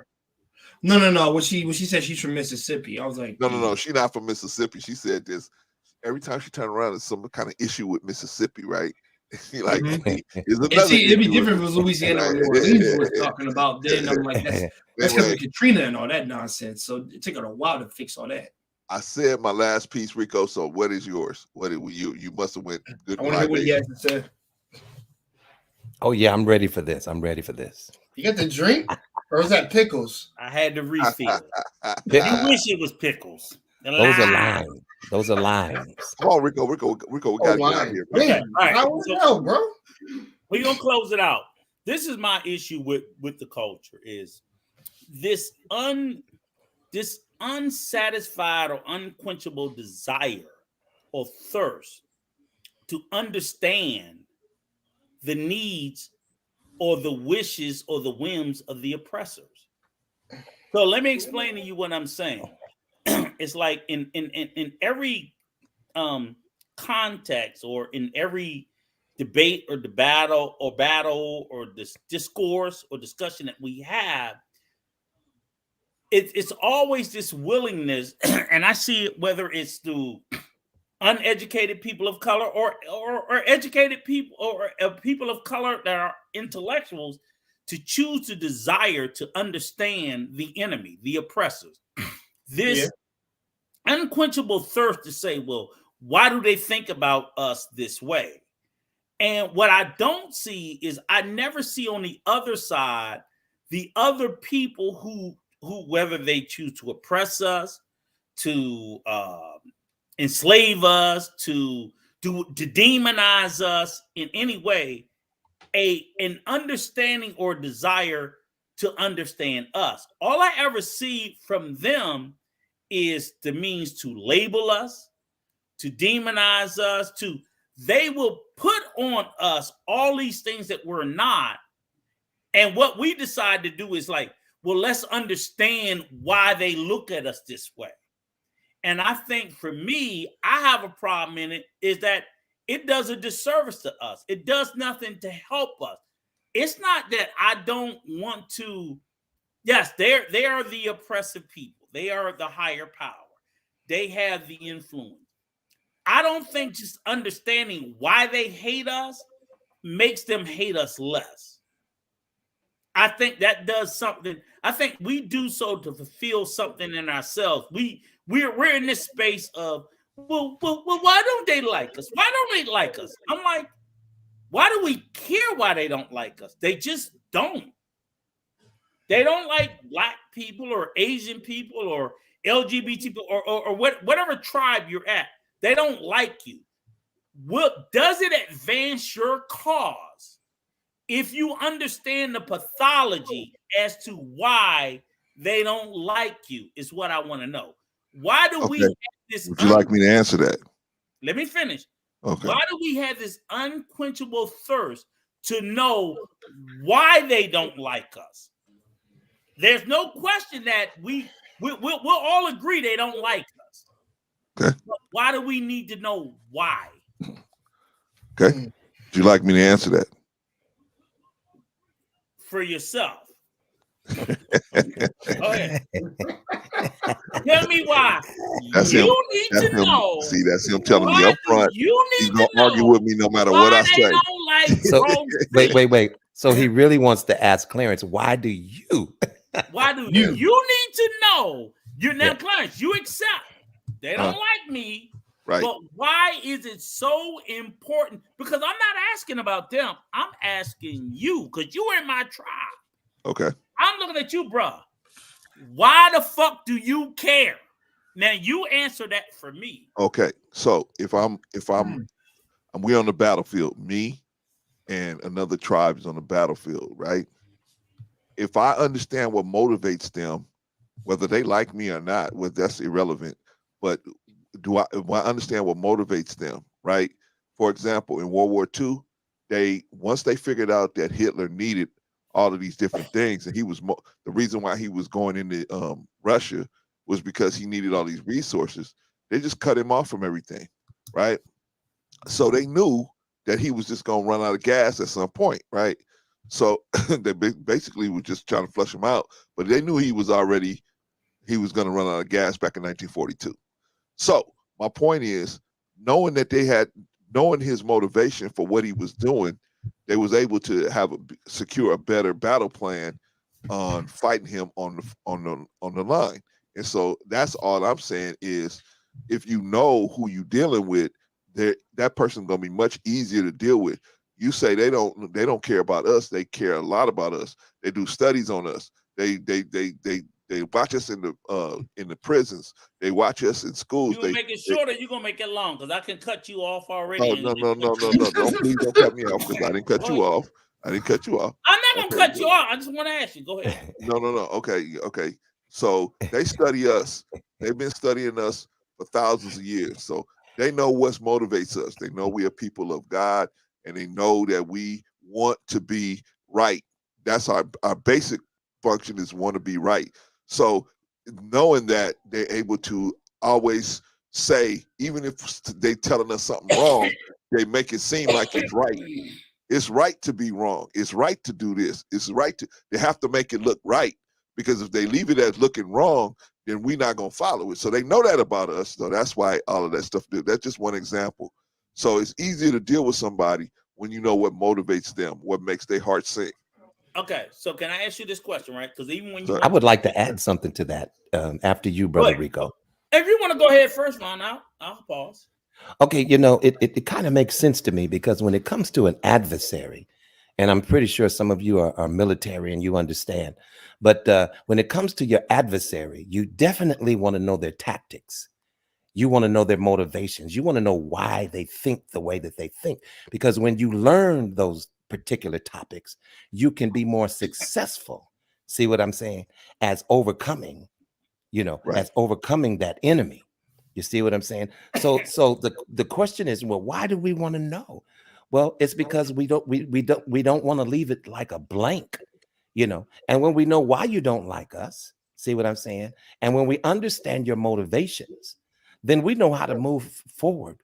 When we're around you, we need to know what to look out for. We need to know how to protect ourselves. You see what I'm saying? It would be a fool that would walk in his enemy's camp without knowing their tactics. And I'm pretty sure, I'm not a military person, but I'm pretty sure that they teach this type of thing in the military. They do research. They don't just go into a place. Well, I may want to take that back when we look at some of these wars, but you would think that you just don't go into a place without any understanding of how the enemy, what the enemy is equipped with. What are they using over there? You have intel that will tell you these things. So yeah, I think it's very important when it comes to our adversaries. And when I say adversaries, I mean those individuals that really sit and contemplate on our demise. How can we get rid of them, period? You see what I'm saying? That's an adversary. Okay, Brother Jay, you want to go before I tear their asses up? Sure. Hold on, give me a second. Give me a second. I'm gonna put these on, and we're gonna get right into it. Hold on. Yeah, I mean, make sure you want to go before I tear their asses up. I can tear your ass up too. But you go ahead too. Well, you gotta tear it up quick. You want me to tear Anyway, their ass up, or you want to jump in? that was my opinion on that. And you don't want none of this, Jay? No. Okay, first of all, I just wanted to. First of all, I'm not even versus. I'm just here to observe and actually take information. But I think Stop right there. I'm gonna save you. I'm gonna save you. Don't do it. Don't do it. Okay. Let me tear their ass up first, and then you come behind me. Okay. Go ahead, sir. So I heard both of what y'all said, and that was great. It was wonderful. But here's the whole point. The question I asked you was, why do you care about their motive? What you both spoke of was their tactics. Okay. I get the tactics. I could care less about. I spoke to the motive, Rico. You speaking to the motive was just utter shit. Because here's the point. Here's the whole point. I relate motives to tactics as well. And here's the whole point. Why it's utter shit. Okay. It's like So you sit there like, it's okay yes. to agree to disagree, No. but I'm gonna and explain. it looks like that's where we're headed, right? Right. This is what I'm going to All right. explain why I want to hear you out, brother. I want to hear this you is out. why I'm saying it's utter shit. I'm not saying it's utter shit that like y'all guys are stupid and nothing like that. But what I'm saying is, I'm saying it's like each of you spoke to like, oh, this is how they operate. This is what they do, and that's great. I spoke to why do you care? And what I'm saying is because, like, yes, in World War II with the Germans and so on and so forth, yes, we saw how they moved, and it was able to make us better to say, hey, we're going to position our forces to go here to defend them. And that's tactics. At the end of the day, even if an enemy is attacking you and you're able to position your forces to fend off the attack, you prevented them from attacking you. But nothing you did prevented them from having the reason why they attacked you. You're not gonna change that, Rico. But that's the whole. That was the question I asked. Well, let me tell you why I care. If I could do that, because I want you to definitely understand why I care about why is it that they don't like us. Now, let me just say it real quick. Let me just say it real quick, and then you can go right ahead. The reason why I care why they don't like us, if we're going to use that as a talking point, is because I have children that are coming up before me, and they're going to be suffering from some of this unlike. And I want to be able to explain it to them as to why we are unliked by certain individuals. So in other words, Brother Rico, I have to care as to why these people don't like me so that I can give a good answer to my children. Because see, when they grow up, I don't want them to be confused about why there's an unlike. You know what I'm saying? But now you're answering the question. Okay, well, good then. That was my intent. Now you're answering that was my intent. Because the question is around, again, I don't think we can answer the question. So the same thing, like you're not gonna let us. No. I sat back here for 15 minutes and listened to you two old Negroes. So y'all gonna listen to me for a minute. Okay. Again, and I'm gonna say this clearly, right? When we talked about, like, remember a couple of weeks ago, and I'm not to all you Kanye lovers, I'm not redredging this shit.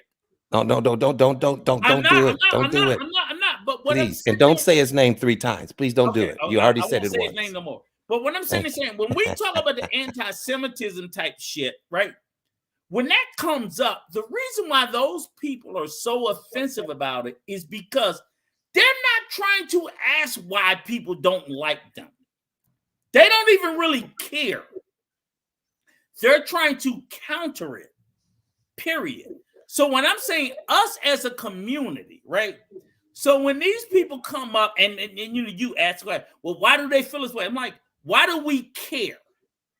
Because when these people, shout out to Intellectual Soapbox, shout out to, when they come into our spaces and they like, oh, you talked about Miss Kelly and Mr. Corolla, and they said all the shit they said. I'm like, why do we care? I care about the tactics that they're using. Remember, I told you before wokeism, it was PC, it was all this other stuff that they used. These are the tactics. They came into the conversation. Incorrect. They came into the conversation. They didn't address any of the criticisms that the wokesters had about Disney. All they did was through counterattacks. And what we do is automatically get on our heels. So my thing is, why do we spend so much time then when they throw an assault on us and go, well, why do they feel about this way about us? They never asked that. Well, we're not doing that, Rico. We're not doing. I'm not saying. Let me finish. We asked, why do they feel this way about us? Let me explain why we attack Disney. They never said, well, why are they attacking Disney? They just threw assaults. They threw attacks.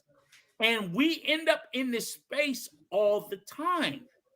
And what I'm saying is that in these conversations, when I say, why do I care?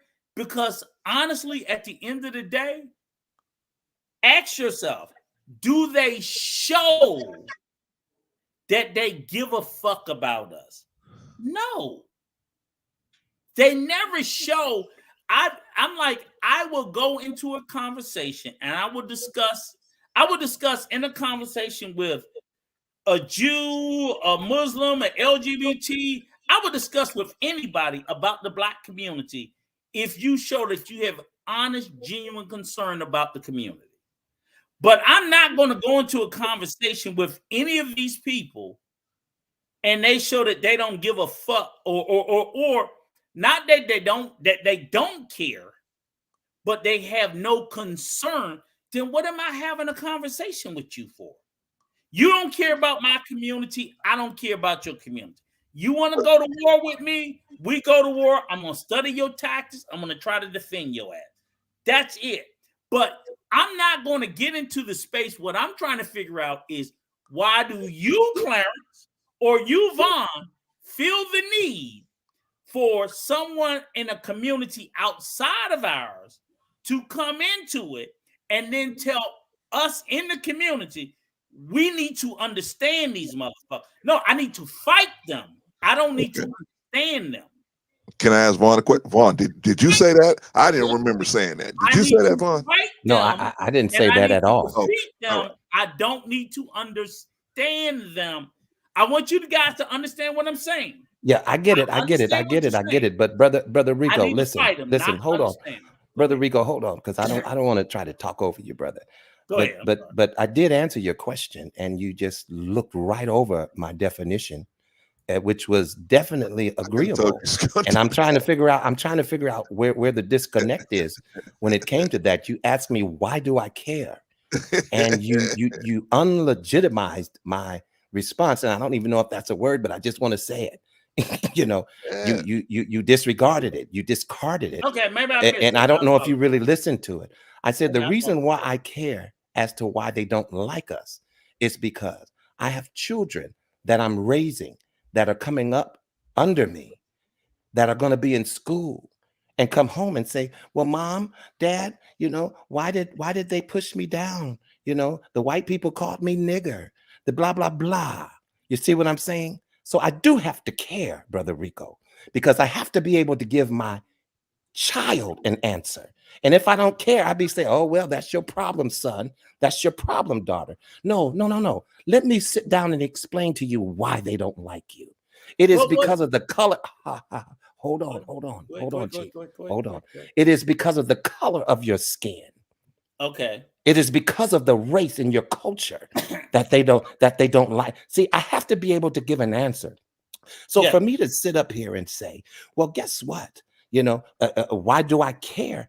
I should definitely care, and not to, and let's bring it differently between white and black and all of this. I could have a coworker that feels like they don't like me. See what I'm saying? And I can definitely understand it based on race. Now, if it's the same type of if we're in the same cultural race, and I know that you don't like me for whatever reason. See, now I can look at that as maybe this person is jealous, or maybe this person is just such and such so-and-so. But I just can't walk around with a blank statement on my head as to why these white people don't like me. I can't just say, why do I don't care? No, I have to care. I have to care for my son. I have to care for my nieces and nephews that are coming up. I have to care. I have to care enough to be able to give them an answer, because in their young, innocent stage of their life, guess what, Brother Rico? They are going to be taunted and talked about by these people. And guess what? They are not going to understand. And they're going to come to you and say, well, Dad, Mom, why don't they like me? Okay, but Vaughn, stop. And my answer, wait, and I'm gonna end with this. No, my answer to them should not be, why do you care? Okay, Vaughn. Okay, now here's I digress. No. Stop. Clarence, don't you open your mouth. Don't you open your mouth, Clarence. Vaughn, you're right. You got me, Vaughn. You got me. You are spot on. That's a fucking good answer. I did. I apologize. With you with the utmost. I blew through your answer and I didn't hear the depth of it, but you kicked me in the ass with it on the time. Okay, you are right. I wasn't trying to do that, but no. Don't you dare apologize. You better do it more. because I'm gonna be hard hit tomorrow. But I'm saying that's an answer. What I'm saying, no, Clarence, don't you even try to think you're gonna slide in there. He's trying to slide in with you. He's trying, but he didn't. No, the question I had was to fucking Clarence, and you are right. You are right, Brother Vaughn. That's the answer because you give an answer. Clarence doesn't end there. Clarence is not good with just ending with what you ended with. Clarence goes, but why that ain't good enough? I'm like, oh my God. This is Brother Vaughn, this is why the question came. Because what you just said, which is more than enough for me, Brother Clarence was like, but Rico, I need to know why. I'm like, God damn, Vaughn just told you why they don't like us. That's enough. When did I say that? Am I lying, Clarence? You be like, you are. I didn't never say nothing like that. Why they don't like us? Well, let me say this. You know, and that's why it's very important when we're having these conversations, right? To listen to each other. You know, we're so quick to just want to try to make our own point. To where Brother Rico could say something that I could benefit from, but because I'm just waiting for the next turn to make my point, I could miss what the importance of what he's saying, or whatever it is. I'm just using you as an excuse, Brother. No. But here's the question. As an excuse. It's not even just. Did I say excuse? Or I'm sorry. But no. But Vaughn, it's not even just outside our community. Even within as an example, I'm sorry. Let me change that. Even within that dug the hole deeper. Okay, go ahead. Even within our community, because I've heard Black content creators say things that have been wildly detrimental to our community. CT Clarence. Okay. I just heard him on the other day, just cussing them. I just heard him on E Black, and shout out to Brother E Black TV. If you're not subscribed to him, please subscribe to him. He's a great channel. If you're not subscribed to Intellectual Soapbox, go subscribe to Intellectual Soapbox. And subscribe to Intellectual Soapbox. But Jake, what I'm saying is, I've even heard Black content creators, like I said, they say, dismiss Black people in the community for having mental health issues and so on and so forth. So I'm not trying to shout out those people, but I'm saying it was a great stream. Go see it, 10-minute clip. Go check it out. Go see E Black TV. Great content. So I'm telling everybody. So I'm saying is that when I'm in this space, I'm not in this space just about people who speak against us. I'm even about people who speak against us who look like us, who shit all on us. So again, I agree. I mean, I love your ass, but I'll put foots in your ass where you always and this is what I'm telling you. He's my brother from another mother, but he will. I don't pay no mind to Rico. I don't pay no attention to Rico. Right? What is the one thing I tell you? That's when he's talking the truth. Stop giving these motherfuckers a voice. Giving who a voice? Rico? I'm not saying you right now. I'm saying other content creators who give these people who speak vitriol about our community, and we give them a voice, and we give them a platform, and they come out and they talk about Black people ain't this, Black people ain't that, boom, boom, boom, boom, boom. I'm saying we all have to take accountability for that. Remember, I told you, you don't do it anymore, but did me and you not have that conversation before, Clarence? What about giving these content creators, Rico, we got to hear what they got to say. I'm like, Clarence, no, we don't need to hear them coming up here. No. When I realized they're going over the line. But I'm saying, I'm just saying, is that not a vein of, and not you do it anymore, but other people are still doing it. Yeah, but I know what they're thinking, but when you don't have a line where the person can cross. But what I'm saying, Clarence, is it doesn't matter what they're thinking. What they're doing is harmful. It's harmful when you're sitting there letting Black white supremacists come up on your platform and shit on Black people. Well, it's harmful, Rico, if you're not rebutting them. I agree with you on that one, but I don't even think you should even have a voice. But they're gonna get a voice regardless anywhere. But you Can't don't be have running to around give scared them to one. scared that they don't talk. No, they're gonna have a voice, but why? Candace Owens is gonna be Candace Owens. But Right. I'll be damn. Hell, you bring that bitch up on here, you better believe you kiss my black ass goodbye. I'm not giving her a voice, Clarence. She already got a voice. You're not gonna take a voice from her. I don't need to take her voice away, but I don't need to give her one, is what I'm saying. No. I wouldn't let her come up here and disrespect black people. I wouldn't let her I'm do not that. gonna let Jesse Lee Peterson come up here and do this He shit. definitely is not coming It up here. comes to a point. My question is this. Everybody asked this question. Shout out Patrice. The question is this, okay, Clarence? We gotta get out of here, Rico. Come on. It goes back to the question I asked. Where is the line that niggas draw? Is that better for y'all? Where's the line that niggas draw? Okay. Because niggas don't draw a line no fucking where. All right, tell you what. Anybody come up and shit in our mouth and we say it tastes like fucking chocolate. Okay, When Rico. do we I don't stop? know. Rico, I don't know how you got from asking me and Vaughn the question you asked us to they dumping in our mouths. I don't know how you made that leap. Right, but I'm gonna let the same thing. Let's let 84 come in real quick. Man. We gotta get out of here. We gotta get out of here. We gotta get out of here, you guys. So, hey, brother, how you doing, man? Oh What's my up, God! Yo, brother Clarence, clip that, please. That is hilarious. Yes.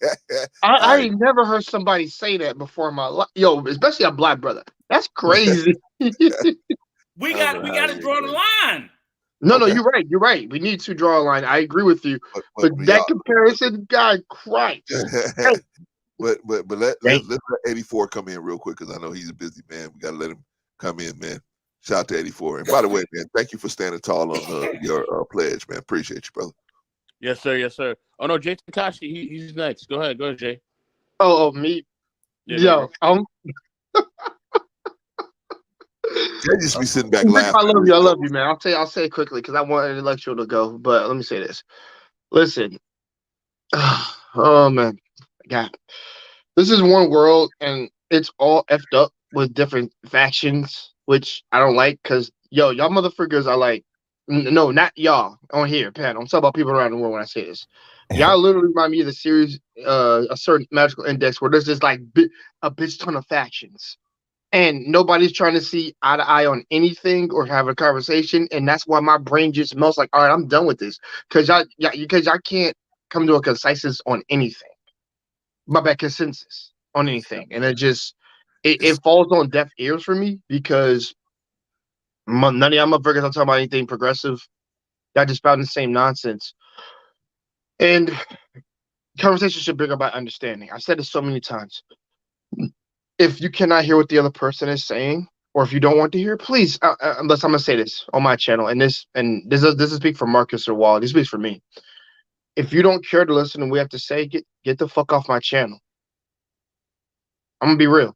Get the hell out. Go do whatever the hell you do. You are always welcome to check other shit out. But if you're there just to hear echo chamber, that's not what my place is about. That's what my brother Clarence's place is about. That's not intellectuals. I know Brother Von doesn't have a channel yet or anything. Hopefully he makes one for the surgical technical thing. That'd be pretty dope. But my thing is, yes, the line must be drawn. He does, Jay. He does have a platform. He has you got you experience on intellectual soapbox, so he do got a show. He do. Okay, I got you. That's what's up. I'll be going to that. But the last thing in me saying this, and then I'm gonna let intellectual take it, is yes, lines have to be drawn, but also you have to, like, if we're only about community and all that stuff, which aka shout out to our community, the Takashi tribe. You should start building a tribe of people that believe in something, not like a cult, but stay 10 toes down on what you believe in. And if you're all about trying to change stuff, then hear another person out. Don't just hear your own voice, because that's that Adolf Hitler bullshit that you're all doing right now. Not saying people here when I say that. I'm talking about people out there I know. Like, it sounds very similar. Does not matter. I don't care what skin tone you are. You're saying nonsense. And quite honestly, it's disingenuous to the people of the community you're talking about. Because guess what? You lump me in with that, I might just hook off on you for that. All principle. But I'm better than that. That's the old me thinking that. And we gotta be better. Simple enough. Be better. Don't think better. Be better. I preached enough. Rico's still hilarious, and it's intellectuals time to speak. Go ahead, bro. Oh man, I miss Rico, man. Rico's so funny. Yeah, straight. Man, he like that old uncle, man. That just be he be talking that He's shit. that Man. I got a uncle. lot of He's exactly that. Oh my god, Very challenging. Very challenging. Damn. Mr. Brian is like he like that cool water though, man. Like he just chill. He gonna say his piece though, but he ain't gonna be too loud with it. And then Bro Clarence is Bro Clarence. You know how Bro Clarence get down, man. You know what I'm saying? Bro Clarence, I heard Bolo said you better be ready for that battle. He told me that on Friday. He said you better be ready for that battle, man. Who? You know what I'm saying? Bolo TV. Just a man on They're still at it. I better be. I mean, I'm gonna look him up, man, because I don't know. Man. I look him up. I see if he got a channel. He got a channel and everything. I'll look him up, man. What day and time? What day and time is this? I'll be there. I'll get tickets. I'm about to buy tickets. I mean, I'll say this as far as like just race relations and things overall in this country. I think that we have to have a level of awareness. I think as far as content creators, yes, they should have a responsibility to bring a level of awareness, but they don't have to, right? So that's where the divide goes in.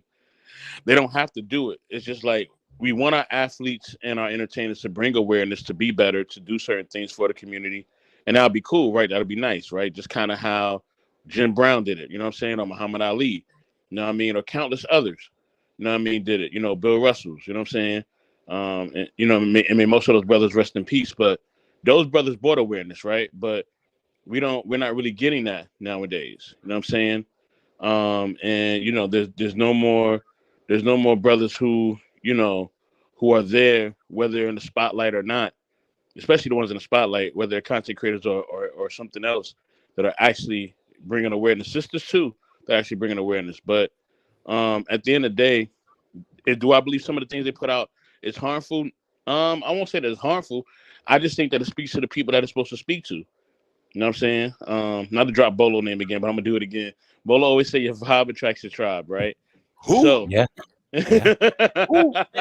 A lot of truth. There's a lot of truth to that. Your vibe attracts your tribe. So those people who love that type of content and who gravitate towards that, that's their tribe. You know what I'm saying? 84, can I ask you a question? Yes, sir. So I don't know if you saw at the beginning of the stream, Brother Clarence did a video of Miss Kelly. Miss Kelly, Right. Okay. So maybe you didn't see the beginning. That's the only reason why I asked. He did a video of Megyn Kelly, which opened the show, and she talked about how, what was it, Clarence? Disneyland is closing down one of the rides so they can revamp it because they got a lot of heat that says that they're I forgot which it's a Tom Sawyer based. It was the ride was a big Disney ride, and it was called. It was based off of the show Song of the South. Yeah. Which she said the wokesters, right? Now you take the wokesters in quotes any way you want, was deeming it as and if you know anything about the history, same as you people about Disney and the Song of the South and past movies and themes, Disney themes, even like the Small World and just like a lot of Disney stuff is steeped, from my opinion. Okay, so don't listen to me, Mr. 84. From my opinion, a lot of Disney in the past is steeped in racism in the 60s and 70s and the 50s. Oh, hold on, Rico, I'm gonna stop you real quick. Let me let you finish. Go ahead. All right, y'all, we are up against it. I am not going past this 5-hour mark. So we're gonna, after Rico, we're gonna start our closing remarks, y'all. Everybody's gonna get some closing. Can I just answer this question real quick? Go ahead. That's it. I don't have no more. Yeah, I'm gonna answer this question real quick. I think, and this is a white content creator, correct? This is wait. Let me say this. She's a media personality. Yeah, she's real quick before you answer. I'm gonna be honest with you. This is Megyn Kelly who said. Oh, Megyn Kelly, yeah. Megyn Kelly who said Jesus is white, Santa Claus is white, right? She got kicked off of Fox News after that. Then she went to NBC and she did some bullshit about Vaughn. What's wrong with dressing in blackface for? Yeah, it was some weird shit she did. Yeah, she put her foot in her mouth. Let's just say that she consistently puts her foot in her mouth. And she's white, correct? Yes. Yeah, she's white. Yeah, she's white. So I don't want you to answer the question without the context of who we're talking about. I'll say this. Her. You know, there's too many times in media, whether it's mainstream media or even social media, where people of other cultures, they feel comfortable always speaking about things when it pertains to our issues. We actually did a show about that. Well, Lola did a show about that on Chronicles of Lola on Our Relationships, I think two Fridays ago, about how they feel so comfortable talking about our issues or things pertaining to us, right? But yet we can't speak on anything pertaining to them, anything remotely pertaining to them. And if we do, we've seen what happened with Kyrie, we've seen what happened with Kanye, we see what happened with a lot of people who spoke on other people of other cultures or other creeds or other religions and how they were immediately blackballed. You know what I mean? But we can't do that. But they can consistently talk about us. They can consistently hop on station to station, panel to panel, and talk about us. They can consistently do that. And it's the hypocrisy of the media to allow this to happen. There are content creators that I know that have almost millions of viewers, millions of followers, who they built their whole platform on things that pertain to our culture. You know what I'm saying? And we know the culture vultures of the world. We've seen it in our music. You know what I'm saying? We've seen it with certain DJs, we the best. I don't got to say his name, but I know what I'm talking about. You know what I'm saying?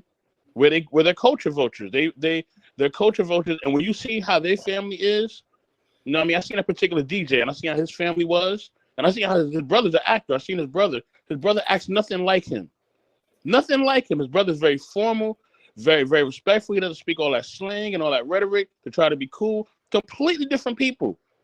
But yet they're brothers and they grew up in the same household. But his brother can go in there and put on blackface and act like he's a particular DJ and think that he's cool, and we accept it. I could never DJ in Bollywood. I could never DJ, in the Country Music Awards. It would never happen. It would never, ever happen. Ever.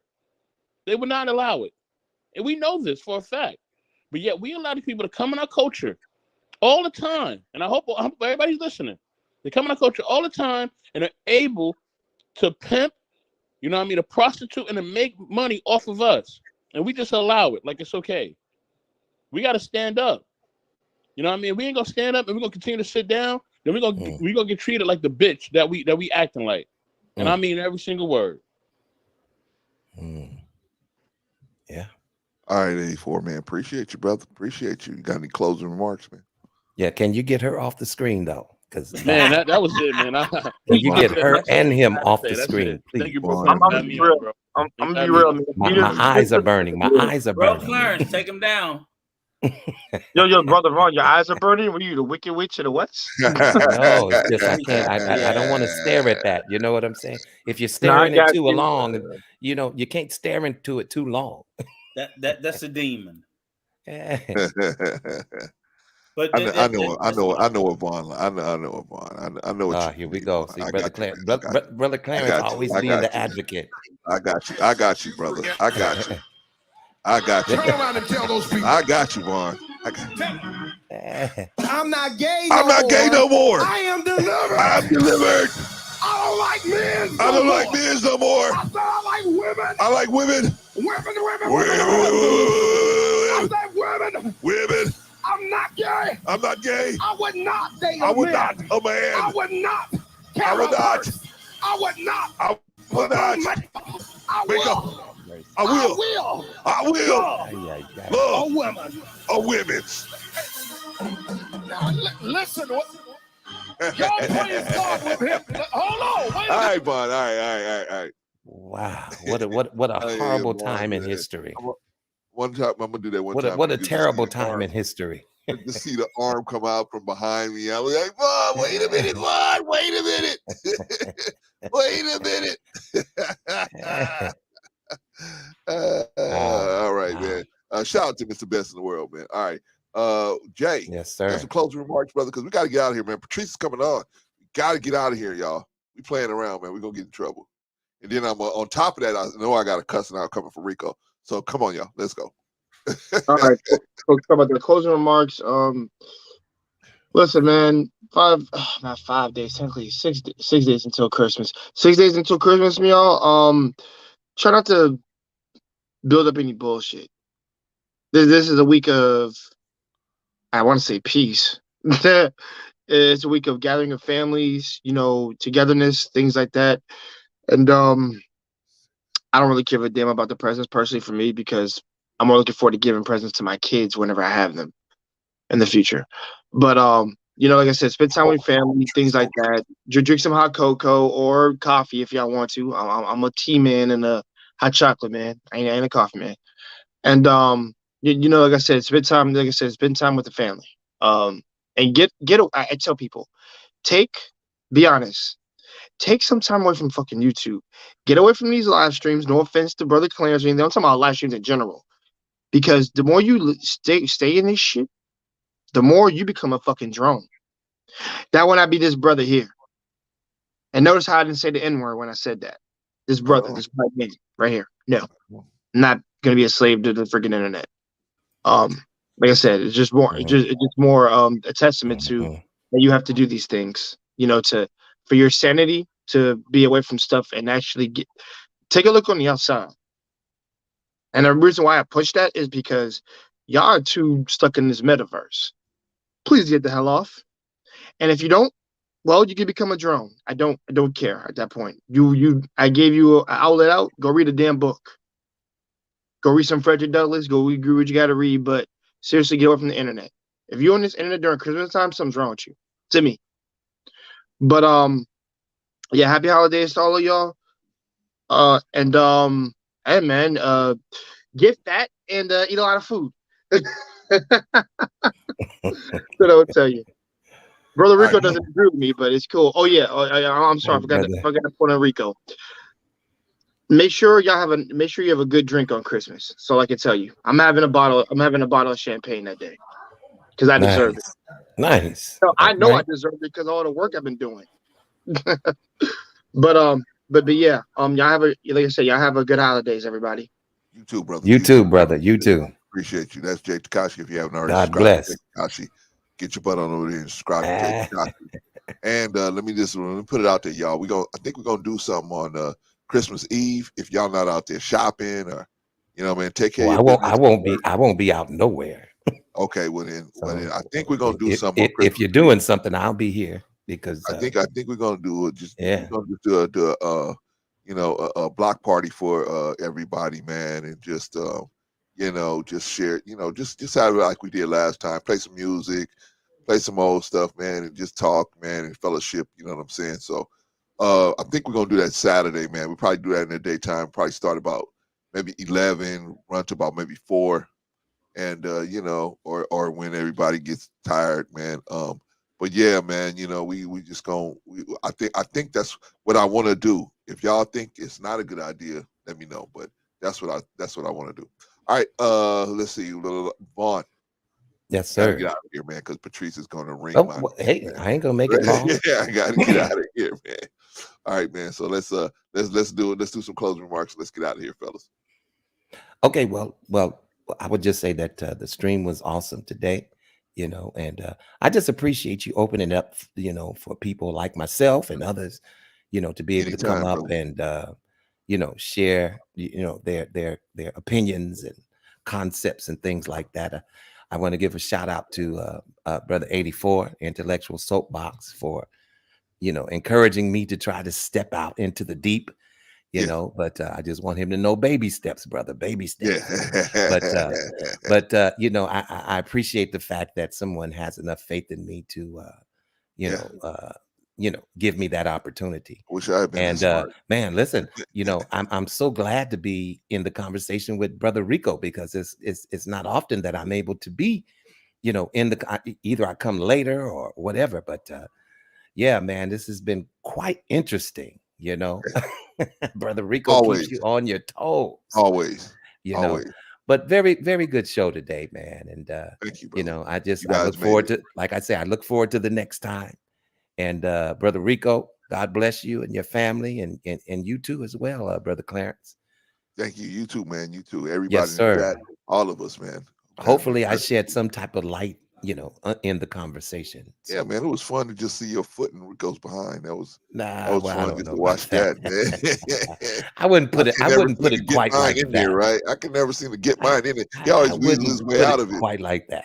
But but it's a good thing when sometimes we hear something that is truthful, and we can understand it, and somehow change our mind and come to some type of different agreement. Yeah. A lot of times we're just stuck on our own opinions, and hey, I'm not right all the time. Sometimes you're gonna have to tell me something. I say, oh, well, you know what, you're right about that. So that goes for all of us. You know what I'm saying? But I definitely feel very honored to be on the platform with you two brothers. And I look forward to the next time. All right, man. Peace and love, brother. Appreciate you, brother. All right, that's Von Bryant. I'm going to pull Von down. Okay. Brother Rico.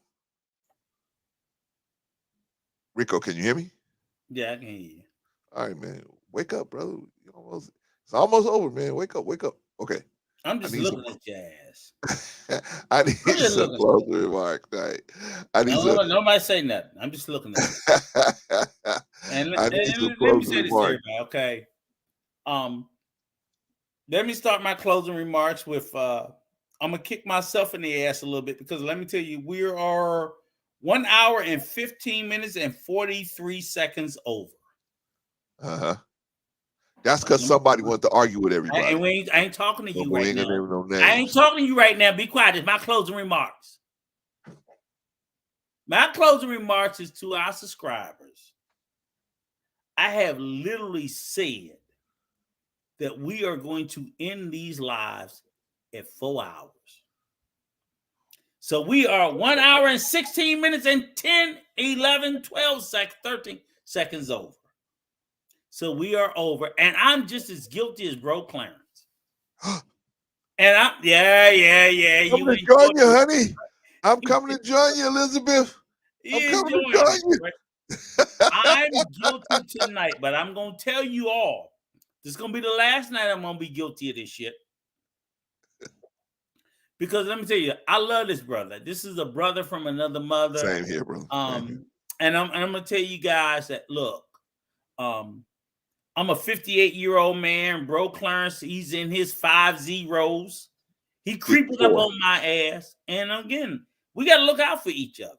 That's right. And I know that as each and every one of you guys love Bro Clarence the way that I love him, we want him to be here. And as I also tell him all the time, that like his dedication, as much as his dedication is to us, his dedication is to Mrs. Clarence and his beautiful young granddaughter, and he owes a greater commitment to them than he does to us. We gonna be okay. He don't owe us that much. He owes them more. So I'm gonna stay on his ass as much as I expect him to stay on me if I'm overdoing it. Yeah.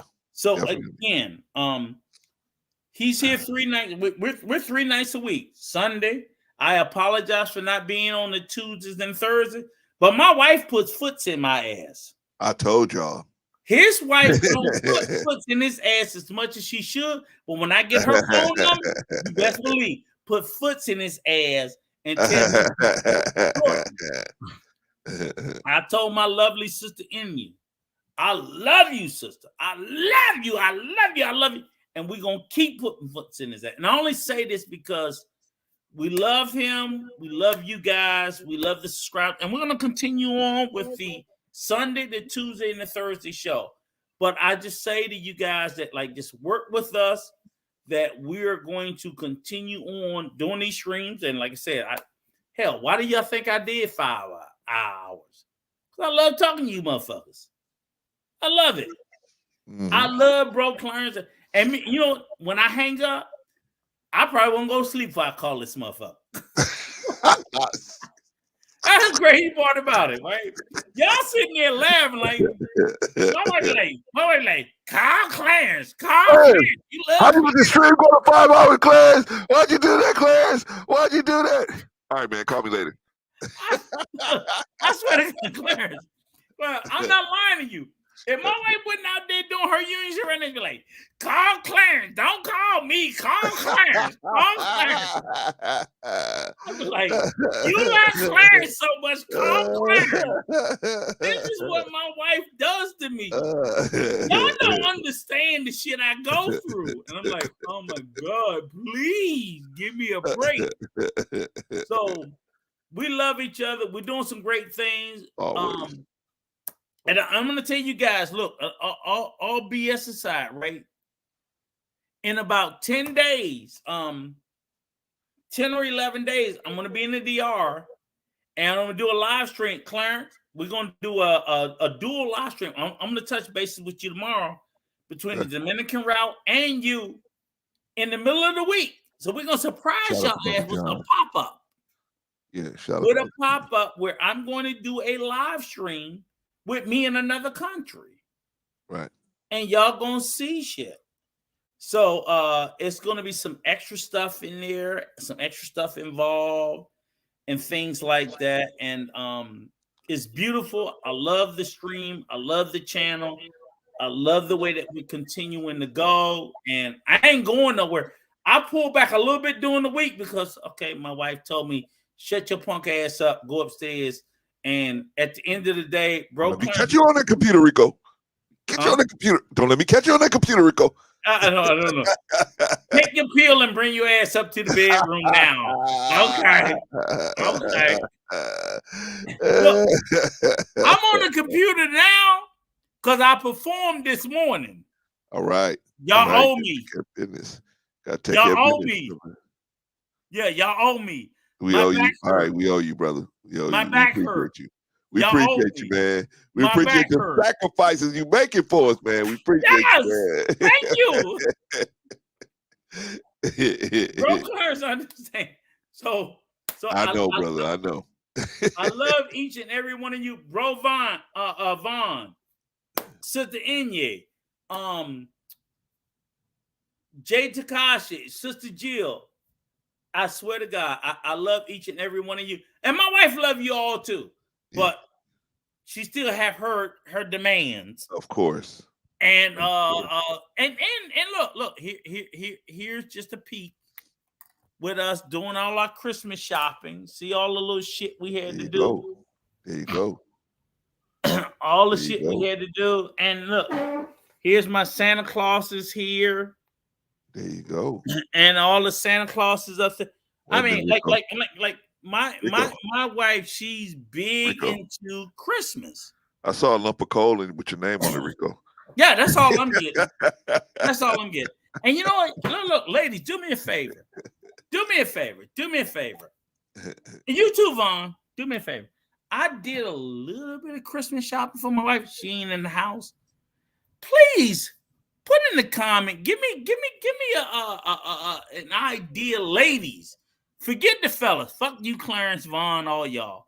Ladies, what would you guys think would be? Because I'm trying to surprise. I did some stuff for my wife, but I don't know. I'm sitting there struggling. Like, what the fuck? I don't know what y'all want. Help me, ladies. Rico, we gotta go, Rico. Okay, just give me ladies in the comment any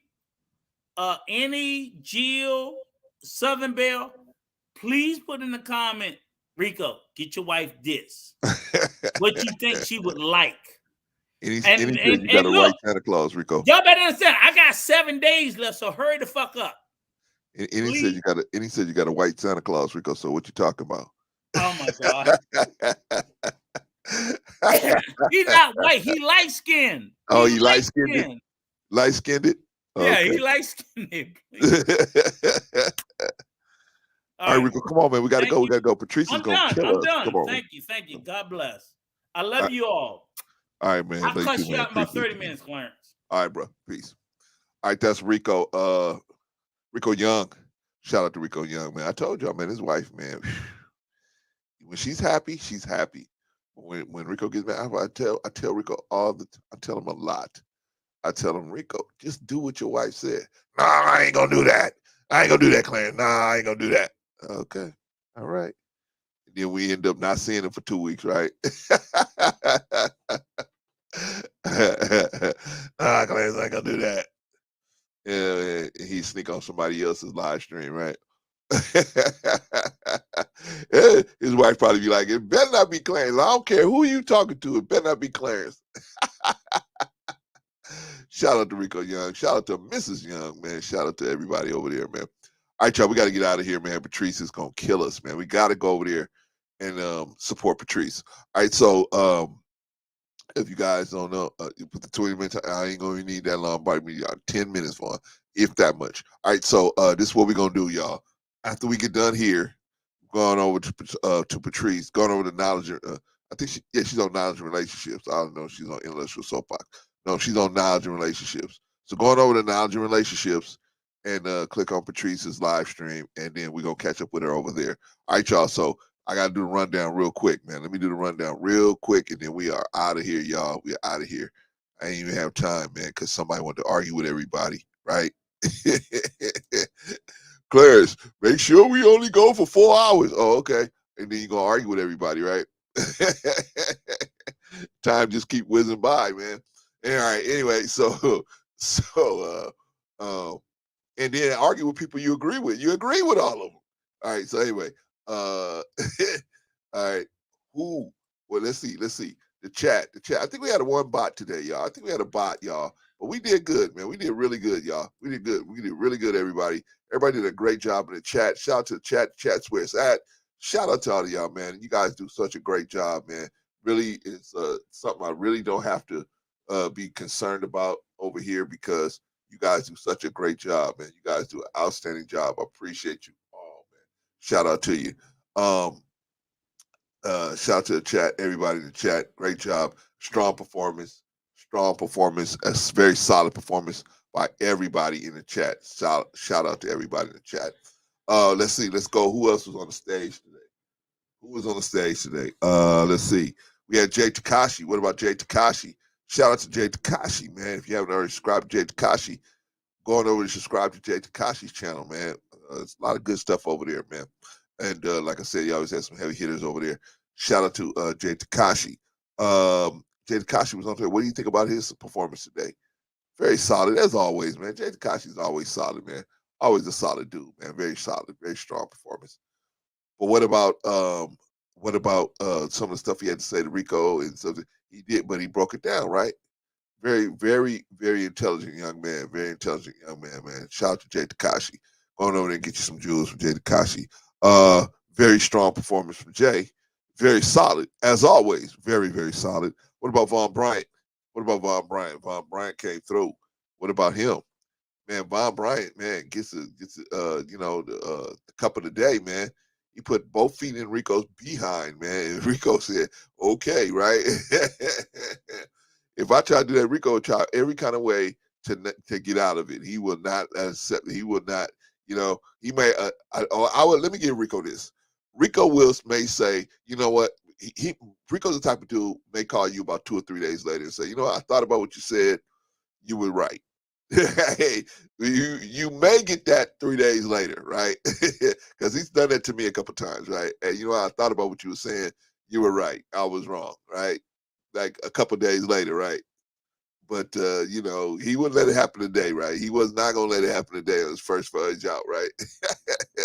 But shout out to Rico, man. But yeah, man, Von Bryant came through, man, got them butts in that behind, man. Shout out to Von Bryan just for that one, right? But what do you think about what he was saying, man? Yeah, you know what I mean? Von made some good points, as he always do, as he always does. Shout out to Von, a very strong performance, very solid, very, very solid. What about Rico Young? What about Rico Young? Always solid, always strong and solid, as all the rest of these guys are. Always strong and solid, man, comes through, and, it came through. And one of the things I like about Rico is, Rico's not too big to fail, right? Rico will at least at some point say, maybe I didn't see it that way. Maybe you were right. Maybe I didn't see it this way, but he will at least do that. With me, he won't do it right away. He'll always do it like a couple of days later. But at least he did it for Vaughn. I said, yeah, Vaughn, get him, right? But shout out to Rico Young, man. Shout out to Rico, man. Rico, I keep telling Rico, I said, man, the chemistry we have where we can fight and then we can just walk away from it.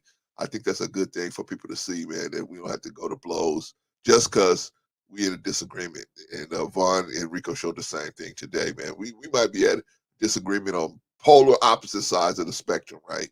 But we can just, after it's done, we can walk away, right? You know what I'm saying? Sometimes me and Rico fight and fuss on camera, right? As soon as we get out, man, Rico call me right back. Hey, man, so what happened, man? How you doing? Like nothing, like it never happened, right? So I'm used to it now, man. I don't even trip, man. Sometimes I just don't. I call Rico, man, if I don't hear from him in about a week or so, because at our age, you got to make sure nobody's in the hospital, right? You hear from him for a while. You got to say, hey, wait a minute, let me check on this person. I don't know if they, what I'm saying. But anyway, man, shout out to Rico Young, man. Shout out to Rico Young, represented today.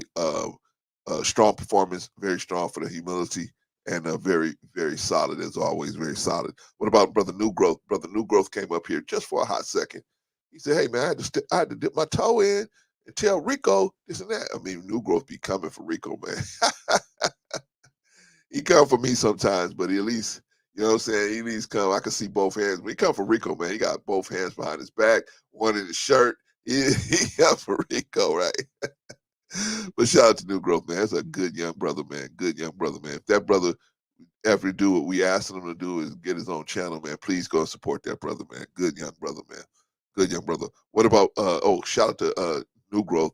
Very strong performance as always. Very, very solid. What about, last but not least, Brother 84? Brother 84, the intellectual soapbox came up here. What about him? Came up in here, man. You know what I mean? And shout out, man, to him. What do you think about his performance? By the way, if you haven't already subscribed to the intellectual soapbox, what is you doing? Get your butt on over there. Same thing with Bolo TV. If you haven't already subscribed to Bolo TV, what are you doing, man? This dude can give you some real insight on not only some scriptures, but he can just look at it from a different perspective. Now, will you agree with everything he say? Probably not. Probably not. But it's good to find people who have their motivation is pure, where they just want you to learn something, right? You may find something you don't agree with him with. So that doesn't mean you can't listen to everything he say. You may disagree with 10% of what he say, but you can still listen to what I know all of y'all don't agree with everything I say. So right. So go on there and give the brother a chance. But shout out to Brother 84, man. Very strong performance, very solid. Going over to the intellectual soapbox and check out his channel, man. He's building another powerhouse. They building two powerhouses. They got knowledge and relationships and the intellectual soapbox, man. They building a powerhouse. Von Bryant's gonna be over there on this Tuesday. I gotta do the show early so that I can get over there because he and Bolo and 84 have invited me to come over there and talk about I think we talk about fatherhood. So but we'll be over there on Tuesday. All right, let's see. I think that's I gave 84. I told him I gave him a strong performance, man. Very solid, right? Very solid performance. All right, that's everybody on the list, man. Everybody did solid. Everybody did great. All you guys did a great job. Appreciate all of y'all, man. Thank you so much for your continued support. I appreciate all of y'all, man. All right, so this is what we're gonna do, y'all. Huddle up, huddle up, huddle up. This is what we're gonna do. Okay, so now what we're gonna do is y'all got 15 minutes to go grab you something to eat, go to the bathroom, do whatever you gotta do, and then we're gonna meet over at Patrice, over at Knowledge Relationships to support Patrice. Even if you can't stay, I understand you can't stay, but just dip in, give her a like, and just say, hey, Patrice, and then go do what you gotta do, because we all got stuff we gotta do, right? But go and dip in and you know, and show the sisters some support. All right, y'all, we out of here. See y'all on Tuesday.